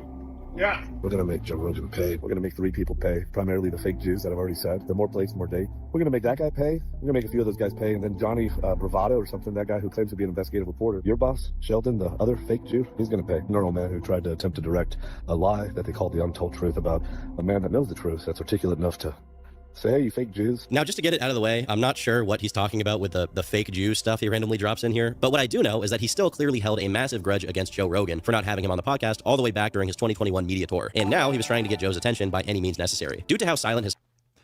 React donated $2. You can make the argument that they're enemy combatants, but that's fine. Let's go with 800 civilians, right? Those 800 civilians, we don't know who Hamas killed versus who the IDF killed. Now, I know you guys are probably saying, like, yo, what the fuck? The reason for that, guys, is there was a controversial directive activated that day called the Hannibal Directive. The Hannibal Directive... There was no Hannibal Directive activated. This was all debunked literally days after the October 7th attack. They released communications between Apache helicopter pilots and some of the tank crews, and they were just instructed to target anybody who was around the border wall. And Apache pilots refused to engage with anybody near the kibbutzes because they couldn't tell the difference between, civilians and combatants. That's all that happened. Nobody said initiate Hannibal Directive. Nobody said anything about killing hostages. They just said they were just told to engage with anybody near the border wall because if they're not Hamas members, then they're just troublemakers regardless, and the hostages would have been within Gaza anyway. Like, again, if you look at the timeline of events, all the hostages would have been within Gaza by the time Apache crews even got there, so, like, it's just stupid. Is authorization from the government to kill Israeli citizens and or soldiers when they're about to be kidnapped by Palestinian militias. And the reason why they do this is so they don't end up in a position where they have to exercise diplomacy and do hostages exchanges. They learned this with a guy back in 2006. That's just so stupid. Thanks for the donation, dude.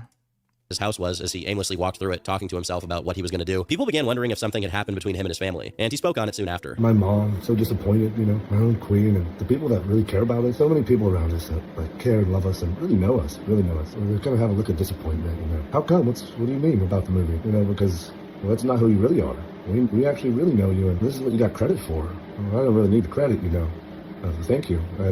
But so disappointed that everybody seems, a sense of disappointment, not reconciling with the actual truth. It's like everyone's kind of left anemic, knowing we can't have closure. In the next post, he can be heard talking to someone who sounds like his son, but he can't be seen on camera. And after a brief exchange about locking up the jet skis, Brian dances for about 20 seconds before saying the following. Joe Rogan, just release me of all these other things, man. The next morning, Brian is once again in the woods and talking about him and his family going on jet skis. But when he points his camera at the car where his family is supposed to be, there's nobody there. Over the course of the next few Instagram reels, he keeps acting as if he's talking to his family when they're not there at all, despite it being Sunday, which is family day for him, as he also repeats throughout these videos. The most concerning thing about this is that he keeps demanding Joe Rogan have him on his podcast until tomorrow, or else he and his family would be going to Austin, Texas, which is definitely a thinly veiled threat to Joe, who currently resides in Austin. One day later, his speech began to deteriorate as he slurred his words, and also recorded a few cockroaches running around on his kitchen floor, which is a clear sign that his house was being unkept and that he was losing his mind. Sadly, you can also see that the dogs are still there, but as far as I know, they haven't suffered anything as a consequence of Brian's deteriorated mental state. Eventually, he gets to his jet skis, but again, his family's not there. And in the video, it sounds a lot like he refers to Joe Rogan as Joe Cohen and High Priest. Joe Cohen, he's my high priest. We're supposed to be on the jet skis.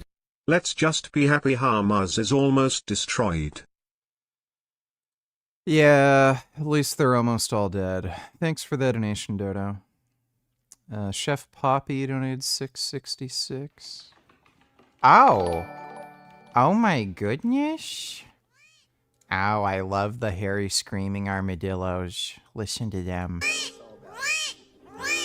Oh my god, imagine listening to that screaming all day? That would be so nice. Oh no! Oh. Wow. Oh my goodness. Oh my goodness. Wow. He's a happy boy. Oh, he's having a snack. Oh my god. Here we go! Look how they pitter patter. Oh my god. Oh wow. Oh my goodness. Wow. Oh. Oh. Oh my god. Whoa. Oh my goodness. Good. Wow. I like the hairy screaming armadillo. Gotta see that again. Wow. Thanks for the donation, Chef Poppy. Joe Cohen! I think this may have something to do with the whole fake Jews thing he mentioned earlier, as Cohen is a common Jewish surname, but it's hard to make out what exactly his point is with this stuff. In some of the videos, he was pooping. In other videos, he was crawling. Because Joe Rogan, we don't have to make videos to pretend anymore. And finally, he got to Austin, still with no family members to be seen. Based on his upload times, it doesn't seem like Brian was sleeping for 2 or even 3 days at this point. Finally, on June 24th, his family actually can be seen and heard from again, but it's in a video that starts out with Brian being notified that the police are outside. A couple of reels later, we can see Brian surrendering to the cops, and although I would be happy to say that this was a result of his family acknowledging his screwed up state and intervening, based on John Bravo's coverage of this event later on, it seems that the Liver Queen was pretty much on board with all of it, and actively saying threatening things to Joe about him being on that list. It appears that the FBI was notified by either Joe or someone on Joe's team, and they promptly surrounded the place Brian was staying at to arrest him and ensure he wouldn't attack Joe or one of his targets. According to John Bravo, who claimed to have some inside information, probably coming from one of the media team members that worked for Brian, the Liver King was regularly abusing substances during this period and had them with him in the hotel, and was even paying a nurse to do an experiment electroshock therapy on him for unspecified reasons. Additionally, he was carrying a suitcase with the Joe Rogan Experiences logo in it, and inside the suitcase, there was a gun and several wads of cash. Although some of Brian's former employees are still set to come out and speak about their experiences with him, that hasn't happened yet. So as far as what led to his erratic behavior and arrest, the jury is still out on the specifics. After his arrest, he was charged with the Class B misdemeanor of a terroristic threat, got strapped with an ankle monitor, and served with a restraining order. Regardless, Brian maintained that he would never stop trying to get on Joe's radar, and specifically have a fight with him. He was released on bail, with the condition being that he stays away from Joe. I can't wait to witness all the SJWs cry like babies once all their precious Hamas members are erased off the earth. Yeah, I'm sure they're gonna talk about how it's a tragedy that, you know, Muslim terrorist, rapists and murderers are all gone. But they can cry all they want. At the end of the day, results are all that matter. Thanks for the donation, Dodo. Permanently, so Brian recoiled in defeat and went back to crawling around on all fours in hotel corridors. Many of his following Instagram reels showed him lamenting his inability to go see Joe, but despite him clearly understanding the situation he put himself in as far as the law goes, it only registered on a superficial level, as he continued to be completely out of his mind. As it currently stands, the situation is very abnormal, as despite being deranged, Brian still manages to go through the motions of his usual schedule and has the support structure of his family and team. And although they do seem to help a little bit, none of them can really do anything to intervene in his meltdown. There were a few more return to form posts here and there where he sounds more like his original self, but every other video of his is him incoherently rambling as he walks through the woods and eats random things he finds along the way. Once again, he managed to capture the attention of gigantic content creators like Moist Critical and Asmongold, but fell short of achieving his one and only goal, getting on the Joe Rogan podcast, or killing Joe Rogan, which to him was the next best thing. Now, more than ever, it seemed like that goal was completely gone from Brian's horizon, with no hope he could ever approach it. With him being a shell of his former self, it almost makes me wish he was still just a wild career con artist who just lied through his teeth. This guy should be going to court and being sentenced to repay the people he defrauded, not broadcasting his speed run through the stages of dementia to an audience of people who barely care. There are many ways to interpret the Liver King's downfall. For one, it doesn't sound like getting on gear is worth the risks, unless you act.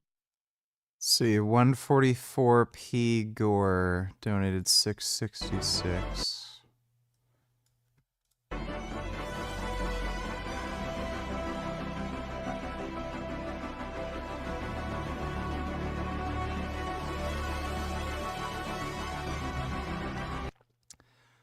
Looks like the sun has like a pimple over here.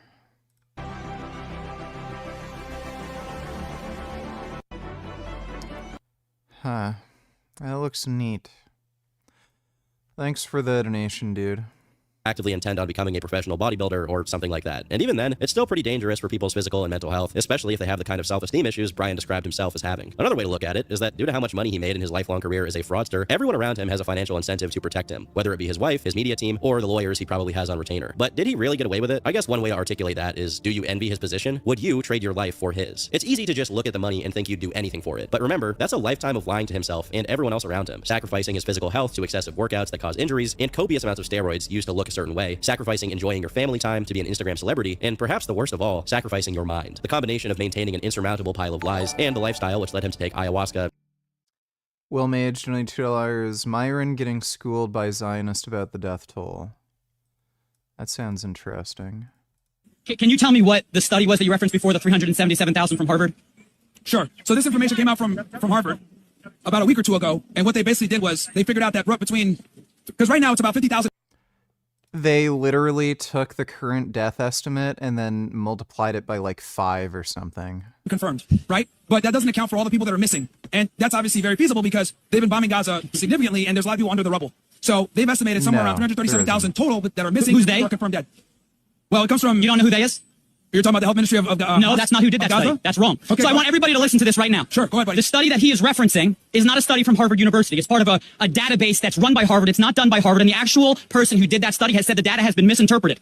So if he is speaking that confidently without knowing what he is talking about, can you really trust anything that he has to say? Look, there's room for debate on Palestine and Gaza. There is room to debate if Israel's war strategy is justified or not. But when someone sits down, they should know what they're talking about before they spout that kind of dishonest propaganda. What you said about the study is absolutely wrong. It is stunning that you can sit there with that much confidence and not even know the most basic facts about it. What's interesting? It's not from the Gaza Health Ministry. It's not from Harvard. You said both those things based on that. Said it was run nobody. By Harvard. Did you not just say it was run by Harvard? No, I didn't say it was run by Harvard. It was on a Harvard data repository. I'm not making any claims about Harvard. Hold on. No, it's not. Harvard, That's not the way. That is Harvard. If it's by Harvard, it means that Harvard researchers would publish the study. It was not published by Harvard researchers. I am not telling you guys to believe anything in terms of of what the numbers are. Although the Gaza Health Ministry says 50,000, there's debates about the numbers. I'm saying that what he's saying is wrong, and that should put that what he is saying.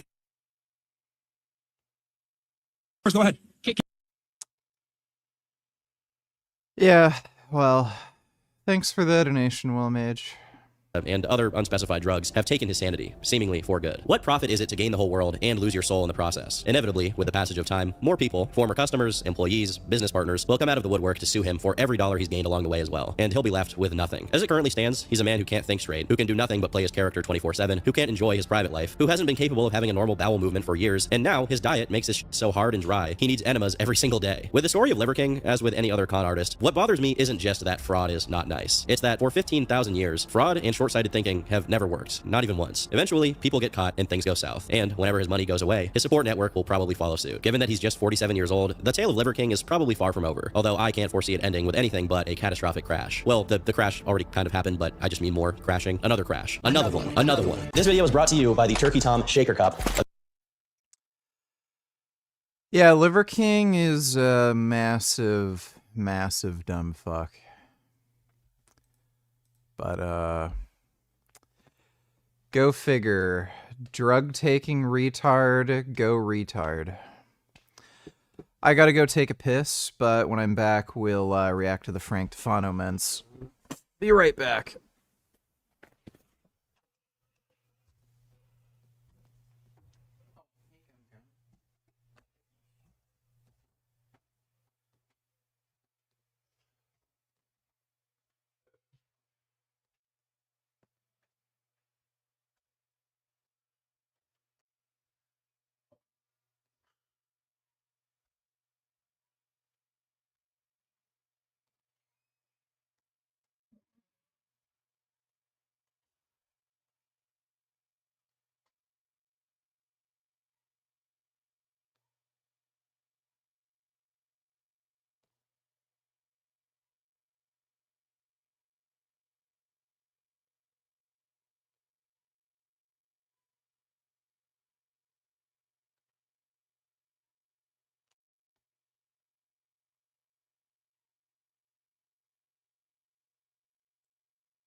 My goodness, come.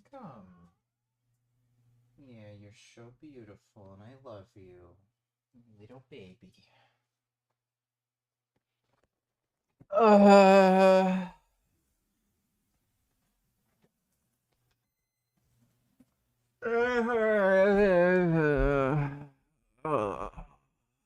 Alright. I'm not sure what shorts we've already seen. Maybe these two. I told you guys I've had this Japanese Wagyu shipment in the works for months. Literally since April. You can see this email here at the top, April 14th, 2025. At the bottom, business developer, Always Logistics. This guy named Ivan. They literally had over 2 months to be prepared for this shipment. They should have had the entry paperwork filed a week before it came into port. Instead, I'm out $20,000 and my Wagyu beef is still rotting in a cargo container. No, haven't finished Breaking Bad. I don't like it and it's stupid. Somewhere. So you would assume this company is either highly incompetent and completely unable to do their job, or they did it intentionally and attempted to fraudulently extort me for airport storage fees, which is what I think really happened, and they overlooked the perishability of the product. And I hope the court system helps me and you guys can let everyone else know about this. I told you guys I've had... Why does he, like, what does he expect to gain from just complaining about the same thing over and over again? Serious question, Frankie. If you paid the Wagyu supplier in full, why would he refuse to sell you more? Does he hate money or something? There's something you're not telling us, Frankie. These gangsuckers have a way with words because there's no way that's a serious question. This person clearly does not understand the quality and exclusivity of Kobe Wagyu Japanese beef. I had to beg this guy for 6 months to buy his product. I had to beg him for 6 months just to sell it to me. And he didn't trust me to handle the importing. Foolishly, I trusted a professional importer and forwarding company to destroy $20,000 of the highest quality beef on this planet and let it rot in a cargo container. If you were that farmer and you spent all that time and care and money and saw your product go to waste like that, is this a serious question? You want to place a bet? I bet you the $20,000 I lost that I email that guy and ask him for another cow and he ignores me. I would bet the $20,000 that I lost on that beef, that it's sitting rotting in the harbor somewhere, I would bet that he would not sell me the product. What kind of stupid... That's a ridiculous question. Completely ridiculous question. Like, it's... And this is why I'm telling you guys to help me and share my experience, because I have no recourse here. The company isn't reimbursing me. They're not helping fix the issue. Like, the court system isn't going to help me. I'm out this $20,000 and permanent damage to my business, and I will never be able to sell this beef. I need as many people to find out about this as possible and get some publicity and get some news stories, because these people cannot treat my small business like this. I am tired of being treated like a fucking... It's the fucking inhumane what these people do and get away with to me.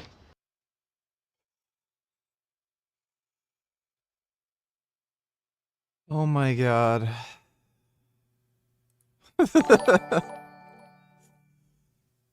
I wonder if they will give their condolences to the terrorists' members' families and make tribute videos on YouTube to the terrorists gone too soon. They probably will. I can guarantee you they will. Thanks for the donation, Dodo. Alright guys, it is Sunday. We're gonna do a quick vlog, and I didn't actually get down here before my guys left. I probably got out of bed at 3:15, and you know, with the head pain, how much my eyes hurt, and all the business nonsense I have to deal with, I'd rather just lay in bed the majority of the day than have to be awake and deal with anything at this point. Most recently, yeah, he's addicted to drugs. We had the forwarding company mess up our Wagyu shipment, and to sum things up, I just keep having money stolen from me, and no one's helping me, whether it's the criminal or civil system. No one's helping me get my money back. So I'm trying as much as I can. I guess if you guys leave a review for Always Forwarding on Google, that might help, but as usual, they'll probably just wipe the reviews like they did with Tufano after he... There you go, and he's telling people to review Brigade, the company, again. Ruined my life, basically, so I'm not sure how much that's going to help. We'll file a lawsuit, probably not going to do anything either. The only thing we can really do is publicly shame these people as much as possible and make as many people aware of their business practices as possible. And if you guys didn't see those videos those past few days, basically, I bought like $20,000 of the highest quality Japanese Wagyu. It was that price for one cow, literally one cow. Normally a cow costs $1.50 live weight. Between, I'm going to very broadly say around $1,500. I didn't do the math on that, so that might not be correct, but let's say a cow costs $1,500. Wagyu cow is 10 times the price. That's what we bought. Forwarding company didn't file the correct paperwork, didn't care, let the meat rot in a cargo container somewhere. That's basically what happened. They're not taking responsibility for it. I'm out $20,000. No one cares about me, so I have to make as big of a stink about it as possible and hope you guys share the videos and stuff so that I can be compensated. And it's not just that. Now, we can't just order more. That guy's not, after that guy saw what happened, he's not going to send me any more Wagyu. So it completely ruined the business relationship. So that was a new product I was really looking forward to offering. That was supposed to be the main exciting thing this month, but lo and behold, no one cares about anyone but themselves. They only care about getting their own paycheck. Farmer only cares about getting paid for his beef. Importer only cares about his share. Forwarding company apparently didn't care enough about their share either to even file the paperwork. I'm just going to film this vlog, go home, eat something, and go back to bed because I've had enough of this. But we do have a few new products to show you guys, and these are actually pretty big product launches. These aren't just like a new cookie flavor or something, although we do have stuff like that too this week. Yeah, my head was really messed up. I was even... Part of it is because I'm laying in bed, because what happens is I'm in so much head pain and eye pain that I just want to go lay in bed, and then the inactivity and not moving around reduces the lymph drainage, and then you just feel worse because you don't detox as efficiently. So I try to usually get 1 or 2 active days where I'm at least moving around a few hours, but I haven't really been working out anymore. Yeah, I mean, my eyes looked a little better after that reconstructive surgery, but now they kind of look like the same as before. So I'm wondering if we have to get some x-rays and see if they sunk back into my face or something. I don't know. I'm not going to show you guys too much of this week, but the main thing is we did a fresh batch of the steak sauce. I have that with pretty much every meal, so that's definitely one of my favorite products. Behind here, my guys have hid the new product, which I bet none of you would have guessed, is a pool sanitizing powder. And with my headaches and lack of focus, we got the wrong label size.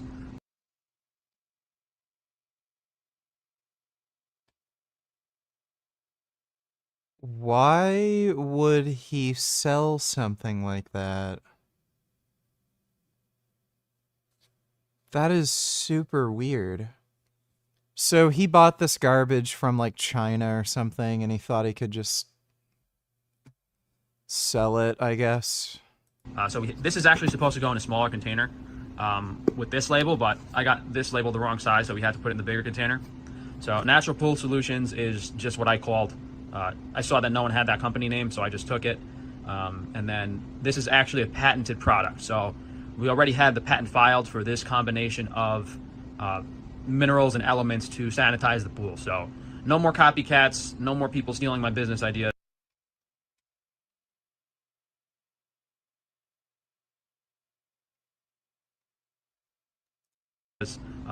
But not every idea is patentable, guys. Like that zinc complex I made, zinc complex has existed before. So depending on how creative you are with the composition of it, it depends on how patentable it is. In the case, don't they just use boron?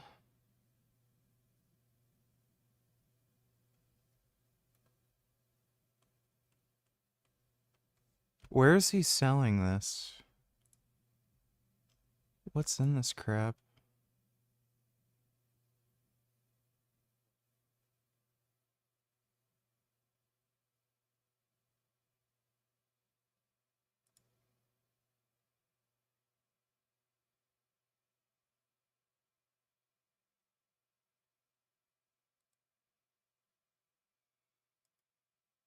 I'm pretty confident this is garbage. It's just iodine and copper, apparently. I don't know if that would actually do anything for your pool. I'm pretty sure like algae and crap could still grow in the pool. case of this, instead of using chlorine to sanitize your pool, we found an... No one uses chlorine anymore. They just use, I think it's just boron or something. effective combination of... Or is it bromine? Something with a B in it. It's like boron or bromine or something like that. Nobody uses chlorine anymore. Iodine and copper. Copper is the algicide. And I'm not actually sure if... I actually think that in normal pool sanitizing applications, you do need a separate algicide. But I guess this is kind of an all-in-one. So this container, 2 pounds, is for an average sized pool. And then you would probably want to get a second container so that you can add it continuously. And from a price perspective, iodine is pretty expensive. But, you know, you're literally buying pounds of this powder. Normally in a supplement, you'd have a very tiny amount, like a few grams of a powder, so the price is like 5, 10, 15 bucks. But in this case, this whole container is about $105, which, to my understanding, is actually less than a whole pool chlorine application. If you wanted to pay someone to chlorinate your entire pool, it would cost about double what this is. So No, it wouldn't. I really wanted to get this out as soon as possible. I know it's already like the mid to end of July, so probably should have tried to get this launched sooner in the summer. But with all my health issues and everything going on, it wasn't high enough on the priority list. And I thought I wasn't going to do it because my patent lawyer was giving me a hard time. And I was like, well, if I can't patent this product, I'm not going to launch it because someone else is going to steal it. But we did get the patent on it, and I'm looking forward to this because. And I guess I don't know why I called it this, because what ended up happening, the original iodine powder was supposed to have a red color to it, and I guess for the next batch I will put some of that in it just so it is a red color, but it's actually like a white powder. So I don't know, we might have, the idea of the iodine pool sanitizer is patented, but we don't have like this isn't trademarked or anything yet, so we could always change this up. Yeah, it's actually, the iodine is white and the copper is blue. So we'll probably come up with a new name for this and a new label and logo, or we could switch it to the red one. But I think since the copper is blue and this iodine is white, we should just probably make it, I'll come up with something like this, like Nature Blue or something. Nature Blue. I'll probably just change it to Nature Blue or something. But yeah, the labels and everything were ordered before we got the powders that finalized the formula, or at least the labels were designed before. So point is, natural iodine pool sanitizer. And then the next new product probably looks awfully similar because we have 3 products in this container that look like this. We have the most popular one, which is the collagen peptides. This is the new one, which is grass-fed gelatin, and then we have the natural collagen. So I don't know how many of you guys have made Jell-O or gummies or marshmallows, but Who in the fuck would buy this horse shit? this is what they use, and this can actually be interchanged with collagen because they both have a very high amino acid content. They're both very healthy for you. Oh, that's good. Something you're supposed to eat, and Frank's sticking his dirty fingers in it, and then he's gonna, like, just, you know, close the lid and sell it to you. Good job, Frank. You're supposed to eat this, by the way. And the way I like using this in my daily applications is anything that is kind of a liquid, I'll add this to thicken it. Oh, man. Because for lunch and dinner, I'll have like a sauce or I'll have meat or something. So, like if I pour some beef broth into my ground beef, I'll put a little bit of this in to thicken it up. Especially for like my udon noodles. When I'm making my pasta sauce that has the white tomato sauce, this Frankie's steak sauce, and some collagen broth, I'll throw a little bit of this in and dissolve it, which will really thicken it up. And like even a pizza sauce or something, I add this. It has a nutritional value. It makes the texture a lot thicker, a lot more enjoyable to eat, and it's just another way to add collagen to your meals. You know, we have the collagen gummy bears that we just came out with that you can have for breakfast. I like putting this in the energy drink powder, basically having high quality collagen, easily digestible amino acids every single meal. So both this gelatin and the pool sanitizing powder are available on organsupplements.com. Okay, we got the energy drink powder over there is available on Organ Supplements too. And I'll probably make a video this week for you guys finally showing you all the naturals products. Speaking of which, the sanitizing ones should have been here already. Yeah, I can either get 2 types of iodine and keep that logo and branding, or I can come up with a different logo and branding just for the white and blue color, which I might do. It kind of looks like the blue and the white kind of looks like clouds in the sky. Should I eat 1.2 or 1 gram per kilogram over 1.6 gram per kilogram protein along with calorie restriction for longevity? Doesn't fucking matter. My God. So maybe I'll do a play on that for the logo and stuff. All right, looks like my baker got some chocolate chip cookies done over here. Well, let's look at what's for sale first. We finally got some blueberry muffins. Hopefully you guys buy these before they go bad. You know, these are really only fresh for about a week. So, you know, I kind of get discouraged when I put a lot of time and effort into making this stuff and it doesn't sell that quickly. We have our own apple pies. Our Amish buddies dished us. And then I think we have the blueberry pies here somewhere too. So our baked goods selection has dwindled. You know, we kind of went full force into it just to see how popular some products were, but we're just going to keep it a bit less for now. So he did chocolate chip cookies, and those look like chocolate chip muffins. I don't know if he fried the donuts. This is our bread. Yeah, I don't think he fried the donuts or the fry pies yet, so those aren't ready.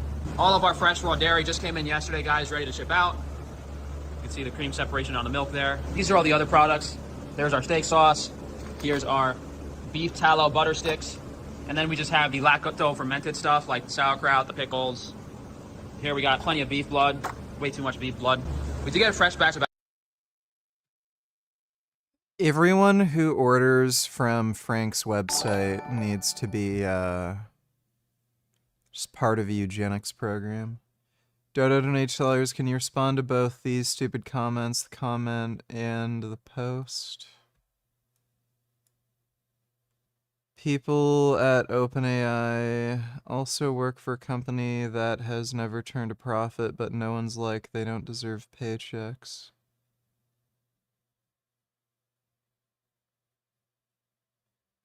Oh my god. I didn't know women's basketball was like a tech startup where they just expect to make money later. Okay. Imagine being an employee at a company that has never turned a profit and showing up to work in these shirts. These people are fucking stupid. Thanks for the donation. Oh wait, is Destiny on Discord? Can you check or Andrew Wilson? Can you go ramble to someone, please? No, we won't be doing any of that. Thanks for the donation though, Dodo. apple cider. There's some cider over there from last week. At the end of the day, anyone I'm doing business with, unfortunately, only cares about their paycheck. You know, a lot of these Amish families I hired looked at it that way. They thought it was a quick paycheck. Oh, let's just make as much volume with product as possible and send it to Frank, and he should be able to sell it, and we'll make money. And they were just winging recipes off the bat, trying to make hundreds of cookies and send them to me, which from anyone who's ever been a chef is completely ridiculous. Like it's, if anyone could run a bakery or a business and just sling cookies out their doorstep, yeah. So unfortunately, I have to do everything myself now. So that's probably how it should have been from the start. Yeah, we haven't had much luck this year with new business ventures. Usually when I do new stuff, it works out and we at least break even. But it's just been, you know, it's just been failure after failure out of my control. I trusted this Amish farmer to want to do hypoallergenic goat milk products with me, and then he just changed his mind, said, oh no. After I bought the goats for him, he said, oh no, I don't want to do this anymore. I'm like, okay, so then we're out of business because you don't get to tell me what to do. It's my business. So hypoallergenic goat milk out the window. This Amish guy wanted to do the baked goods for me. Now I have to do the baked goods myself here. This potato chip thing was a catastrophe, all because of this Chinese equipment manufacturer that shouldn't be in business. And now this Wagyu thing because U.S. Customs and this forwarder screwed me over. It's just failure after failure, and I've had enough of it at this point. If things were fair and things were correct, I'd take this through the court system and I'd be compensated for these mistakes, but no, that's not how it works, unfortunately. Well, what I'm really gonna have to do is file a claim with my insurance company, and they should just call insurance for me. Frank used to be a chef in NY, right? Let me tell you, NY chefs are dirty and disgusting. They will touch things, lick things, not wash their hands. They are simply dirty, and it's part of the normal culture. That's where he learned it from. He thinks it's acceptable. I don't think he ever worked as a chef. I know he tried to get on MasterChef, but I think he was like a server at a restaurant in New York, but I don't think he ever worked as a chef or like a line cook or anything like that.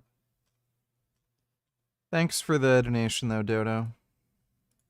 Just anti-Freemason or anti-secret society insurance, because the only reason my insurance company ever has had to pay me out is because other people have screwed me over and stolen money from me. Whether it's that HVAC guy that ruined all my equipment, it's really, I mean, they should charge HVAC and mechanical companies 10 times as much on their monthly insurance premiums because of how much they screw other people over and cost insurance companies. All right, guys, the two main restocks this week that I can remember are we have the keto ice cream back in stock, and now we have the cotton candy grape sorbet back in stock, which is made with like $900 of cotton candy grapes.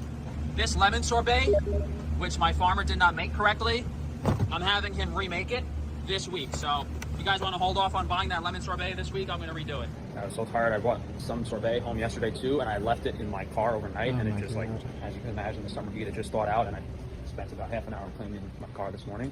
Yeah, so basically I made the lemon sorbet. I sent it over to my farmer to run in his ice cream machine, and he decided to put some more emulsifier in it, which is, I think we're using organic gelatin, but he didn't mix it properly. And then there's just, in that lemon sorbet, there's like, I couldn't figure out what it was initially. I thought it was like just clumps of ice or something, and it didn't like freeze smoothly and properly, but what it actually was chunks of gelatin that he didn't properly mix, that he added in. So we sent a new batch over of the lemon sorbet, and hopefully that one turns out perfect and smooth. And I mean, I don't think we've had one batch of sorbet turn out perfectly correctly yet, and he's made 10 of them. So, you know, it goes to show, you know, where these people's minds at. You know, instead of trying to produce a quality product that's going to generate them consistent revenue, they're just like, oh yeah, let me just bang out all this stuff as quickly as possible and get it done so I can make my money. It's how it is with everything. Yeah, I mean, the reality of the situation is that these Amish people have taken advantage of me to a pretty significant degree, because anytime something goes wrong on their end, I foot the bill for it. And then if there's any mistake on my end, I also foot the bill for it. So there's nothing reasonable here. You know, if they make a mistake and cost me hundreds or thousands of dollars, I have to pay for it. And they owe me a lot of money, because if I had them actually pay me for all the products that came poorly that I didn't address as soon as possible and get them to pay me back for, it would probably been, you know, definitely thousands and thousands of dollars at this point. Obviously, there's like a different standard of product to, like, if you mess up a batch of cookies in your house. Do you miss fucking Jazzman's pussy? Are you going around just getting Tinder hookups? Honestly, you could take advantage and just give yourself a reason to fuck as many bitches as possible before you think about getting serious again. Isn't jury in retire? No. No, no, no. None of that. Thanks for the donation. Frank worked as a bartender in NYC. I don't think he even believes in germs though, to be honest. LLLLL gay retard faggot KK Palestine and Iran are retards and suck their own dicks. Yes, I agree. Thanks for the donation, ass dildo. And they're still like okay and edible, maybe you'd eat them and then throw some of them out. But in the case, and that's how they think. They think, oh, the cookies are okay, we could sell them. No, it's totally, business is totally different. Totally different. People are paying for a product, they expect it to be good and enjoy it. But that's enough complaining for today. So we showed you guys the two new products. The Nature Red and the gelatin are available on the Organ Supplements website. I mean, it's probably a wash at this point. I mean, it's already like halfway through the summer for the pool cleaner, and the gelatin isn't that popular of a product, but maybe we'll figure out the branding and see how the sales go for the next few months. Just here, guys, we have all the typical stuff. This is on the food website, the vanilla honey, but the rest of the stuff is the typical stuff you guys have been getting on the meat website. We have our salts, we have our fats, our seasoning blends, you know, the lards, the towels, and everything. And on the foods website, we did restock all the bars for the most part. We have all of the best bar flavors. We have plenty of pemmican restocked. We have the meat granola. We have the Rice Krispie treats. We have the chocolate chip granola bars there. What we didn't have that we just restocked, we have back for the collagen crisp bars if you guys want a higher protein bar. We have the dark chocolate hazelnut, and we have the maple pecan. So I think we're still missing two flavors, but we have a pretty extensive selection of nutritional bars on the foods website. If you guys want some stuff just to grab and go. You know, what's funny is I was actually having my farmer grow me some white cucumbers, and my produce supplier, for some reason, ended up having white cucumbers, which looked a lot larger and better form than what we were growing, so I guess we didn't have to have them grown, because I ordered 100 pounds of them just to test them out. And, Sengoku donate $2. Female fitness for you. This might sound sexist. I don't care, but women generally can't market anything without sexualizing themselves. This person is not fit. She's obese.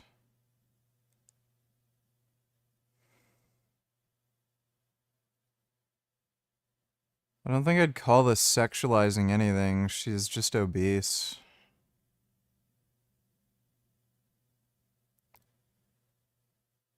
So, people are buying her fitness routine bullshit even though she's obese? Like, she's actually fat. Who in the fuck would ever take her seriously? Well, thanks for the donation, Sengoku. Those should be ready, I don't know, in a week or two. Basically, if any produce is white, you don't have to worry as much about the anti-nutrients as a colored fruit or vegetable. If it has color to it, a lot of the time there's like a concern with the anti-nutrient content of it. So if you're able to have a white fruit or vegetable, basically anyone can eat it. So if someone's complaining about like a food intolerance or this or that, then that's why a lot of the stuff I sell is like cauliflower is just naturally occurring white vegetable. Like a lot of the stuff we put in that jardinera, we try to keep it light colored. Cabbage is usually pretty white, but that's what I've been trying to do with a lot of the fruit and vegetable products, because Okay, so Frank is insane. a lot of my followers have started the carnivore diet because of their dietary intolerances, and all of these products for the most part that I'm trying to do are, if you have the most sensitive stomach, you would still be able to eat them, especially with all those baked goods products. Let me actually grab an apple pie to take home with me. Like normally I haven't been able to eat cookies or apple pie or anything because the amount of time and effort for me to make, you can't just go to the store and buy it because the ingredients they put in the stuff in the store is completely crap. And even if they do go organic, there's still like a few things in there you don't want to be eating. Every single product, even like the pot pies and the hamburgers and some of the pizzas we made, it's not only the highest quality, healthy, organic ingredients, we're specifically picking and omitting certain things from the recipe that would make it less digestible. In the case of this apple pie, we don't put cinnamon in it. And then you're like, Frank, what kind of nut job doesn't put cinnamon in an apple pie? Well, cinnamon is one of the most inflammatory spices and herbs you can add to something, but if you caramelize the apples really... Ever since you've built your home gym, have you been to a public gym since? If so, lucky you. Ever since the Instagramification of fitness, public gyms have become toxic as shit. I miss the YouTube days where people like CTE Fletcher were popular. Nope, I have not been to a commercial gym in years. And yeah, there's a lot of broccoli-haired dipshits taking up space. Thanks for the donation, Sengoku. really well. It's still super delicious, and cinnamon isn't really that important of a component of the flavoring of the apple pie if you make it properly. So yeah, every single thing we make and do is really high quality, and I'm continuing to try to do more products for you guys, but I'm pretty much over it at this point. You know, for me, like, as I've said, like, you guys see how many products I have, how much stuff I do, how I've literally launched new products almost every single week of my business. And for this much stuff to go wrong and for me to lose so much money at once without getting any help is just, I don't know, maybe we'll get something from the insurance company and I'll feel a little better, but this never ends. So if you guys go to frank-tufano.com, you can see all the businesses that I mentioned here. Frankie's Strange Meat, Frankie's Strange Foods, Organ Supplements, Wi-Fi Shielding, Frankie's Naturals. As I said, the pool product is on Organ Supplements as well as that new gelatin product. Yeah, I mean, I go through the collagen peptides and stuff pretty quickly, but that gelatin might last you a while, unless you're making a lot of like gummy bears and stuff, which I don't think I showed you. Thou who shall not be named is fucking this hot Asian girl. I don't care. Thanks for the donation, Gaycom. You guys the collagen gummy bears. I think they're in the freezer, but those were also a new product we launched a few weeks ago, bone broth gummy bears, which I like just for breakfast because that is the most disgusting, gross, retarded idea imaginable. There's no prep. You just wake up, have 1 or 2 gummy bears. You get some vitamin C, some amino acids, some glucose for energy. It's like a perfect thing in the morning. These are gummy bears for health. Right. There are bone broth gummy bears. I'd like to reduce the price, but they're just too hard to make, and they're very highly perishable. We might have to start putting them in the freezer, or we can maybe, we can't really add more lemon juice or anything because I don't want to add any chemicals to them. But you wouldn't want to eat more than like 1 or 2 of these at once. They're very satiating. You know, when you use high quality organic ingredients, the food tends to be much more satiating. You know, this is not comparable to like a pack of gummy bears from the supermarket where you can like crush half the bag. I usually don't even want to eat more than 1 of these. Yeah, because they taste like shit and they make you sick when you eat them. It's like selling turds. Like, these turds, you don't even want to eat like more than a spoonful of it. Yeah, because it's shit.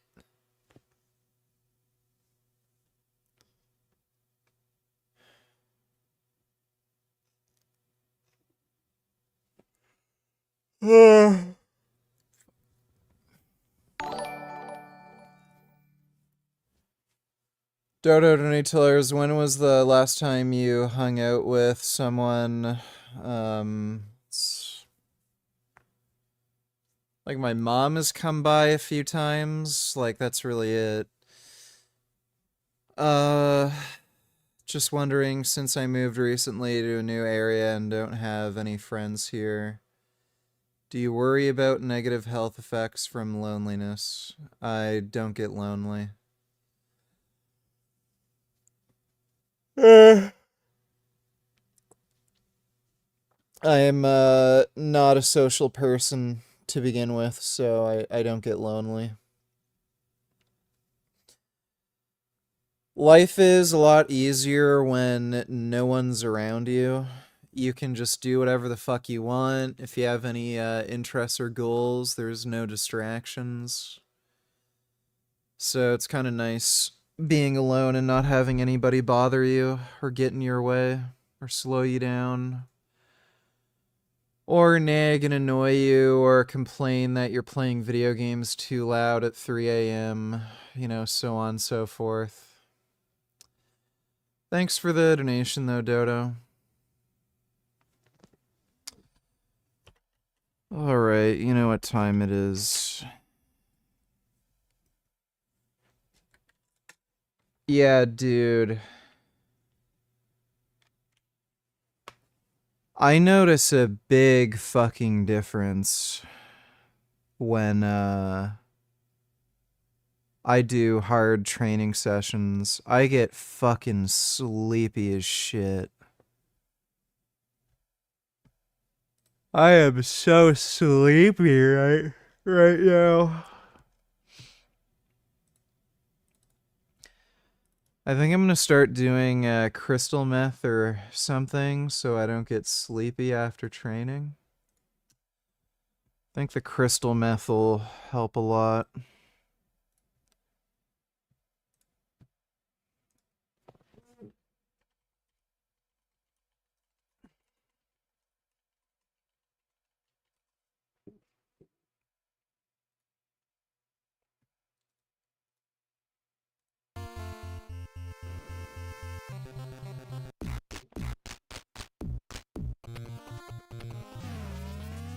Fuck this game.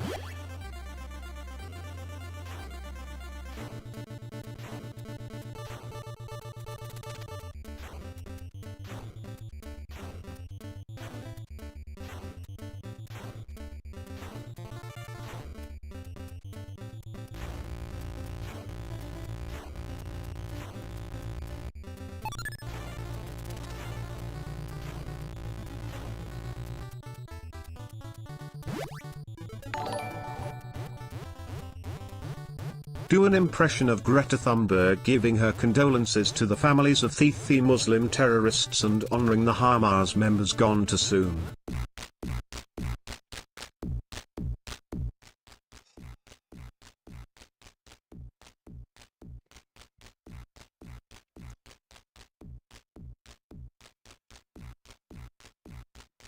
I would just like to make an apology that my government sold weapons to Israel to kill all the terrorists in Gaza.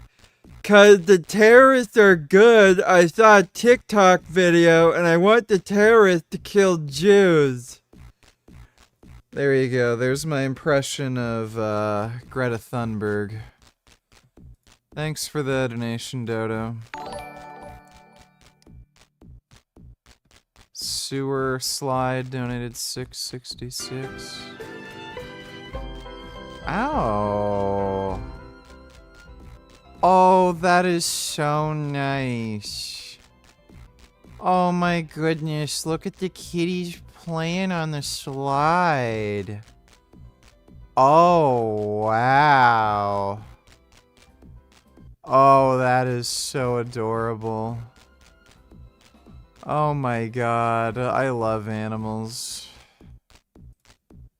They're people. They're so person. Footage of CDG, Retard, and Son Goku. Hey chat, I got a very important announcement to tell y'all, man. What happened? Due to all of y'all sending me money, I can now afford a $20 million house. We did it! Yes, we started from nothing, and now he came to something. I'm still at nothing, but he's up, man. Let's go. Hey, y'all. Doggo.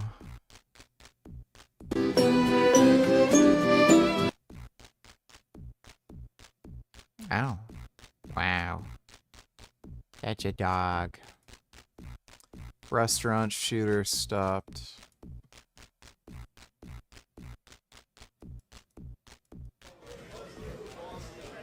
No, just. Alright guys, I just made it Easy Street. They said this is the best burger spot in town. This is my whip right here, but we about to see. Let's see. I'm getting a single burger. A single burger? Wait, what's this? No, this. That kid's an asshole.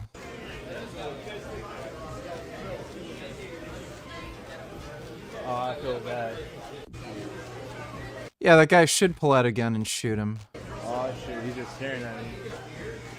I'm gonna give him a sandwich though. I heard this is the best spot in town. Sir, you heard right. It's the best spot in town. What do you recommend? I'll say my favorite combo is the grilled onion. It's the double. So order this for a stranger. Let's see what happens. The best thing here, they gave me this. I got you something too. I feel bad because you walked out of line, but yeah, I do food reviews. So I'm doing a food review here. So I'm just reviewing this, see if it's good or not. This kid's a fucking asshole. You down review with me? This is my first time. What do we try first, the fries or the burger? Oh. Wait, that's good. Yeah, nice. What do you think? Not bad. Come here again? Yes. I think Carl X. food is really good. It's time to throw. I wish that kid would have gotten shot.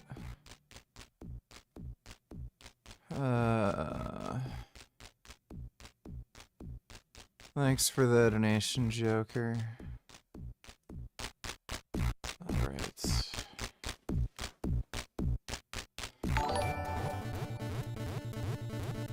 Decider, glider, defender, pretender, designer, refiner, definer, miner, decliner, recliner, data starter, driver, striver, dicer, spicer, dapper, rapper, dodger, lodger, divider, rider, deceiver, receiver, jasmine, burgess, madman, purpose, brassman, nervous, rapman, wordless.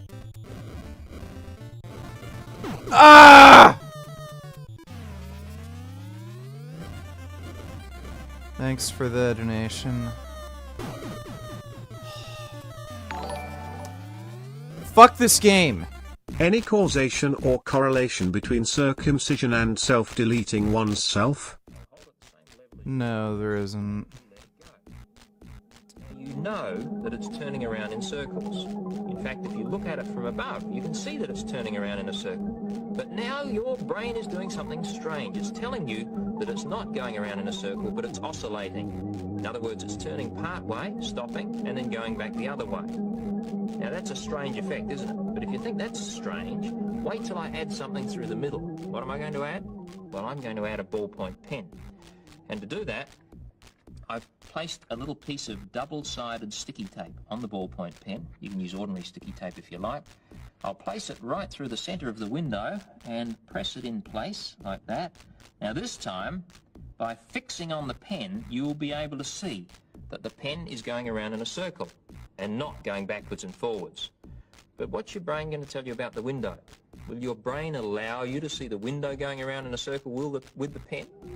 Or are you going to see something really strange? Well, have a look at that. That's unbelievable, isn't it? You can see the pen going around in a circle, but your brain is telling you that the window is going part way round and turning and going the other way. And yet in order to do that, the two things have to pass through one another, the pen and the window. You know it's not possible. You know it can't happen. And yet as you look at it, you see them going through one another. It's magic. Thanks for the donation, sewer slide. Fuck. Fucking hate this section. Jesus. Oh my god.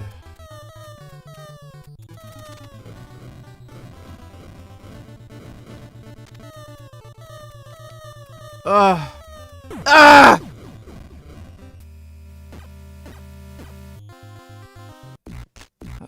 I hate this. I actually hate this.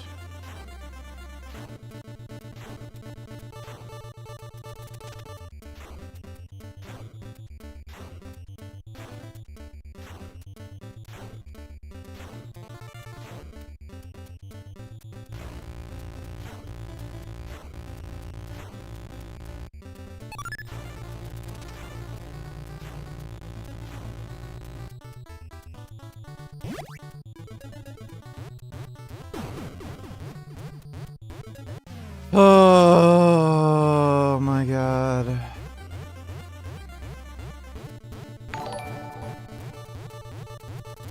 If you hate this game, here is some baby apes to react to.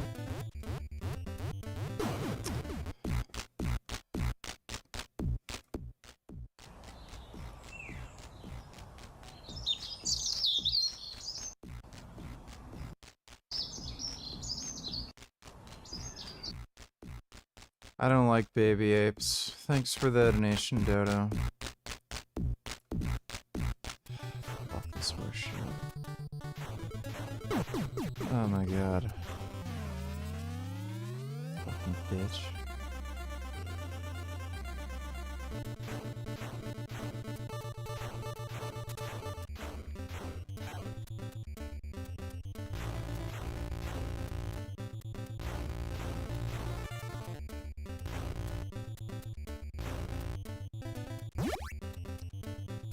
This shit is fucking retarded.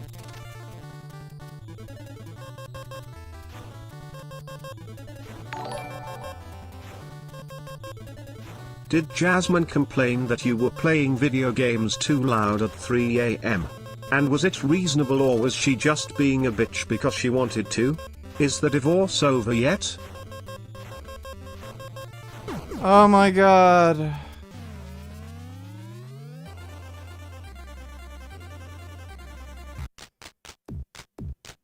This game is stupid. I hate this stupid game.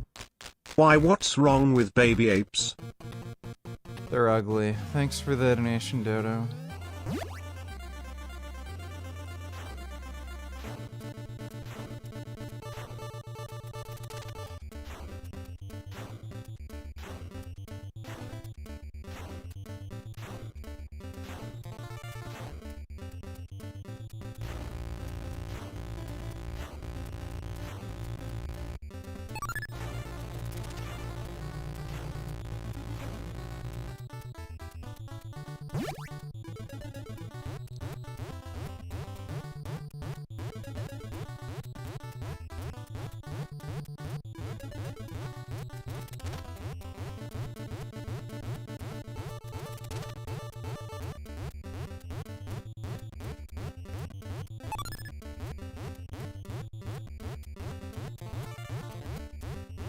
I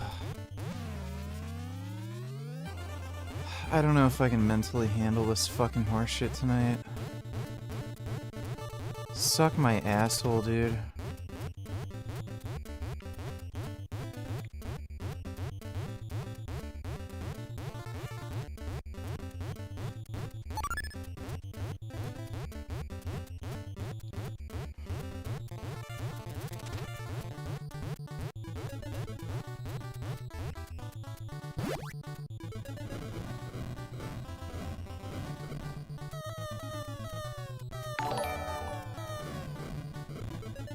Roblox, Roblox, Roblox, Roblox, Roblox, Roblox, Roblox, Roblox, Roblox, Roblox, Roblox, Roblox, Roblox, Roblox.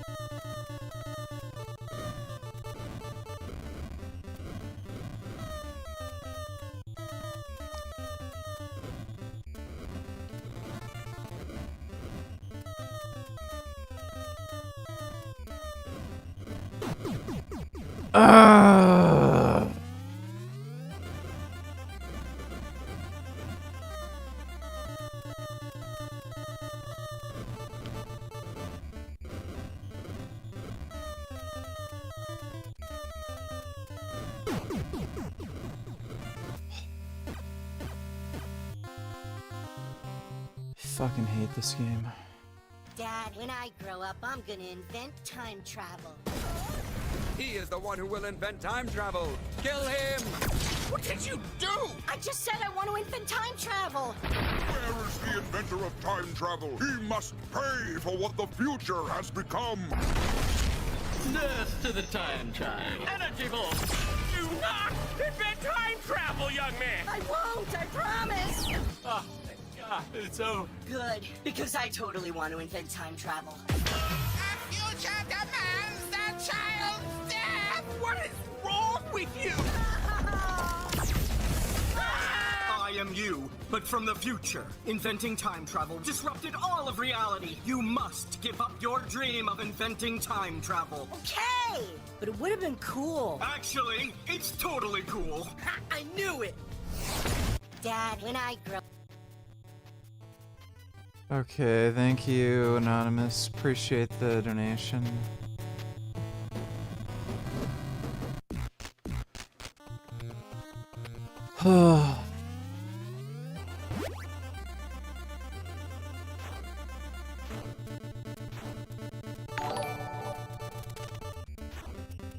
DurianRider.com, DurianRider.com, DurianRider.com, DurianRider.com, DurianRider.com, DurianRider.com, DurianRider.com.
Oh my god!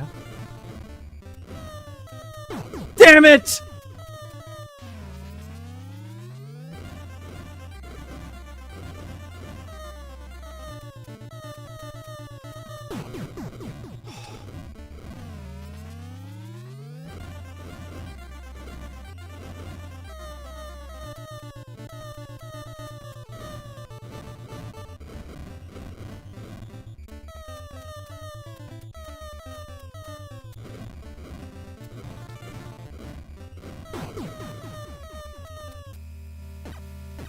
Fuck it. Fuck you. Fuck you. Fucking can't today.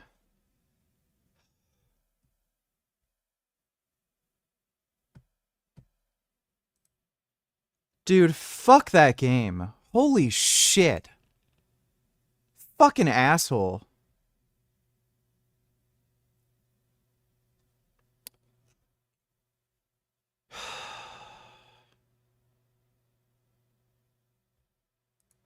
I didn't know that. Why is that so loud? Trader Joe's Greek chickpeas would betray me? I don't like them, but I'm not a quitter, so I'm gonna fix it. I see this can every time I'm in there. The packaging is cute, it should be good, but then I tasted it, and what do you get? 50% metal. It's crazy how Richard steals our money and lives off welfare benefits, but when we ask for him to play DurianRider.com, Durian Rider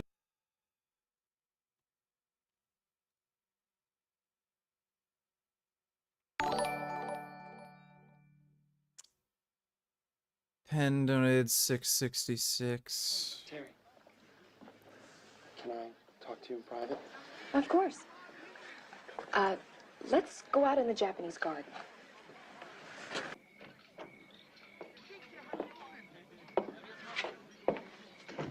What is it, Kingsley? I just wanted to ask you, have you made up your mind about marrying me yet? I need more time. But you said you'd give me an answer by tonight. I'm not ready to give you an answer.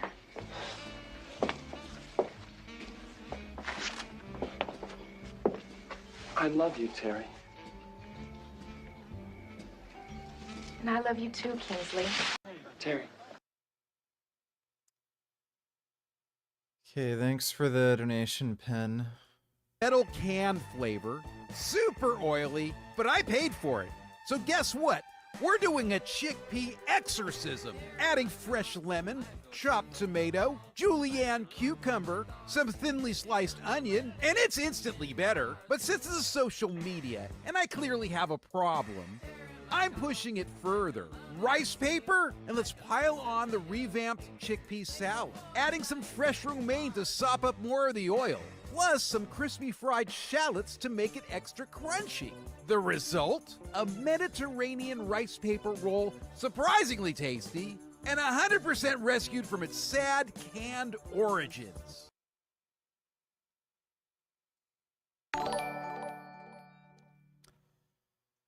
Forgot my namification. Donate $2. I hate pigs. They're such cowards.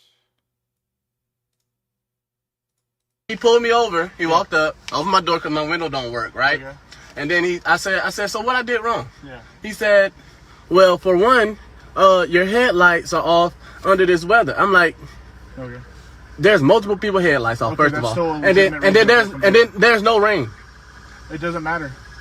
You're still required to have headlights on. Can you pull that law up? Huh? Can you pull that law up? Yeah, when you step out of the car, I will. Can you call your supervisor? That's great. Thanks for the donation, dude. Kenny donated $6.66.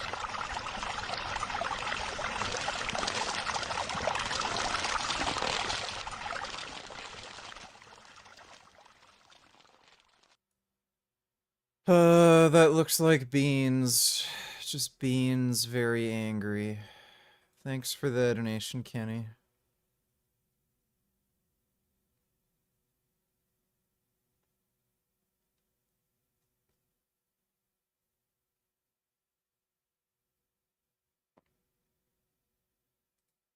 We've got yet another surprise announcement from Donald Trump today as he continues his flood the zone approach to try and rework the narrative away from Epstein and toward literally anything else. Trump's director of national intelligence took to Twitter writing, "Today, after nearly 60 years of questions surrounding the assassination of Dr. Martin Luther King Jr., we are releasing 230,000 MLK assassination files.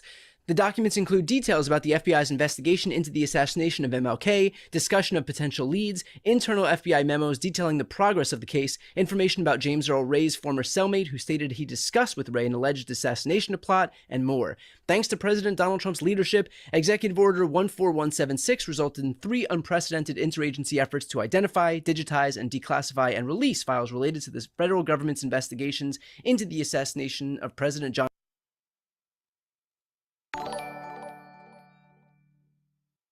And Kindu donated $6.66.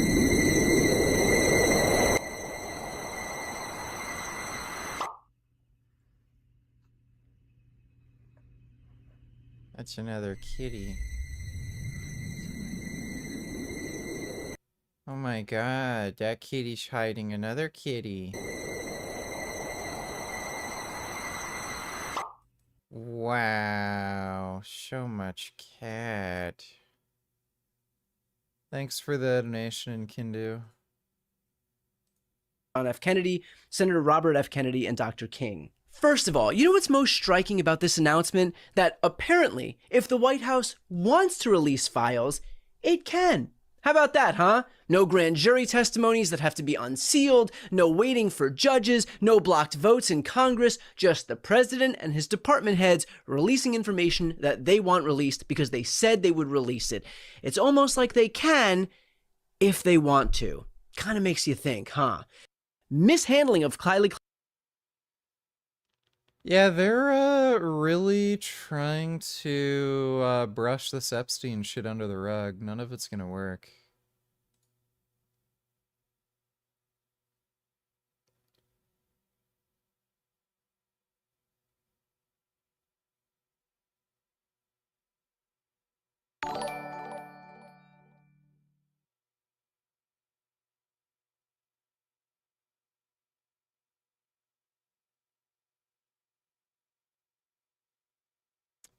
Random donated $6.66. So I am getting ready to get mellow, but I'm gonna pretend like I'm talking to you guys about my hair. Dude, the diaper bag is right here, babe. Oh, thank you. So I'm trying to decide how I want to do my hair next. Currently, my hair's starting to grow out a little bit. Debating on if I go back. Do I go back blonde? Do I let my hair grow out? That purple. I think you should do that purple. He wants me to put purple highlights in my hair. But I don't know if I should let my hair grow out longer or if I should keep it short. I'm telling you. Tell her, y'all. She should keep it short. What do you guys think? Do you guys think I should keep it long, let it get short? I don't know. I'm just kind of... I think you should keep it short. Well, I like the purple, Tell them why you think all right, y'all. I should do purple. I think she should keep... The fuck is that, bro? Oh, shit! Babe! No, you got a roach in your front seat! There is no roach in my car. Babe, There is no roach in my car. I think I just punched the shit on my nose. Pretty sure that's fake. Thanks for the donation, though, Random.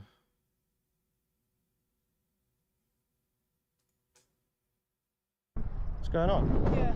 I just come to make a video about Big Boy Burgers. What's that? Don't know It's a what it is. takeaway. Right. It's being ran from inside the hotel. Oh. Yeah. Right, okay. So then, what's he been doing? What have I been doing? She says. They're making the video.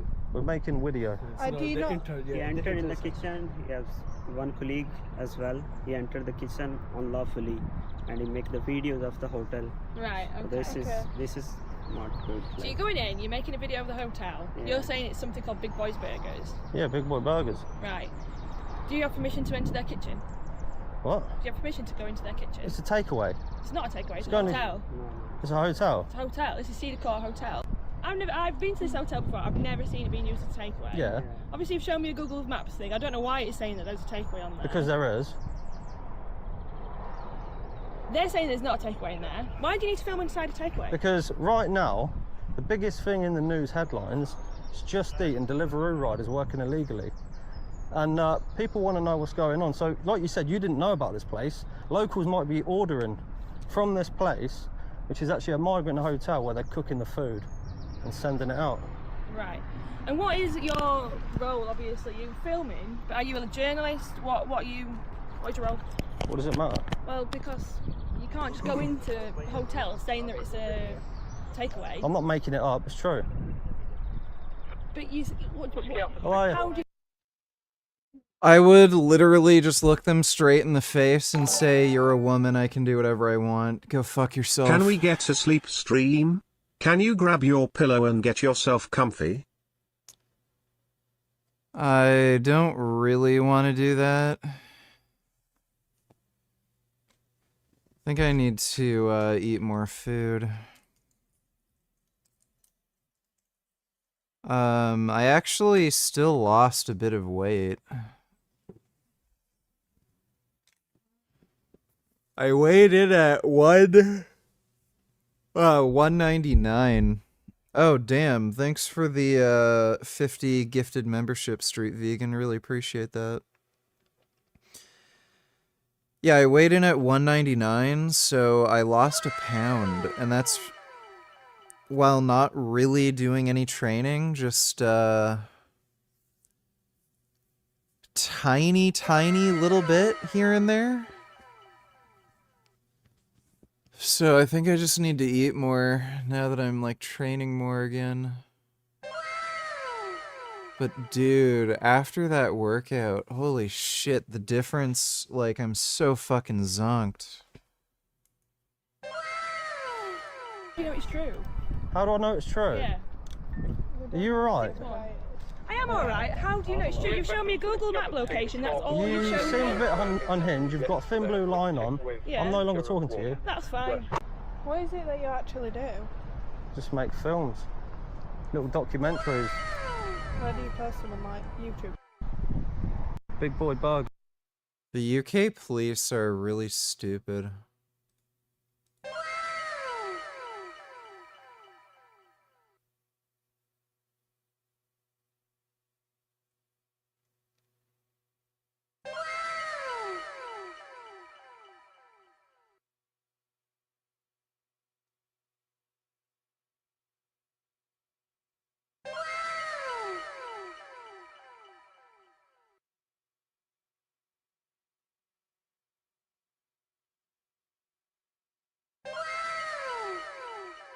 All right, pizza review time. Kim's Uncle Pizza Westmont, sister to Pizza Amici. I'm expecting big things because Pizza Amici was great. It sort of looks like the same exact pizza, doesn't it? What did I do? I don't even want to know. I'm just going to see how consistent my scoring is. Pizza Amici, Kim's Uncle, as good a tavern style as you can find in Chicago, period. If you're gonna do the tavern, which is not my favorite, make it crispy, put some good like tang to it. My guess is I gave an 8-1 to Amici.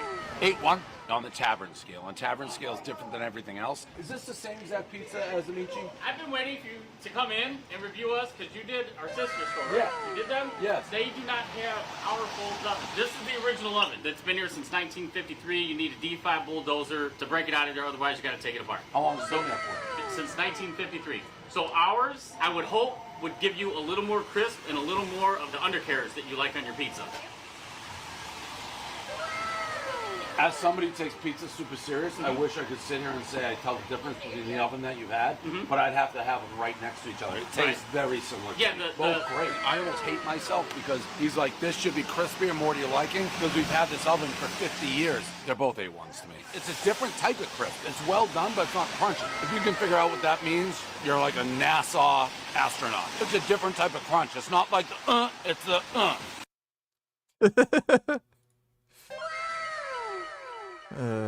That makes no sense. All right, pizza review time. Milestone. This is the logo, by the way, right here. New Haven. That's kind of like the New Haven logo, universal. And there you have New Haven style thin crust. I apologize. First of all, I'm wearing very comfortable shorts. Thank God. Rowback, everyday shorts.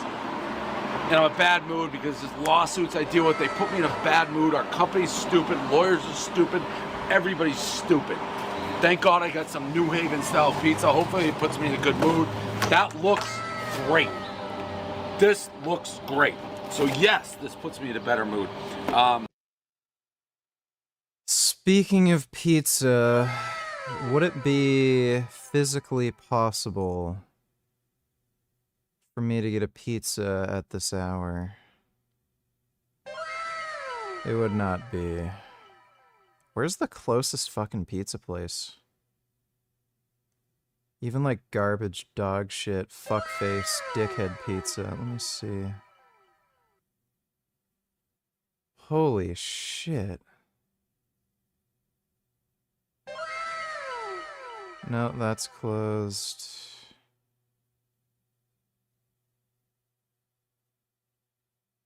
How far is that? 22 minutes, jeez. That's a fucking Domino's pizza.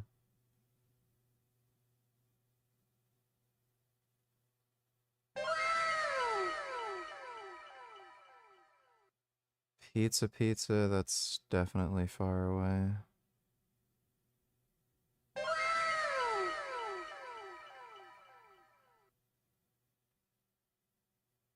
closed, closed.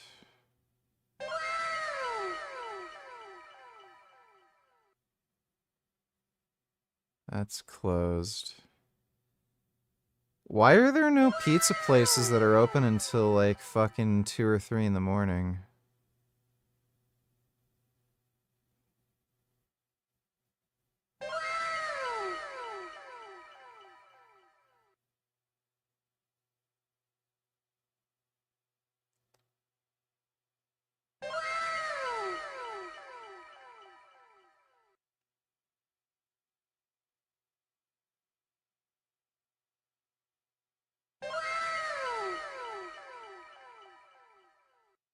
Yep, that's also closed. It is physically impossible for me to acquire a pizza at this time of night.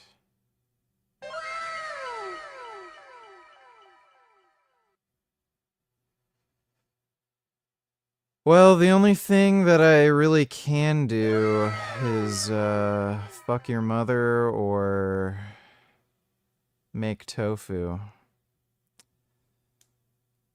It's all there really is that I can do at this point.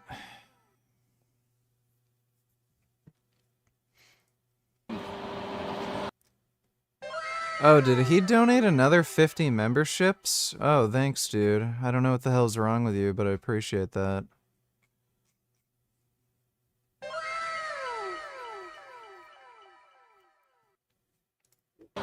I don't know if they knew it was you, Austin. They seem not surprised. Like, that's a good undercarriage. I just burned my hand. Little orange, metallic orange, little car driving up. I don't want you to get run over. Well, heads up. You could get run over. She's backing up. She's got a lot of stuff in the back. We don't run anybody over. All right, milestone. One bite every knows the rules.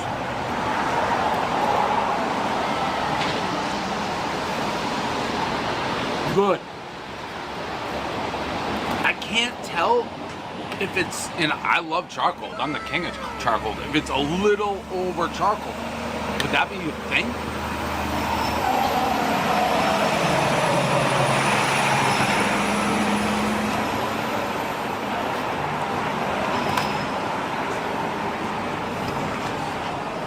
I think it's slightly over charcoal. I know that's like not a thing in New Haven. Let me make sure. But I never think it's a thing either.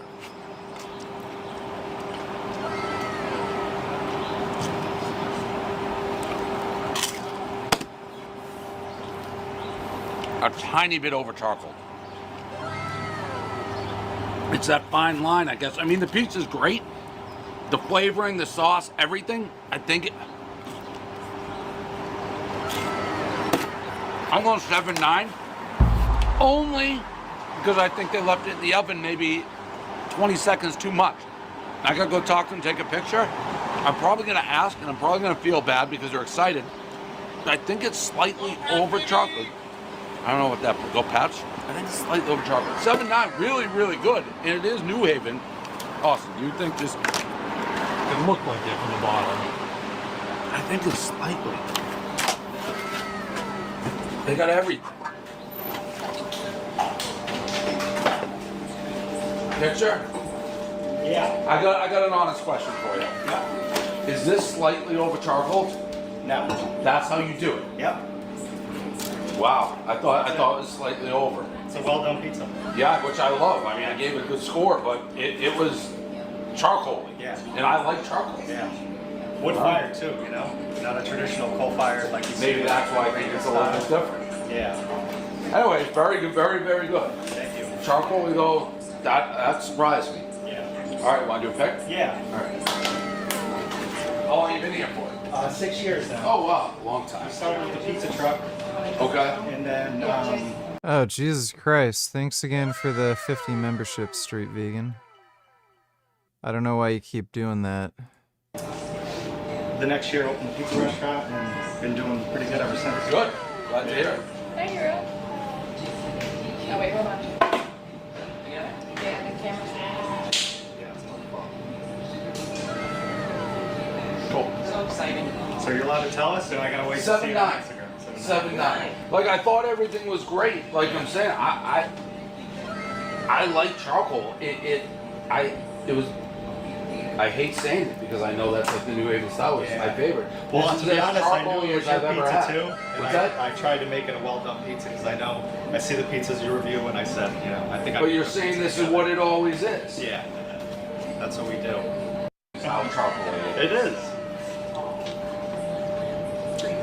Always that charcoal. It's thin, crispy. I'm not gonna Every part of it. That's what we. Yeah, take care. Nice meeting you. Guess if that's what they said.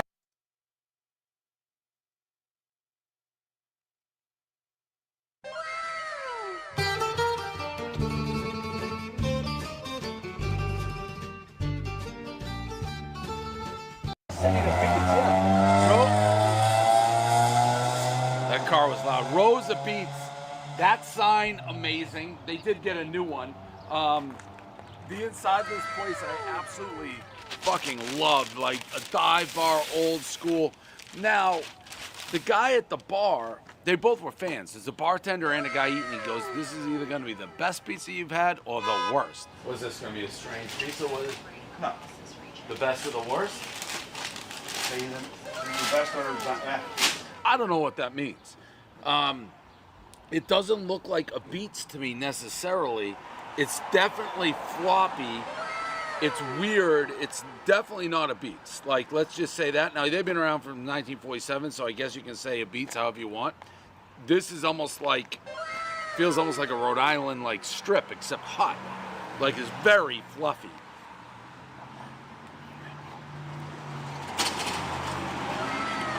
Okay.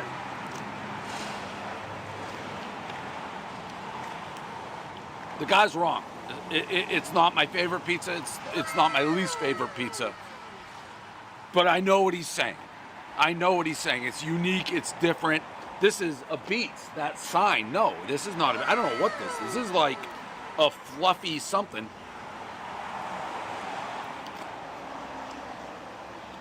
I've never had a pizza really like this. Is it like, who says the pizza capital of the world in Pennsylvania?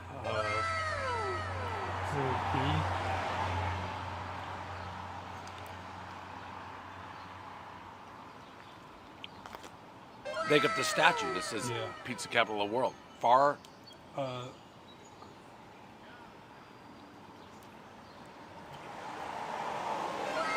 They got the flags all over the place, soldiers.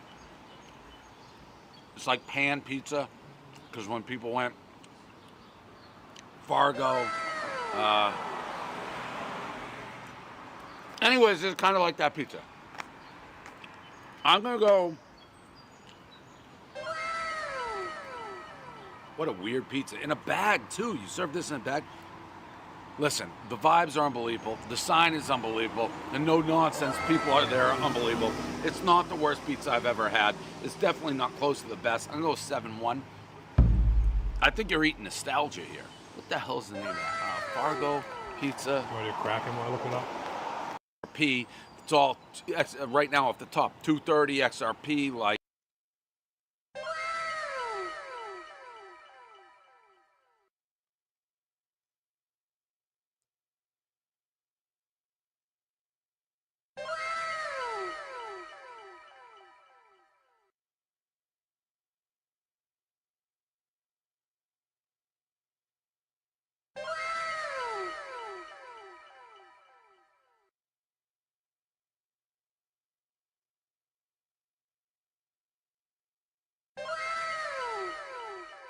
Uwu donated 666. Let me see.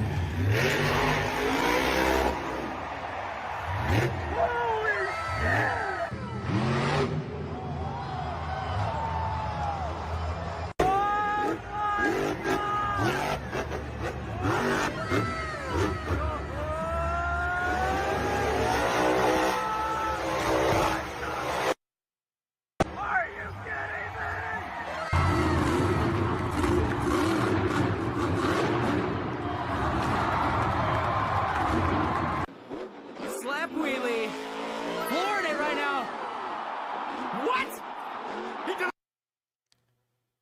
Those people are really into monster trucks.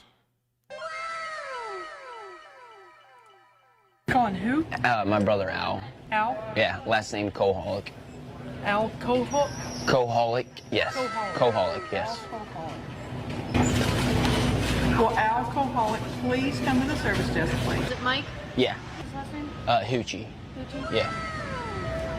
Attention customers, can I please have Mike Hoochie to the service desk, please? Okay, so I'm gonna go to Mike Rochburns. Mike Rochburn.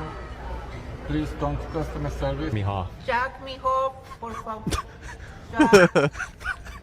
His last name is Owners. First name is Gabe. Attention customers, meet your party. Gabe Owners. Gabe Owners. He goes by Dill, though. You can just say Dill. What's his last name? Dill. Doe? Yeah. Dill Doe? Con who? That's pretty good. Con who? Thanks for the donation, Uwu. Dodo, any tellers, can you react at 2138? Right, and I was speaking to a... Haven't we already seen this?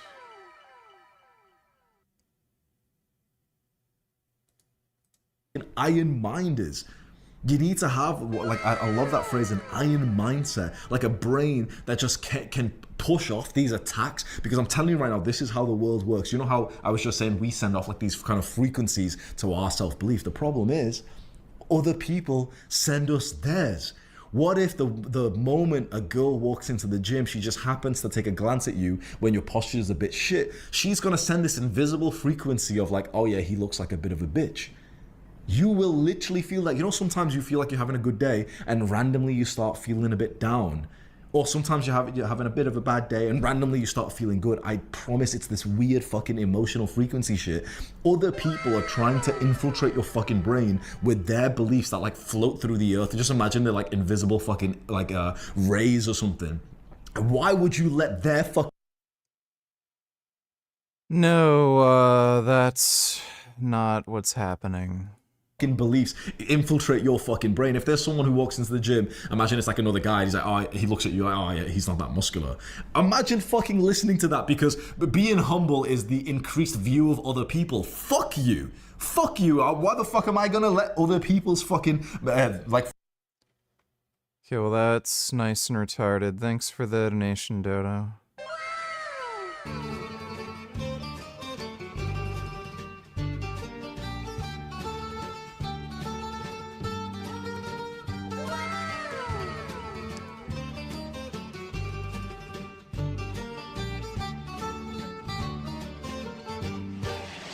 Pizza review time. Pizza Farfalla. Holy moly, what a spot. Like, I'm in Chicago. I can't find pizza I like in Chicago. Do you want to get in from the rain? Very difficult for me. It's all tavern style. 90% of it's the same. I'm not to say I can't find some here and there that's really good. For pizza cities, bottom of the barrel. Sorry, Chicago, it is. So we drove an hour and a half from the city to find this place, Pizza Farfalla. And it looked pretty good on the pictures. I don't even know how we found it, but like people who say I don't have the grind, an hour and a half, traffic, rain to get here, and there it is. That is what I drove for in Chicago, which is hard to find, like a good-looking pizza. Now the owner's not here. I just met his wife, along with the guy. I don't even know that guy's name even now. The most eclectic, interesting human you're ever gonna find. I'm a coffee roasting company. Okay. So I roast coffee in here, and roast is my technique. My very first spray paint technique, you know. So, yeah, so this is it. Merch store? Yeah, I got like leftover jerseys, you know, that I'm selling. If you need to DJ, I got a whole DJ setup. I'm actually bringing one of my turntables home to fix it.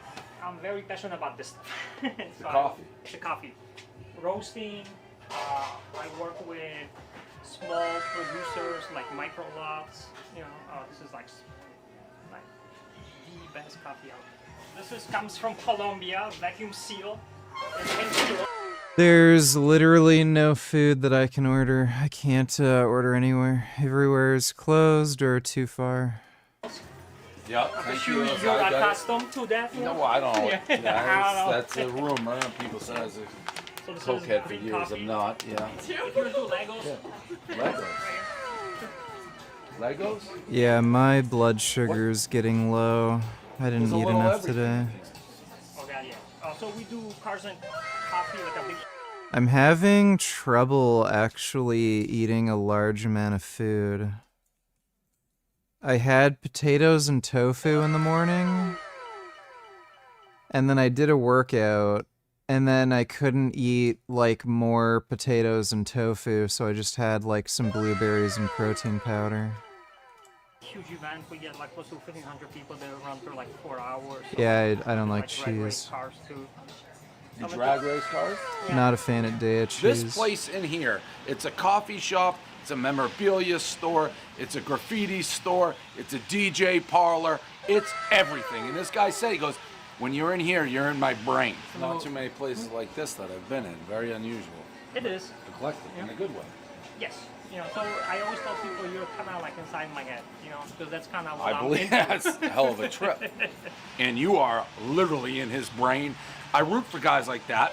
Quit his CVS job and like just built this place out. My little story, I used to work for Walgreens for 17 years, you know, the whole corporate thing. You become a number, you kind of pilot heads, Yeah, you know. yeah. I told my boss off one time, you know, and then 3 days later after 17 years, you know, I can't. So I tried to do something on my own, and coffee roasting was more like a hobby to me. Yep. Started in 2018, start fixing everything. So everything you see here, where you see these white cuts, there were walls here ever. So I started cutting this place apart, fixing everything, and then, you know, like around 2020 when COVID happened, you know, we had to shut down. I was the only employee, so I had to furlough anybody. I used that time, so I worked literally 18 months straight, 12 to 18 hours every single day to transform this place. I You know, believe it. It's by incredible. hand. Then found the pizza guy, and I think we may have good pizza here. Look at that undercarriage. One bite, everyone has rules. I don't even know where we are. Do you? Lennox Hill or New Lennox or something.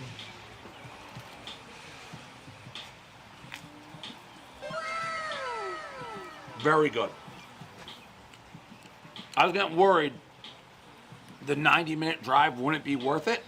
This is very good. Great Chicago pizza. Very good pizza.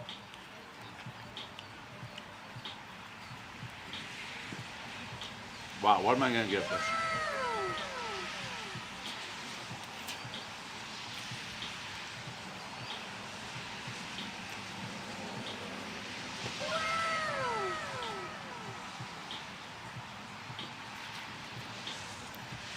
Honestly, it's up there, and this isn't, you can't really say this downtown Chicago. Zaza's is probably my favorite in Chicago, downtown. They do Pizza Fest. Pizza Amici, which we recently did, that's tavern style.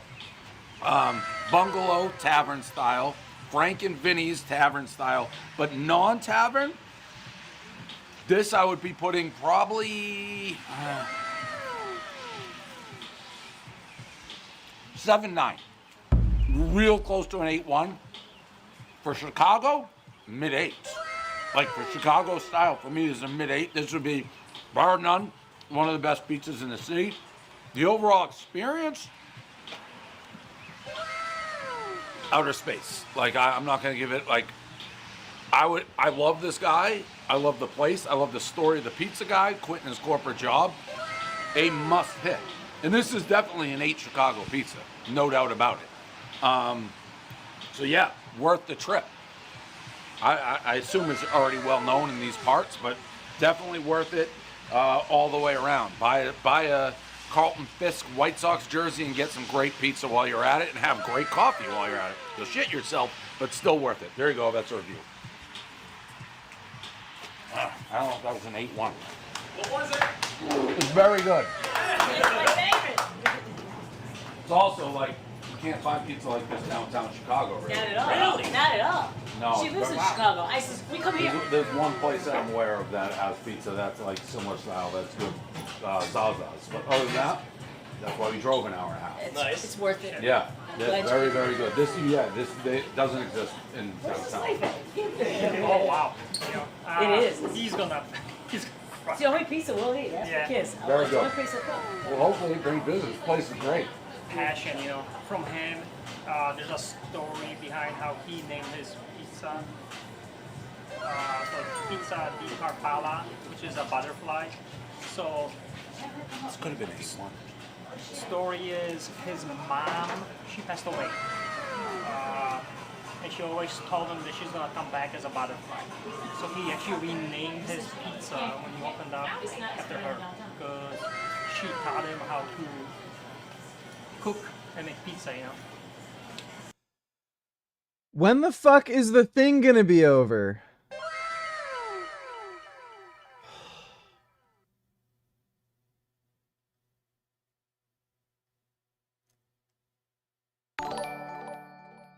Finally, oh my god. Or wait, oh shit. Okay, we're behind a little.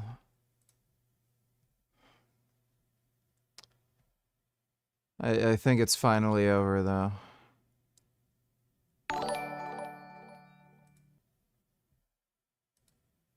Oh, I'm very hungry and my blood sugar's low.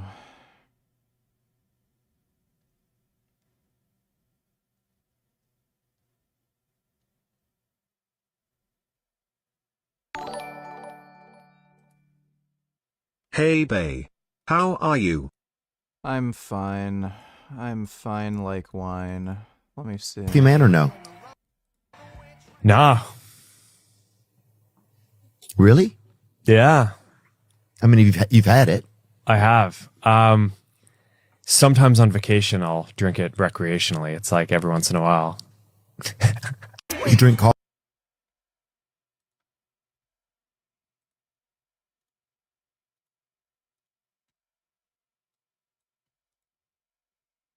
Lot of ketamine, then you're inebriated. If you do a small amount, you're not. That's my question about, do you ever abuse it? That's why I don't think asked. so. Yeah. If you do a lot of ketamine, Yeah, he does a lot of ketamine or other drugs. Thanks for the donation, Nut Muffin.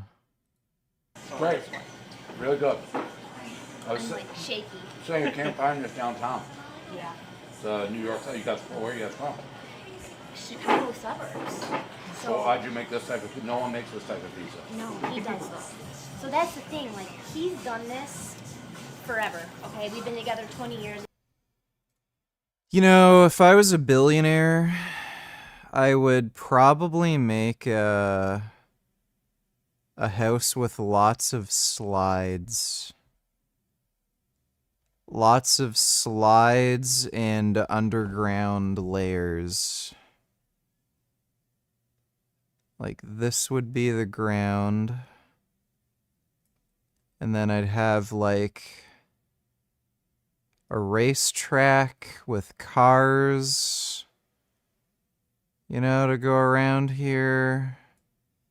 And then maybe I'd have a motocross park, like jumps and stuff. And then I'd have this house over here, the really big garage with house stuff. But then I'd have like a big underground layer.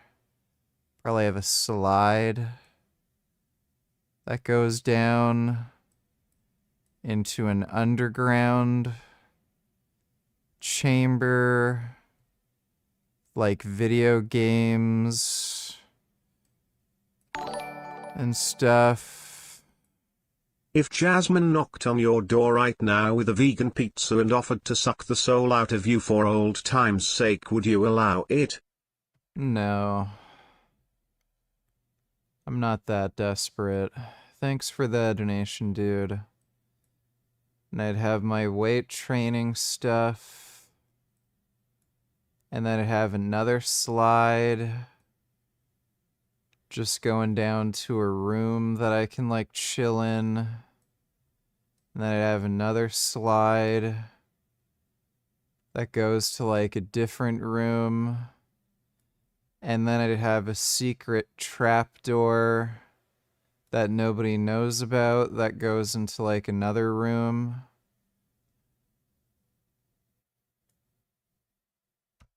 That'd be awesome if I could have that. Just slides that go to different places. That'd be neat. He just likes to cook. You know, it started off in our garage where we would do like a pop-up. Vegan gains, go eat some vegan ass.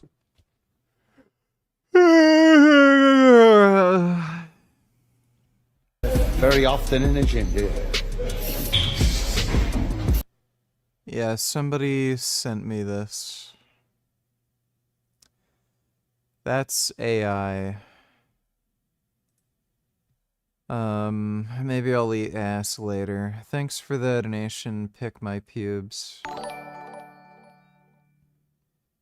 You know you're one Minecraft or Roblox stream away from that picture, VG. I don't know about that. Thanks for the donation though, dumbass. Gigliardo donated $2 almost 1 year ago. Let me see.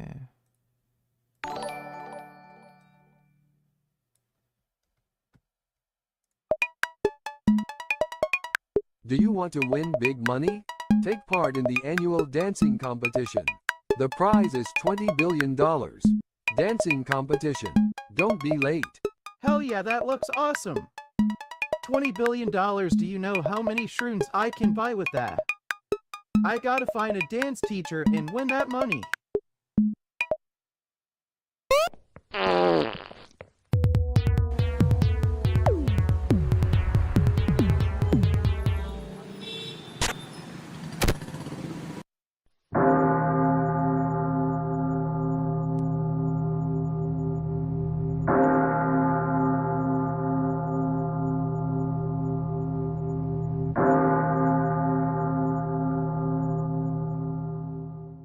So you want to learn how to dance, huh? Well, you've come to the right place. I am the best dance teacher you'll ever find. Let's get started.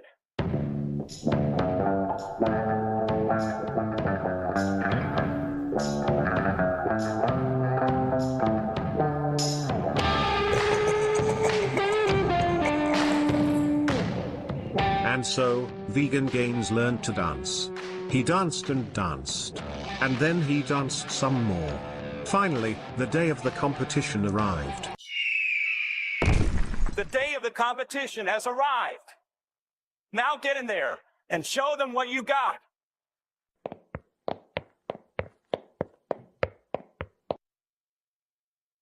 You and me, baby, ain't nothing but mammals, so let's do it like they do on others.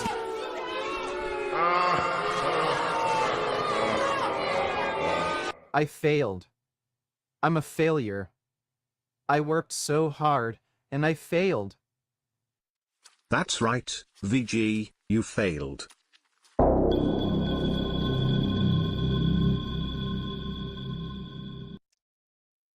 Yeah, those were good. Thanks for the donation, Gigliardo. Dodo donated $2. Can you react from 52 to 53.30? Would you agree with him? Hey folks, Dr. Mike here. Well, this is probably gonna be really fucking stupid. 52. Not sure about it. The last bias, these are very well demonstrated biases, is the pessimistic bias.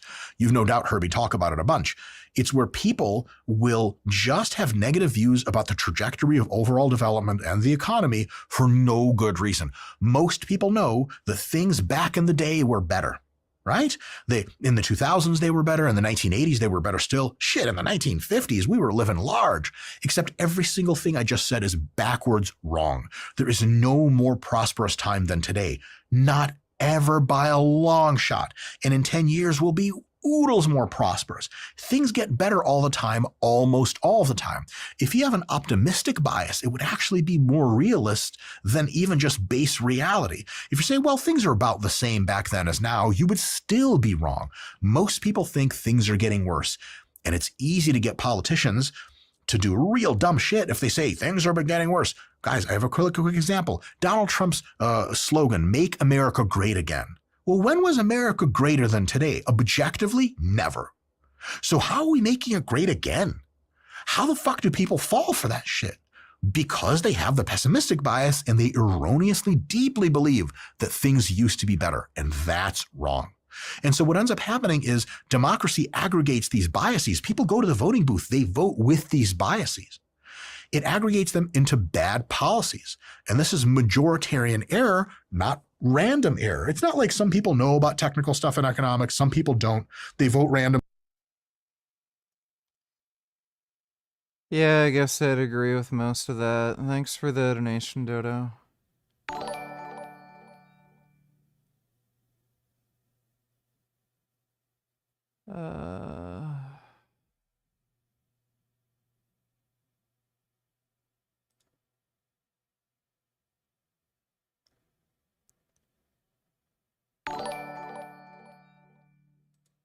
Check this out, I played these spoons for your mom and she dropped her pants and let me in her box. Faggot. Adding love letters in the sun. You get in position. Alright, I'm ready.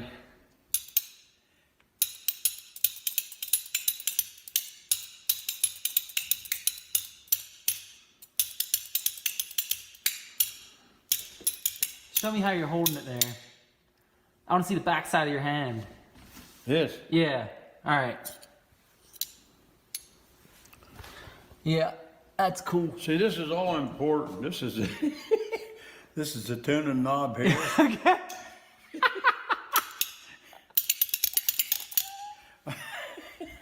Good, gotcha. Adding.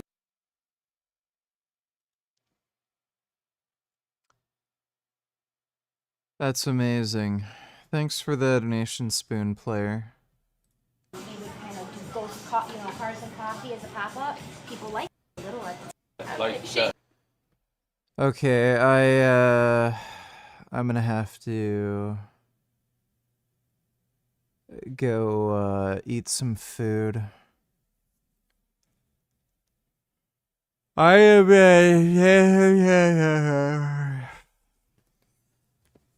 so hope you all had fun. Big thanks to everybody who donated in Streamlabs, and thanks for the gifted memberships. Street Vegan, I appreciate that.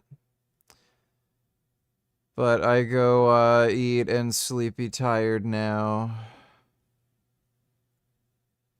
I will see you all tomorrow.